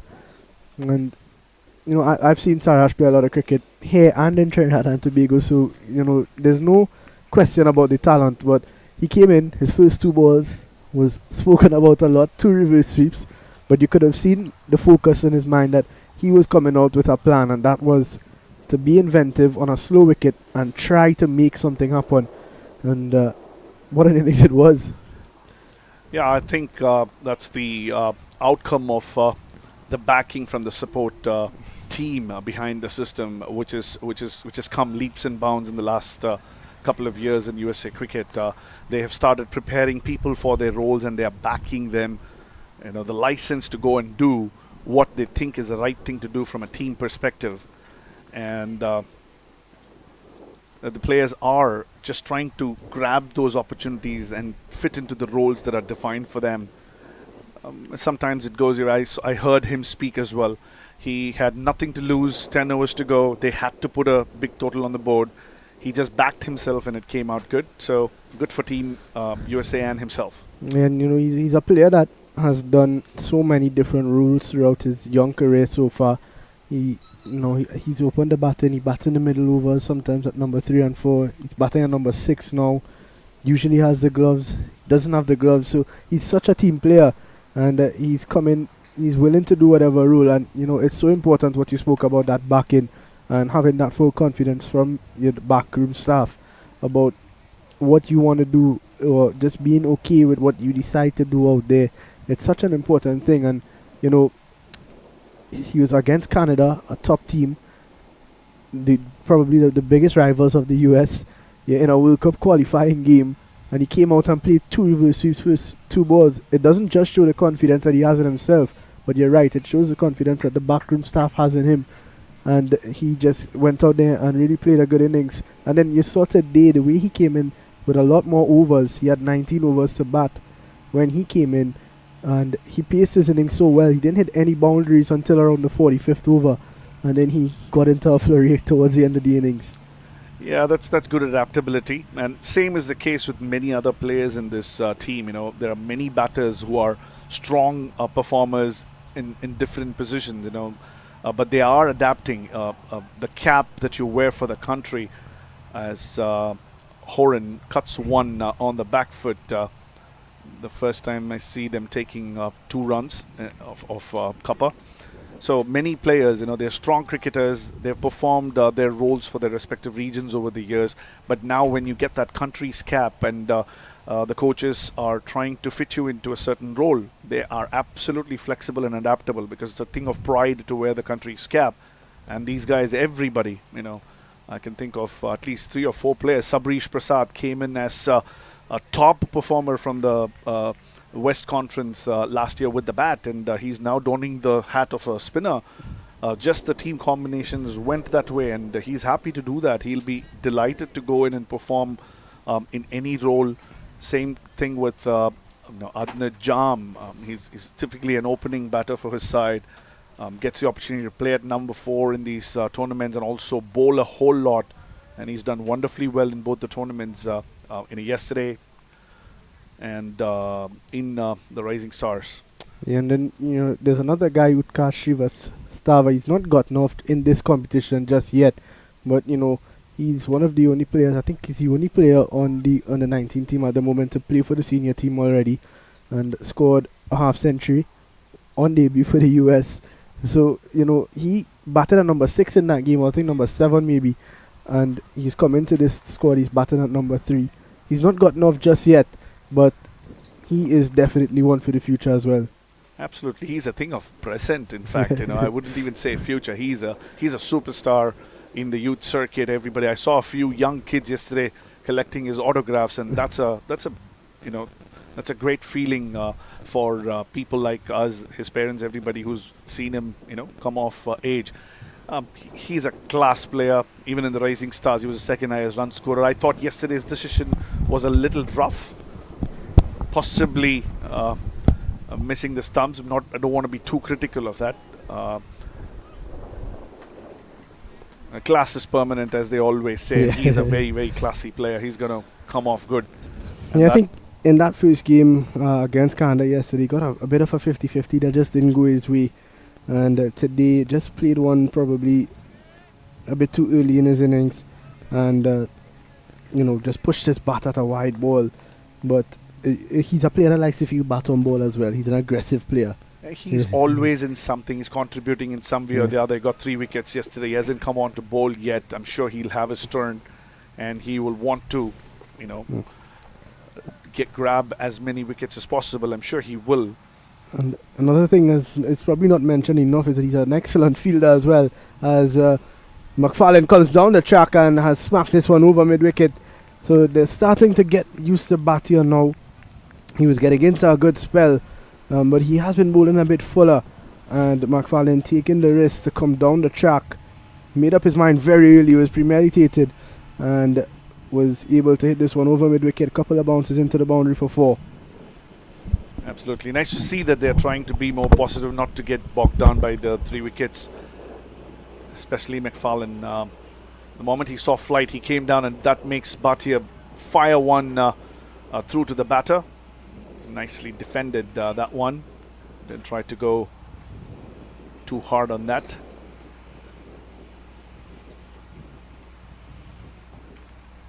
That one right under his eyes. Played that one to finish that over. Bermuda 41 for the loss of 3 wickets at the end of over number 13.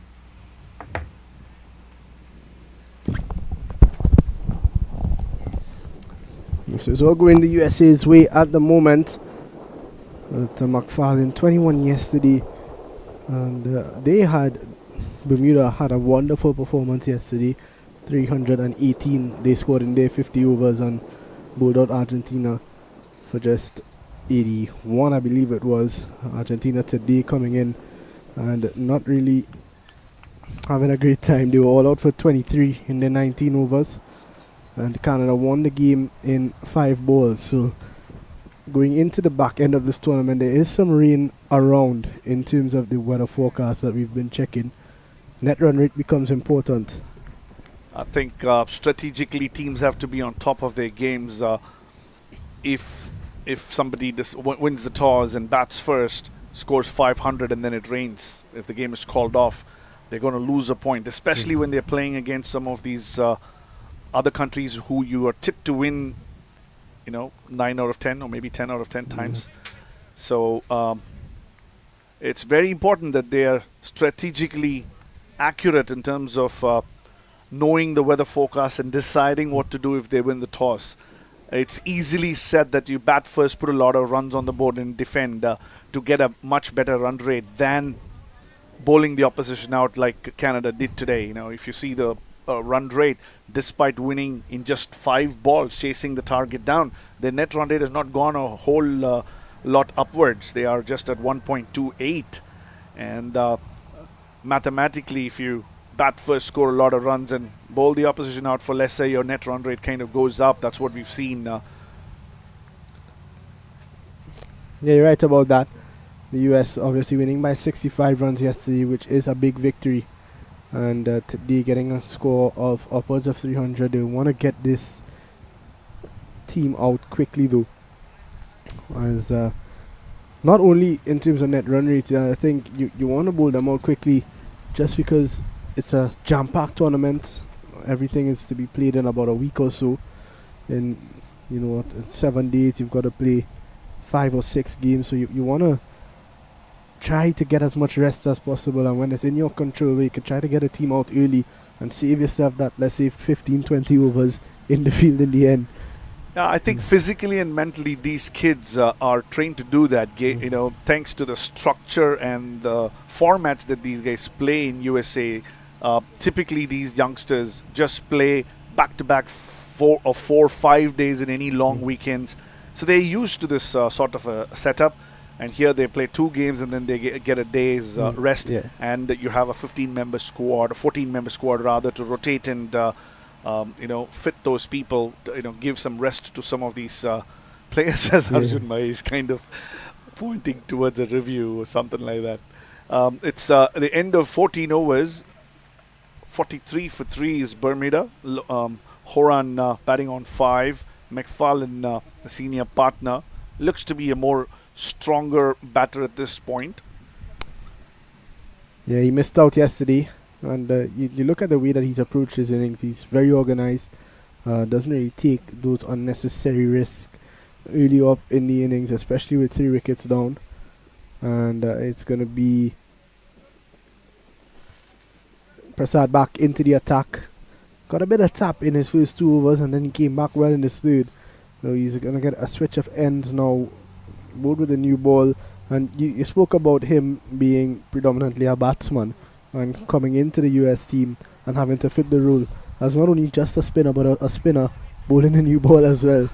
But I'm sure he's happy to do it, because at the end of the day, these guys are very much grateful to be representing their country. Yeah, I mean, I want to say that he would be more happy to bat as much than bowl, but he's equally skilled with in both the departments. We've seen that he got a brilliant fifer against Barbados in the Rising Stars that saw Barbados being skittled out for 88. That was a brilliant performance. And even in that final, he was the only guy who, caused a lot of threat, picked up 2 wickets in that final. And he's been trained a whole lot to bowl with the new ball. He's bowled a lot in his regional games as well. So it's not a new role for him. But again, when the standard of cricket increases, he has to just adapt a little bit and continue to contribute for the US. That's a good ball there. He saw the batter coming down and fired that one. Probably just came down a little too early there, McFarlane. He seems to be premeditating a lot. I think in the last over, he premeditated very early to come down to bat here. And you can see Horan on the other end just signaling to McFarlane that this Prasad is just getting the ball through a bit. And, trying to let the ball hit the face and slide. A lot of arm balls early on in this innings. This one a bit shorter and pulled away for a single down to deep mid wicket.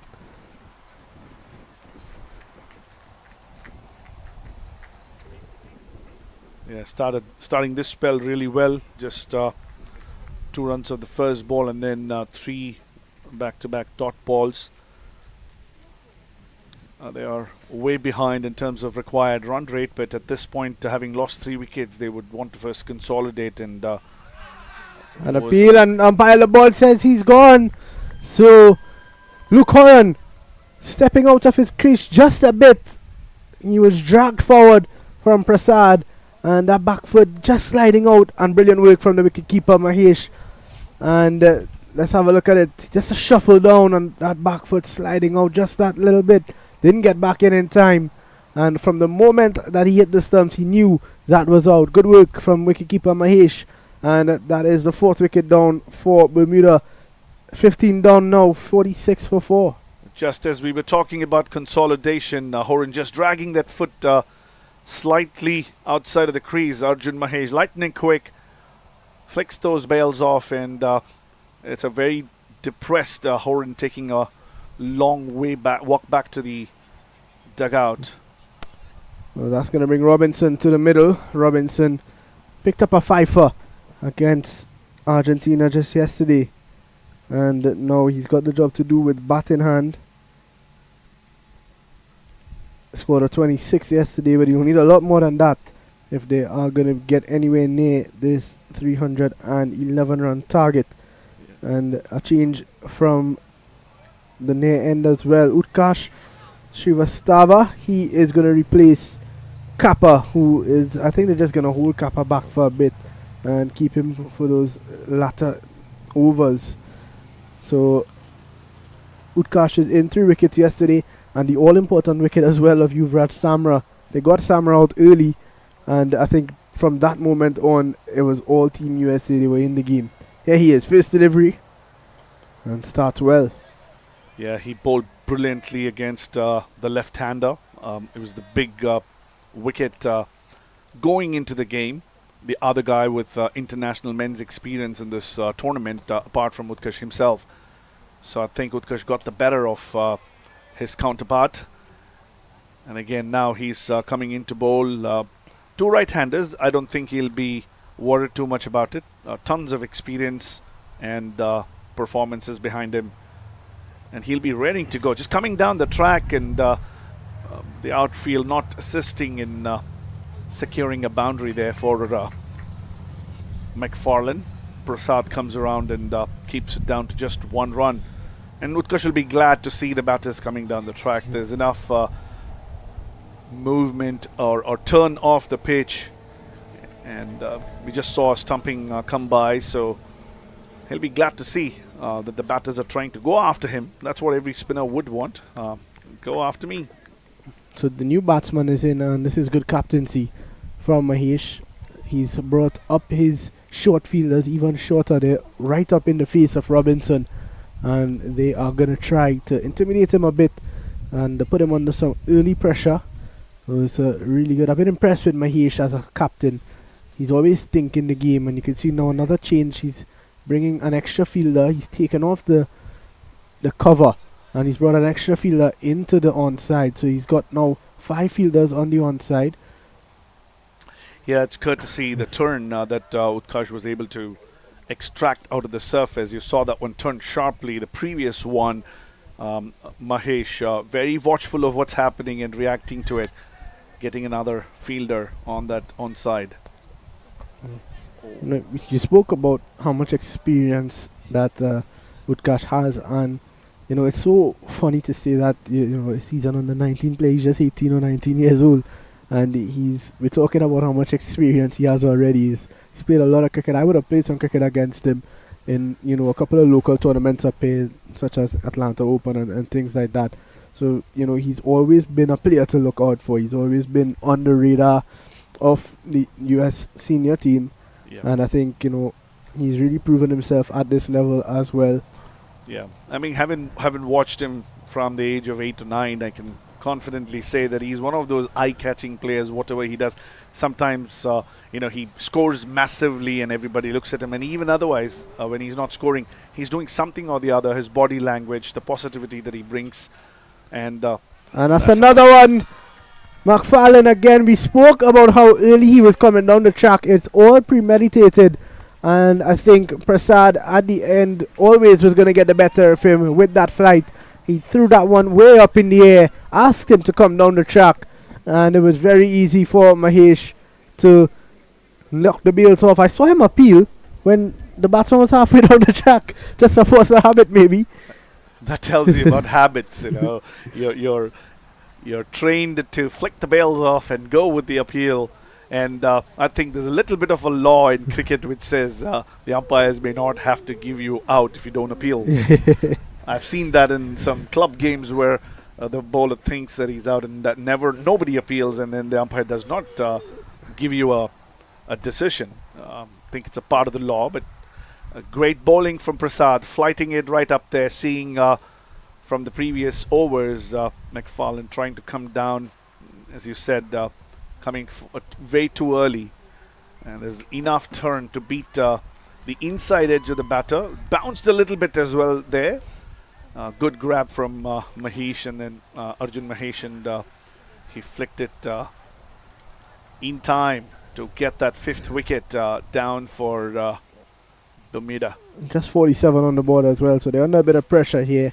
And the new batsman is Fulton. Fulton did not bowl and is batting at number 7. So I'm guessing he's just a middle over sort of batsman, but he's got a massive job on his hands. 264 to get from 203. I think from a Bermudan perspective, you're out of the game with 5 wickets down already. You've got to look to just, make something out of it. And he's left that one and he's almost been bowled. You can see the reaction of Garg and the wicketkeeper. And let's have a look at that again. There's a lot of turn and he's extracting some bounce. We were often talking earlier about the lack of bounce, but there he's Prasad, a little taller maybe. Also probably landing the ball consistently on the seam, getting some bounce and turn. Like firing in this one, so his length has been good and his lines as well, but his pace variation, similar to Kappa yesterday, he has been top class so far. 2 for 19 into his 5th over. And, getting some turn again. This one played behind square, chance of a run out, and Mahesh looking for the no look, but they were easily through for that single. So Fulton's off the mark. Robinson yet to get off the mark. And Robinson as well, we were speaking about the lack of bounce. Robinson is another spinner who I saw getting some bounce with the new ball. I think obviously the new ball is harder, but you tend to see the new ball skid on more when the spinners are bowling. At the end of the 17, 48 for 5, Bermuda. Prasad continues a good spell here, 5 overs, 2 for 20. And if you think it's going to get any easier, if you're a Bermudan fan, it's young Utkarsh Srivastava on the other end. And he is looking very sharp as well in his first over. Yeah, I think in today's 11 they've got all variations covered from a spinner's perspective. They have the off spin of Utkarsh and Sabrish, both good in their own ways, and then you have the left arm spin of Kappa, who's been very consistent, and the wrist spinner in Sahir Bhatia.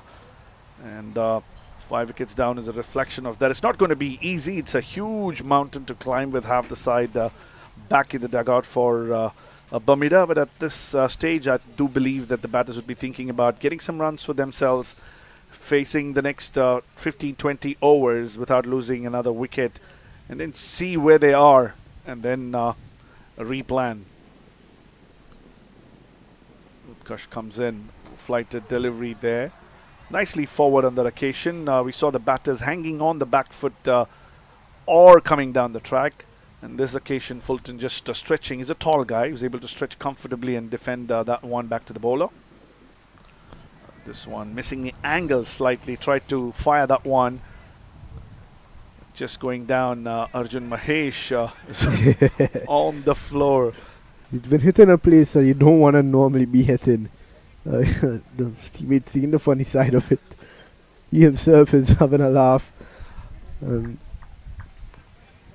Absolutely. Hope he's well protected. And I can tell you these guys know what's important in life. So 49 for 5, Utkarsh Srivastava into his second over. And I think there's value in getting someone closer up. Well, that's a big heave from Fulton. And it's got to go off the inside half of the bat. And the fielder down a deep mid wicket is in. That's Sarah Shritan. And he fires in the return. Yeah, he thought it was in his zone and he wanted to go with the turn, but the ball just stopped a bit and hit the thick inside edge of his bat. Fulton getting 2 runs for that eventually. Another well-flighted delivery, playing fully forward. Right approach there by Fulton. So, as you guys would be aware, it is ICC Under-19 World Cup qualifiers, and that's a big hit. He's gotten all of that, and Sarha Shretan, in fact, it's someone else. I think it's Bhatia down there long on has to just retrieve it. That's a big hit from Fulton. He got all of that from the moment it left the bat. You knew that it was going to go all the way. He's a big man, a strong man. And once it's pitched up like that and flighted, but I don't think Srivastava would be too unhappy. Yeah, that one he used his long levers to good effect. The previous one he mistimed, but this one just turning right into his arc, and Fulton making full use of it. He's scoring well. Run a ball 9 at the end of over number 18, 57 for 5, as Bermuda tries to consolidate here, reconsolidate.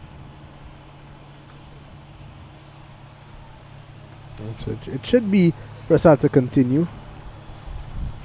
5 overs into his spell, 2 for 23 overs with the new ball. And his third over, he looked very threatening. He was taken off after that, and he's come back in for 2. And since he has come back in, he's picked up a wicket in each over. So at 57 for 5, Bermuda in need of a partnership here. But the US would look to get this done and dusted quickly. They're on the attack. Here is Prasad. Peeling off the outer half of the bat. He was not in complete control there. Absolutely. Prasad's going brilliantly. He's getting the right pace.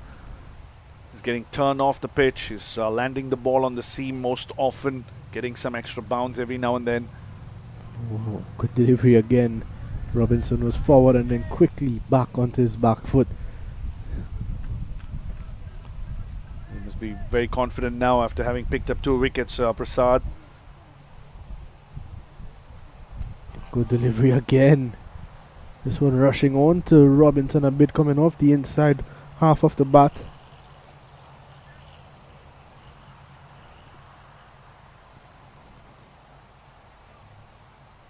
And he's cutting straight to cover, no run. So Just threw that one a little wider to see what Robinson would do. If there was extra bounce, the slip would have probably come into play, or back for point. He played that nicely to cover. oh, he's looking to heave this one into the onside. Not getting any real connection. And it's straight to, looks like, He was trying to hit that one with the wind. Wind blowing from left to right. ooh, that one getting some bounce and appeal. Not out, says the umpire. That one bounced out of nowhere. Exactly. I'm pretty sure if there was a microscope attached to the camera, we'd see that the ball is landing on the seam. He's just getting awkward bounce right outside that off-stump line every time he bowls, and there's probably something there on the pitch. That's really bounced there. Nothing short. The batter just poking at that one. Lucky that it didn't tickle his bat on the way through the gloves. Yeah, the wicketkeeper Mahesh, he's a short man, but he still had to take that ball almost above his chest. So shows the amount of bounce that he got there.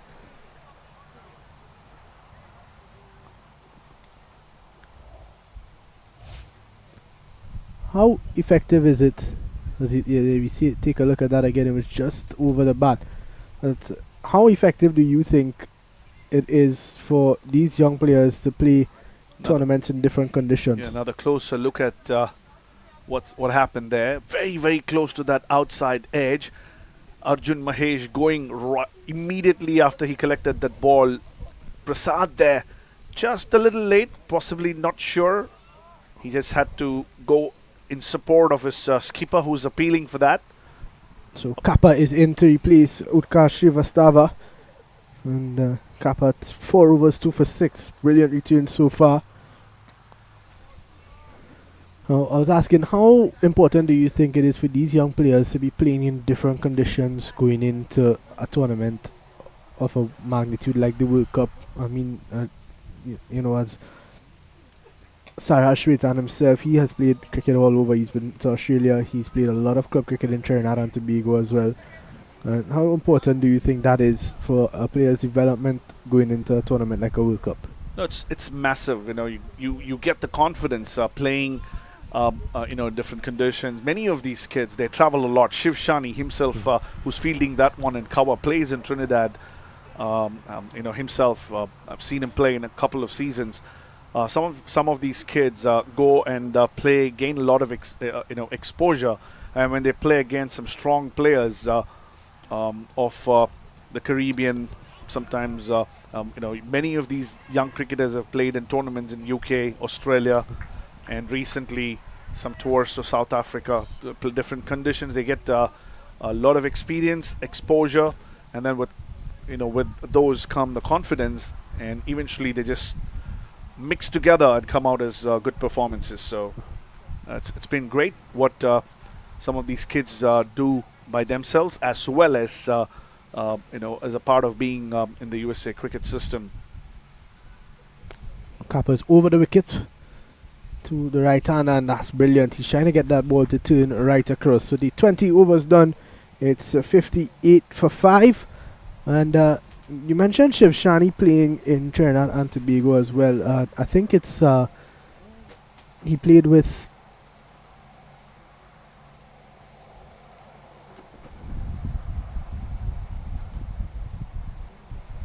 I think I played against him. I remember playing against him in Trinidad and Tobago.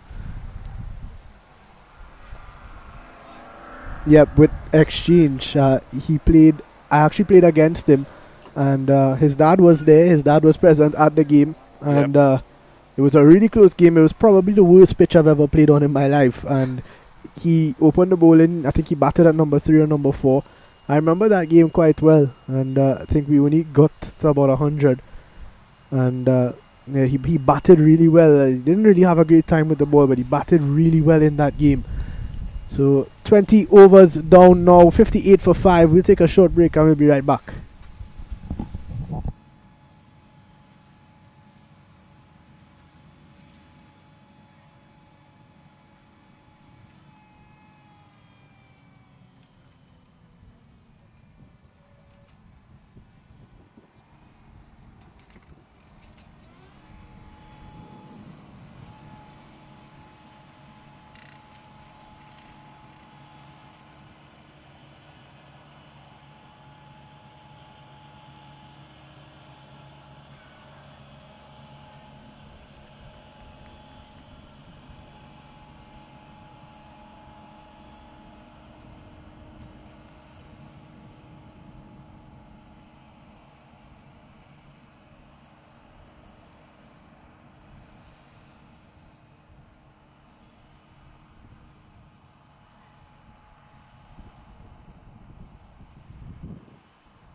off the back foot full turn. And Prasad continuing. 253 to get in 179 deliveries. Punch down too long off again for a single. So Robinson finally, in fact, it's full turn off the mark.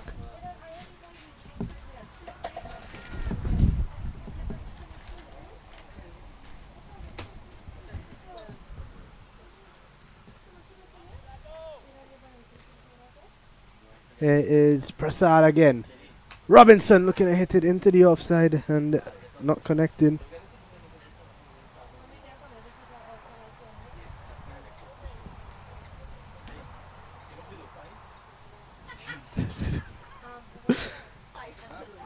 Down to long on for another single.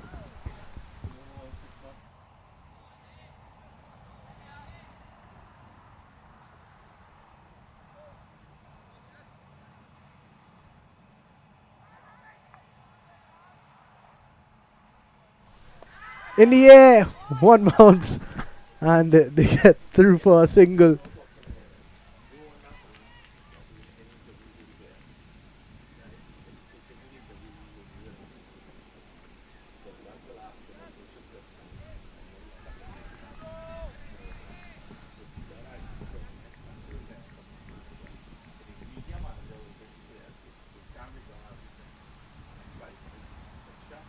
Oh, a chance of a catch. The extra bounce again from Prasad.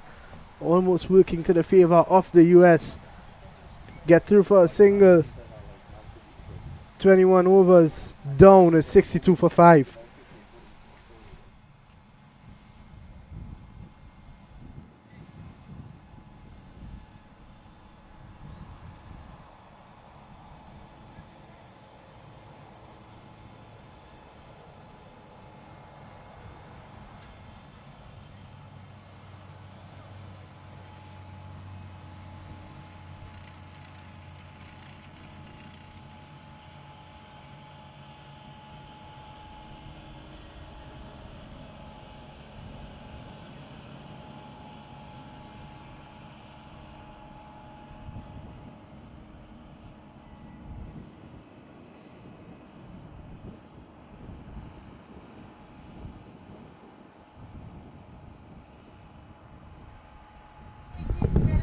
So you're back here, 62 for 5. This is over number 22. And so it's 62 for 5 at the moment. Kappa continues. He has been the best, I think, of the United States players over the 2 days. 5 wickets thus far. Here he is. And a bit too short. It allows Robinson to go onto the back foot and play it back along the track.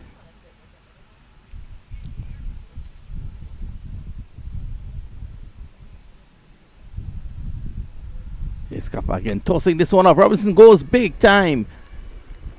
And over the Hospitality 10s and at 6 runs.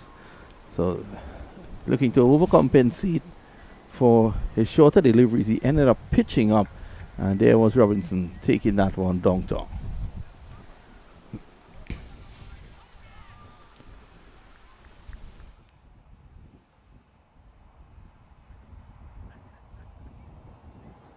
For 5, he's in again. Kappa. Oh, that's a good delivery. Slowed it up. Got some bite off the track.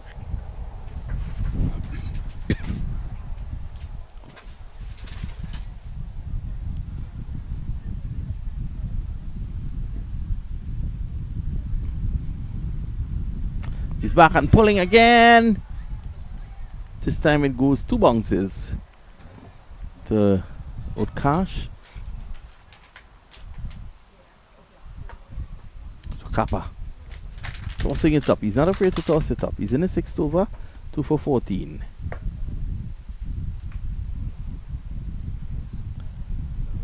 Oh, beautiful delivery. Beautiful delivery. Spinning across him.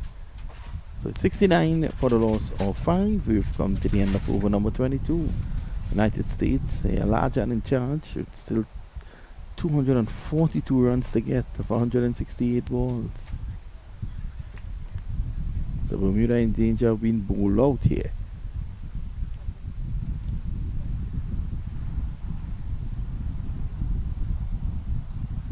going to be Prasad to continue from the fire, and he has bowled well.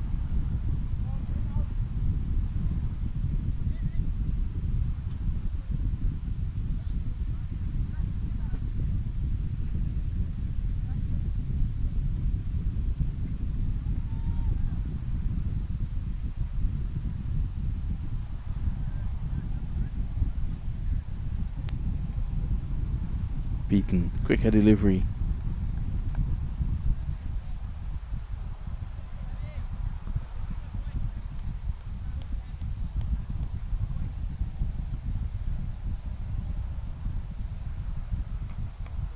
It's a short and it pulled away. A mighty hit. And that goes for 6. Too short by Prasad. Fulton rocking back onto the back foot. In fact, it was Robinson, was it? Yeah, and that's 6. So Robinson goes to 15. Prasad 2 for 30. Bit too short. Much better. Every time the ball he pitches the top, it creates an opportunity, it creates something.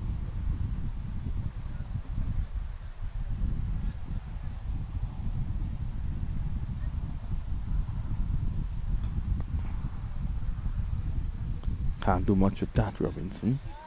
75 for 5.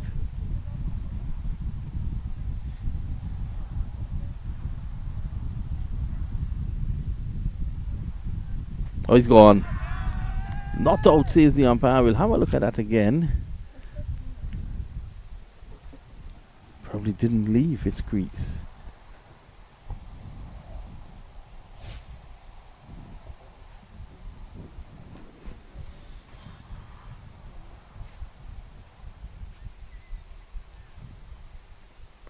I'd like to see that again.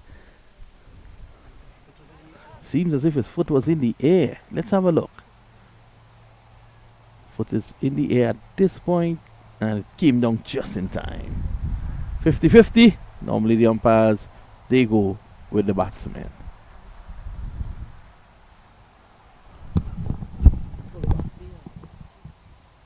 That's not how this thing I was showing before. No, it was showing nice and small. This thing I showed. Oh, no, that was because he zoomed. Oh, Yeah. When it zoomed, this thing has zoomed too. reset all.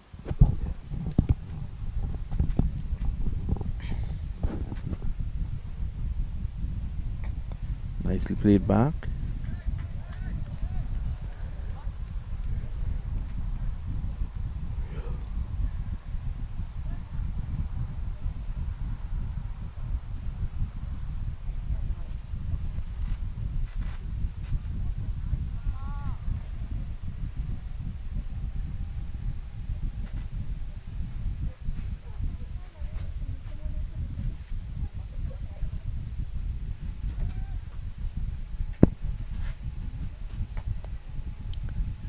Off the back foot, there's one.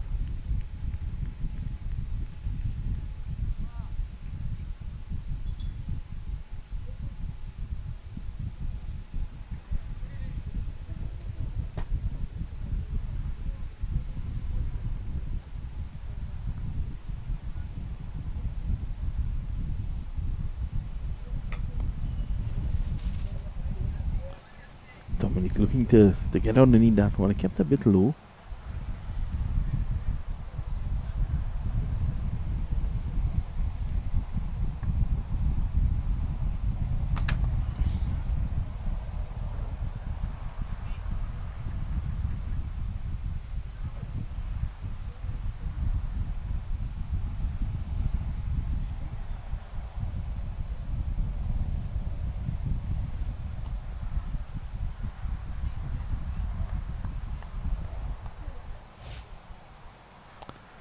The end of the over.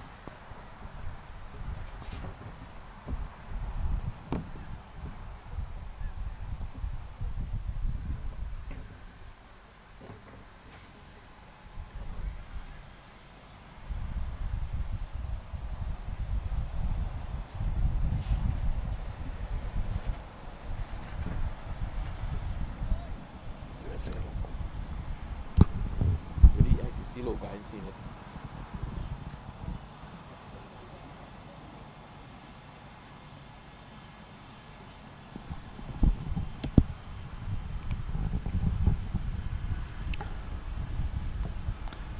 So it's Prasad to continue. Playing off the back foot. Nice little partnership between Robinson and Fulton here.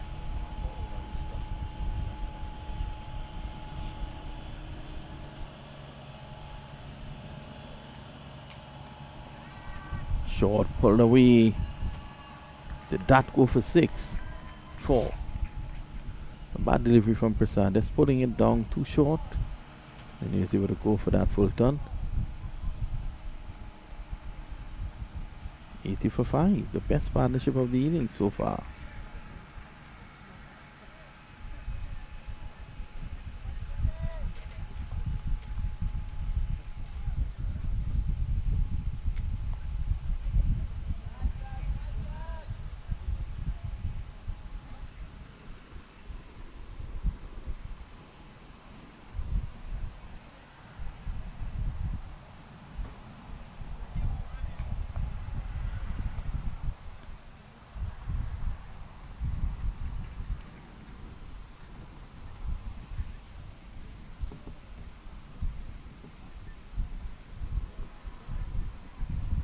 Struck on the pad. Probably bat on.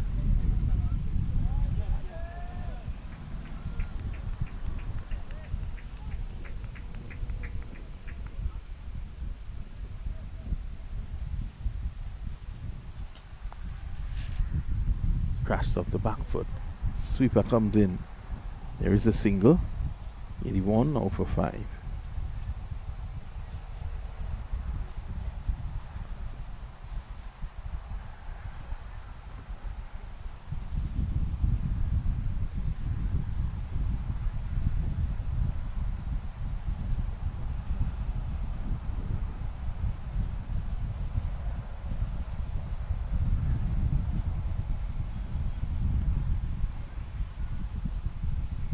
Kappa to continue from the southern end.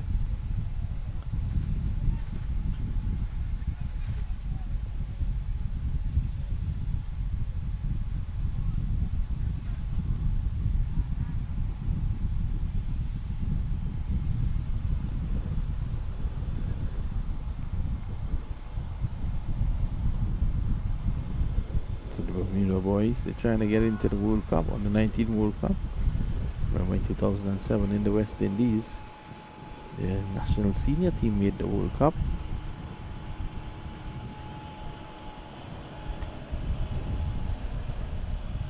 Had India and a spot of border in the first session of play. And Dwayne Leverock took a blinder to get rid of her in the Seward. That slip.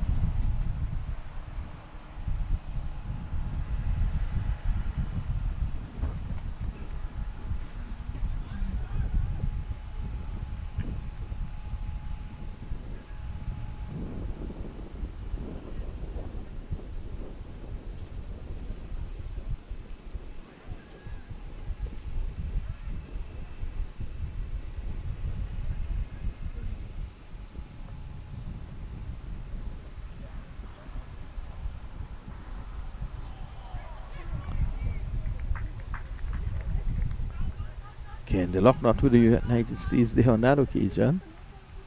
Have a look at that again.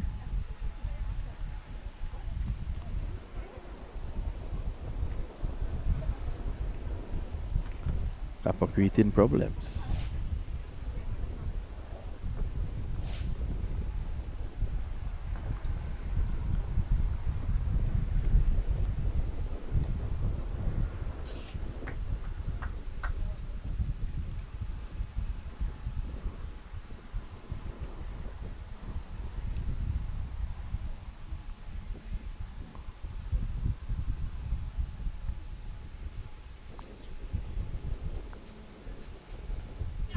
This time he struck on the back leg and he's gone. So Kappa gets his third. Bolton struck on the back leg. He has to go for 20. Top score so far, and it's 83 for 6.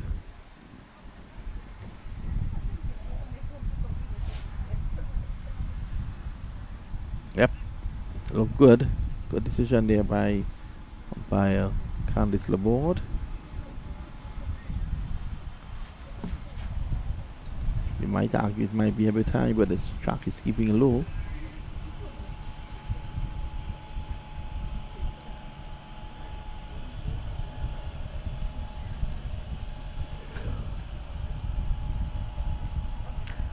So the players take a short break at the fall of the 6th wicket. It's 83 for 6.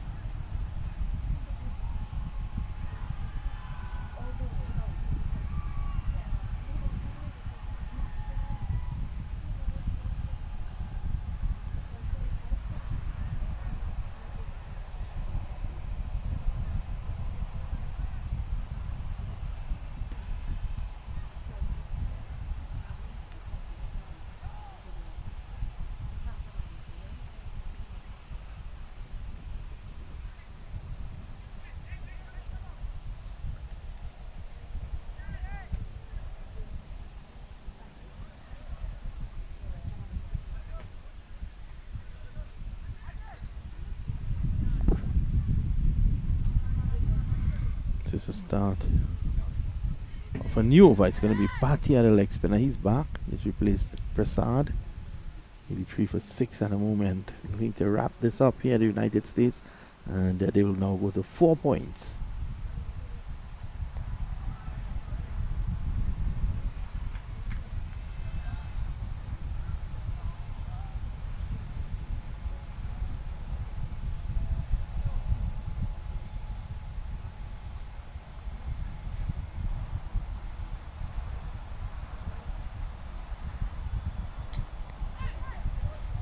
In the air, but safe.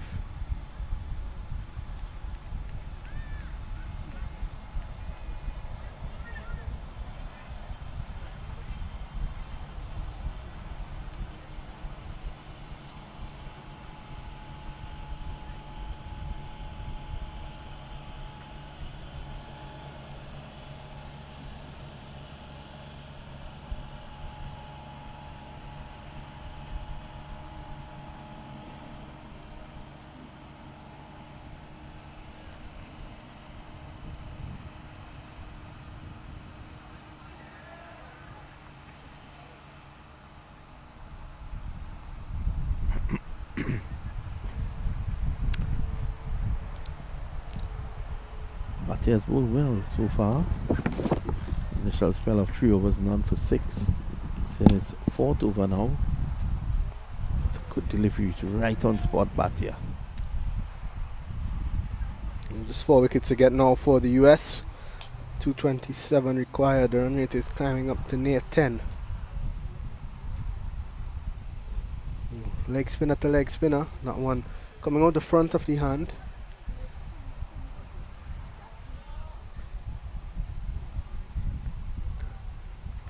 So McIntosh is the new man in.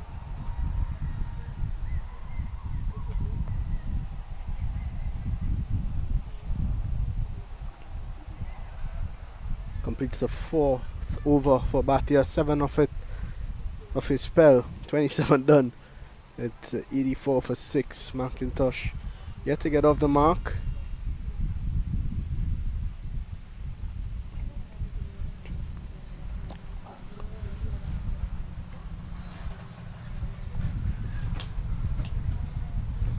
Kappa to continue.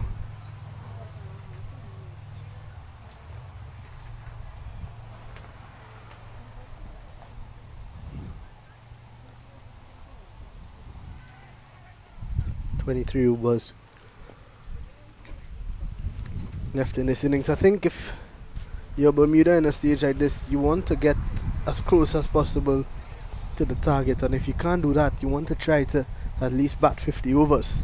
Well, they still need 227. Kappa pitching that one right up. The way that Robinson is going to go is he's going to play his shots once the ball is there. He's a big hitter. We've already seen him hit 2 sixes. Kappa 3 for 17 in his 8 overs. 6 wickets in the tournament so far. Kappa. Shaitan can't pick up that one to get through for a single.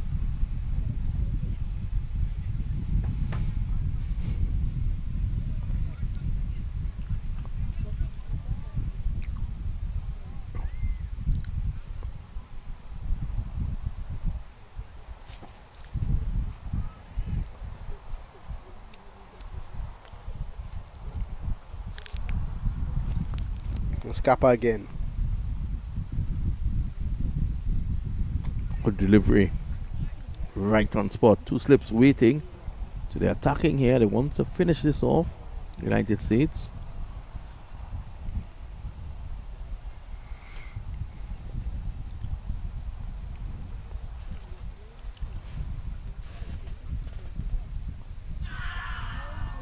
Just outside the line of the leg stump there.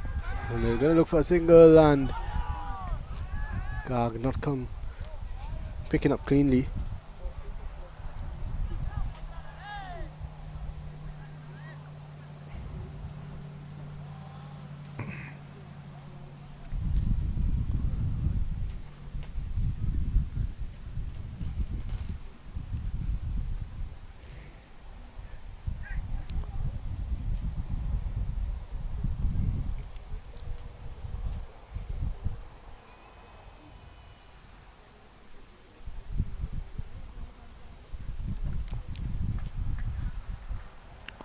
So Robinson putting some value on his wicket here.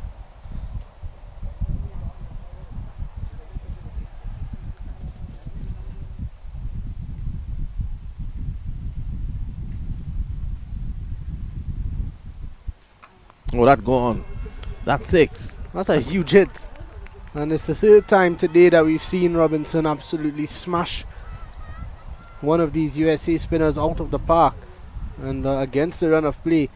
So Kappa completes his 9th over. He's gone for 24, picked up 3 wickets. But let's have a look at this. In the slot, so to speak. It was just a seriously good hit.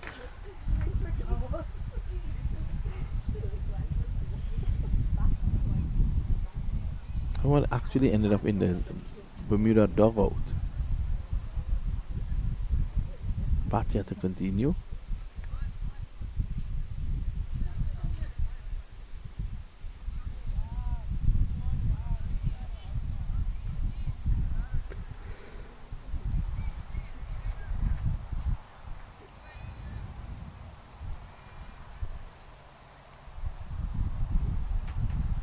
Here's Bhatia. Straight back to him, and that's the end of that. So, Bhatia picks up his first. and McIntosh does not get off the mark. He has to go. So- 92 for 7. Bhatia. I think this one, the bat turning in his hand, and Bhatia just plucking it out of the air. Another wicket, 7 down for 92.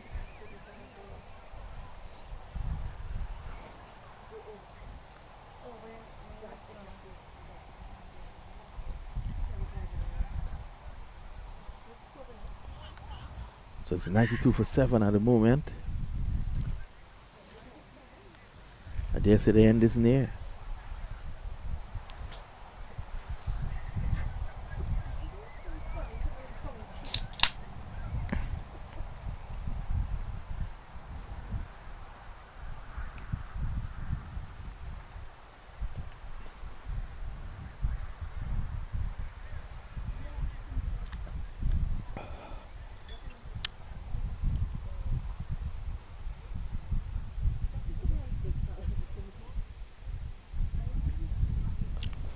So James is now in.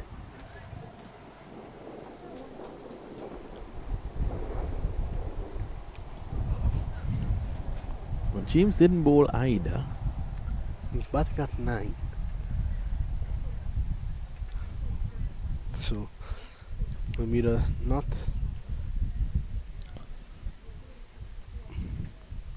It was a 50 over game, and that's a nice shot. It was a 50 over game, and the team scores 300 and 17 or 316 against you, and you don't get a ball, and you're a bowler, you're not injured, then I can't understand James's role in the team. And he's feeling down her fine leg for a lot of the game too. I think he's just maybe making up a spot, but I'm sure he can handle himself. He's playing international cricket at the under 19 level, so he must have some sort of. He holds that bat like a baseball.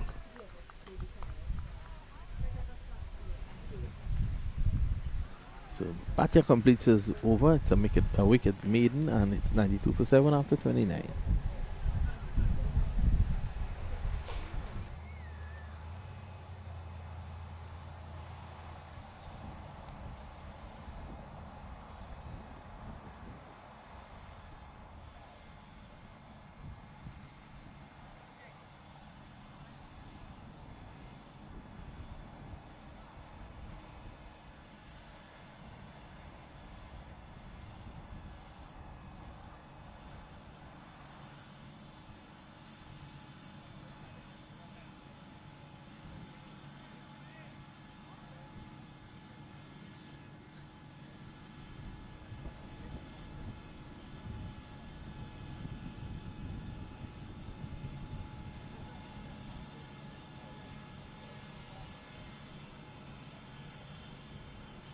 Here's Kappa.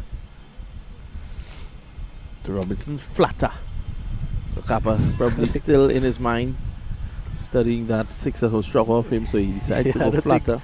I don't think he's going to get for any more sixes in this spell. Just his final over, he wants to end tidy. But if I was Kappa, I would look to toss up. I would look to invite him to hit. I would look to get that fourth wicket. Because your team here, I don't think they can win this game. 219, 3 wickets in hand. 10 runs on over required and climbing up. 10.6 now. He's gone flat again and he's gone and hit for 6. So that's a bigger hit than probably any of the others that we've seen so far. Well, he's putting pace on the ball. Kappa should know better. That was a medium pace delivery. It was a nothing delivery by Kappa. Kappa better than anyone should know that if you slow the ball up, you are going to get purchase on this track and you'll give trouble. The board asks him for the ball.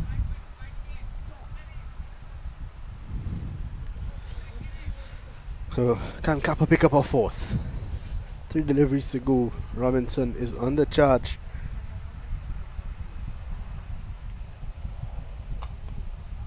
And he's muscling it to Shwetan at short cover. Robinson's on 29 of 38 deliveries now. 24 of those coming in sixes. Is that a 5th 6 or is he out?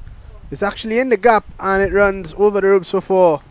So the 100 comes up for Bermuda, and Robinson seems to have other plans. He is looking to take Bermuda close. Well, it'll take a lot of hitting like that.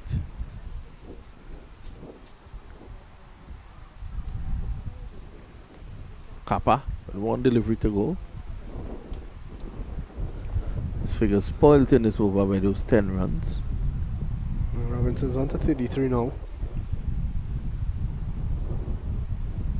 Still economical. Under 4 runs and over, you'll take that. You hope he doesn't get hit for 6 here. Here is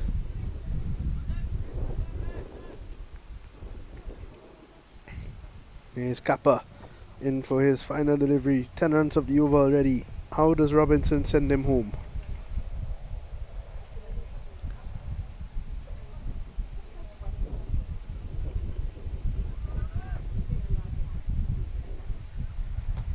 In the air! Just short. Oh, Shwetan, a good effort.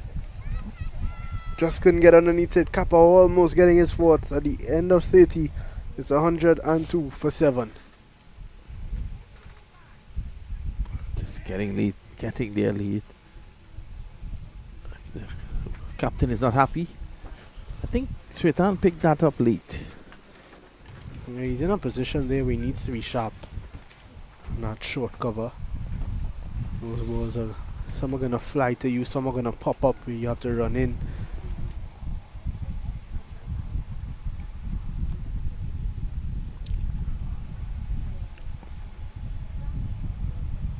So, it's your guy, Jamesy. Is it good? Could James be the X factor? Oh, Bhatia getting some grip and tune there.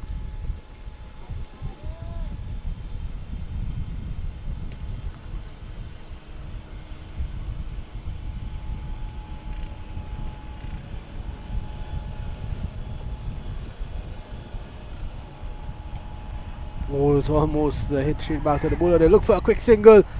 Oh, a direct hit and he was gone. James is a bigger unit. Takes him a bit longer to get down to the other end. I think they'll be looking to target his end. He's a tall man. Look at him next to Bhatia there. Much bigger. It's just out of his reach. And the direct hit might have been interesting.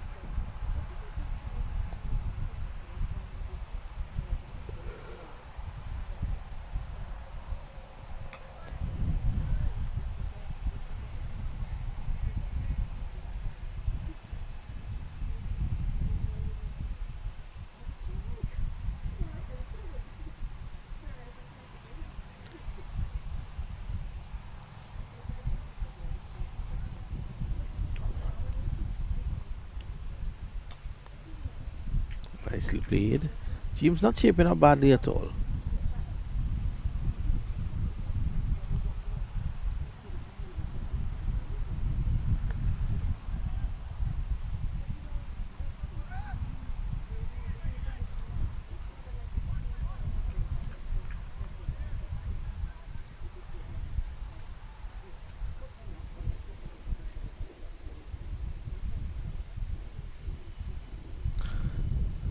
Four for 7. This is the 31st over. One delivery to go. Beaten again. Played way after that ball. Got past them at the end of 3100. 4 for 7. Bhatia going well. 6 overs, 1 for 9. 207 to get in 19 overs.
it's going to be Webb and James in now.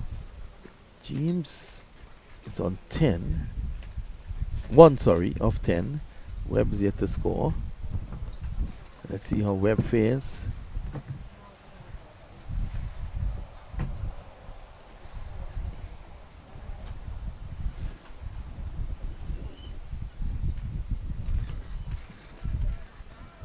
Beaten.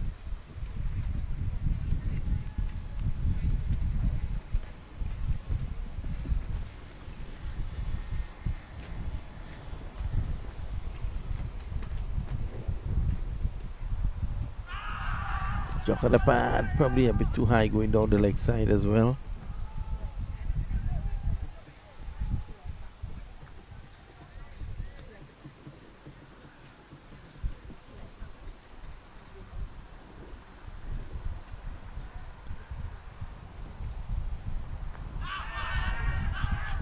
This time the dreaded finger from umpire board goes up, and that's wicket number 9. Prasad gets 4. So Prasad cleaning up the tail. There's a chance for him to get 5 now. 104 for 9.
Can Prasad get 5?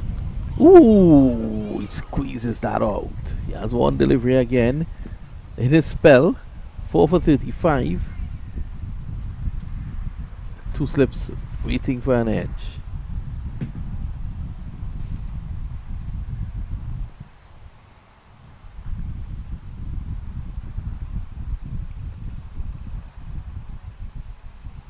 Oh, this one again, pace on. I think it would have served him better just trying to toss it up. They take 2. It's the end of the over. 106 for 9. Prasad ends with 4 for 37.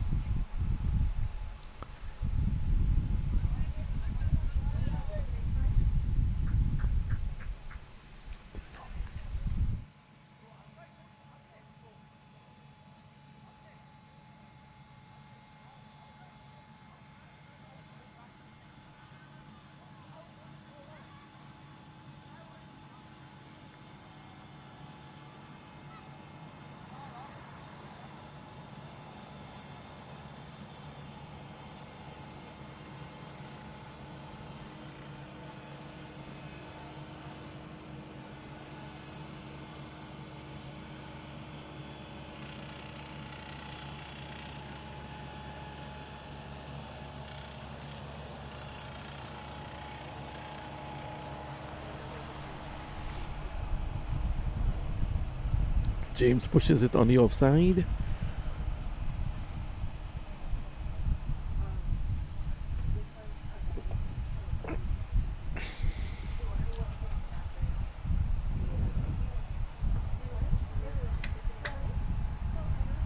Ball him! And that's all she wrote. A magnificent victory by 204 runs for the United States of America. And Bhatia ends it there with a lovely little leg spinner. Congratulations to the United States. They continue to march on to World Cup qualification here. Yeah, another comprehensive victory for the men in red, white, and blue, the USA. And we are just going to have a quick run through of the scorecard. When the USA batted 310 for 9, Amrinder Singh Gill, the man of the moment, once more 76 yesterday, 102 of 122 today. Garg was part of a brilliant opening partnership with him. He got 70. Srivastava continues to struggle a bit with the bat in hand. He just got 4. The jam was unfortunately run out on 2. Mahesh, the skipper, 9 of 11. And Sarha Shwetan once again coming to the party, 69 of 58, 3 4s and 2 6s. Nitish Sudini, 9 of 7. Shiv Shani came in, hit a 6 and got out. He got 15. Prasad, 3. Kappa, 4 not out. Bhatia, 2. The pick up the bowlers, Keegan Jones, 2 for 52, and O'Brien, 2 for 59. In response, Bermuda needing 311 for victory, stumbled to just 106, 204 run victory for the USA. McFarlane had 22, 7 for O'Brien. Jones had 4, Tomlinson 2, Horan 5. Saquai Robinson came in and he came in at a point in time where the game was pretty much done and dusted, but put up a good fight. He got 34-42 with 4 6s and a 4. Fulton 20 off of 34. McIntosh got a 7-ball duck. James 1 not out. Kean Webb, he got a duck, and Douglas LBW for 2. And at the end of it, the USA victorious, as we mentioned. They're bowling Shani 4 overs, 1 for 15, not bad. Prasad, the pick up the bowlers, 10 overs, 4 for 37. Almost could have had 5 on the final delivery of his spell. Kappa continues his good form, 10 overs, 3 for 34. Bhatia, in the end, 6.2 overs, 2 wickets, 9 runs. And Utkarsh Srivastava, not really in the action much today, 2 overs, none for 10. In the end, the US victorious by 204 runs. Well, congratulations to the USA, as we just about wait for the presentation ceremony. So stay tuned. We'll be right back.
Okay, partner, like come for everything.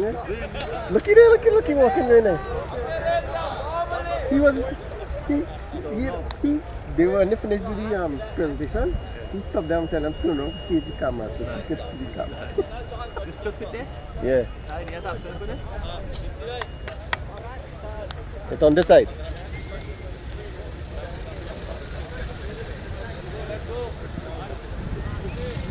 What do you want to do? You could do it right in front here now. Come on.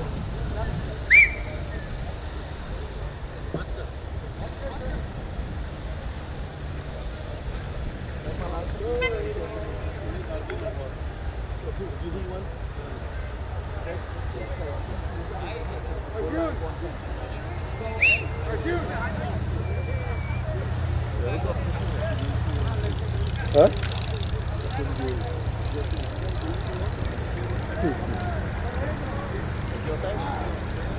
No. This is the microphone side.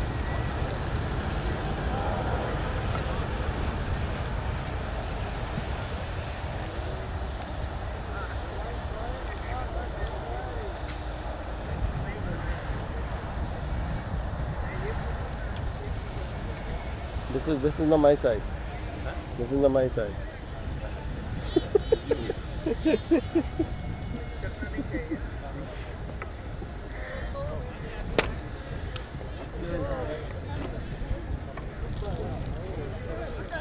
Yeah, I'm thinking already. That's all.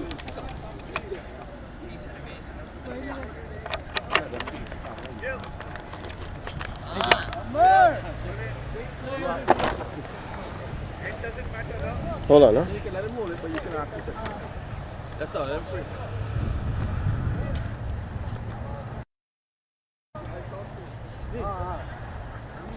Andy trolled me. Andy trolled me. So you have back-to-back big scores in 2 years. I would say adapting to conditions as quickly because that helps me a lot since the first game too. The first game gave me like confidence booster, so I just applied the same confidence in this game. So that helps me just go some runs and help the team.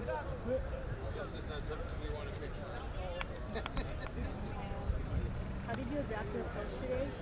Did you pass the century, especially because you felt I would say rotating more strike, and I think that's the key. Also, yesterday I felt I got slower after some 50, so today my stand was like just do less dot balls, stay strike, and build more partnership. Thank you. Can I just get a picture of you?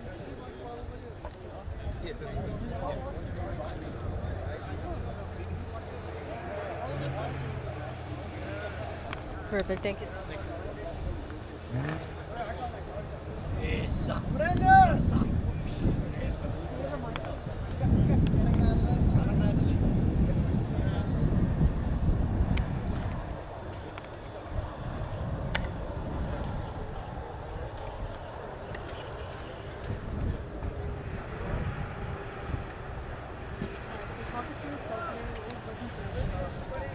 I think at first I didn't really start really good. I bowled a lot of wides, but second spell I realized that if we wanted to put a lot of pressure on the team and get a good net run rate for this tournament, I realized that I should start sticking more to the plans because in the first spell I didn't really do that. So second spell I figured that the ball is turning a lot. If I give it more air, it'll start turning even more than what is already turning, and I use a few arm balls here and there for variation. I think that really worked well for me.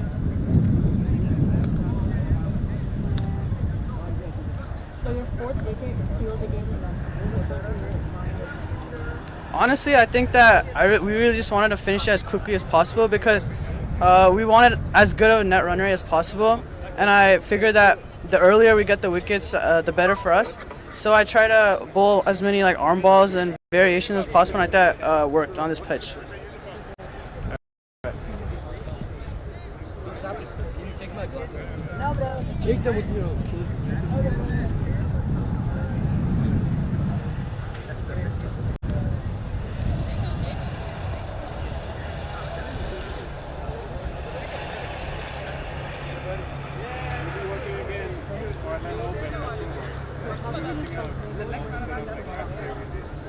It was mostly just like I did yesterday, just sticking to the same line and length, keeping it on one area. And I saw today the wicket was getting a lot of turns, so it was just mostly getting the ball to grip and turn away and mixing in the arm ball.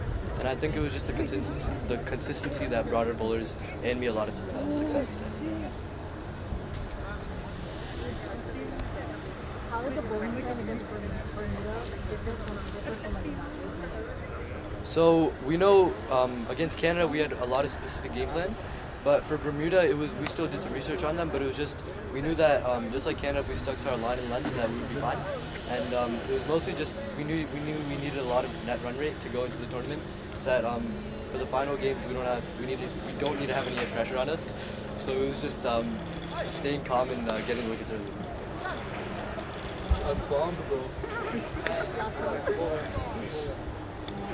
What does it mean for you personally to continue to such a strong power? It means a lot to me because it's something that I've been looking forward to for the past week, especially in St. Kitts. I wasn't able to put up the performances that I want to, so coming here and able to put in a performance for the team like this is huge. Where's you got a picture from Rafa?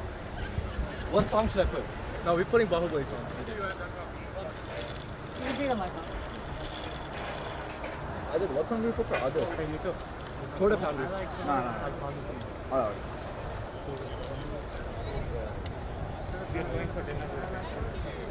Adil, put the TV song. No. Wait, what song should I put? Can we select the song? Yeah, you guys can choose.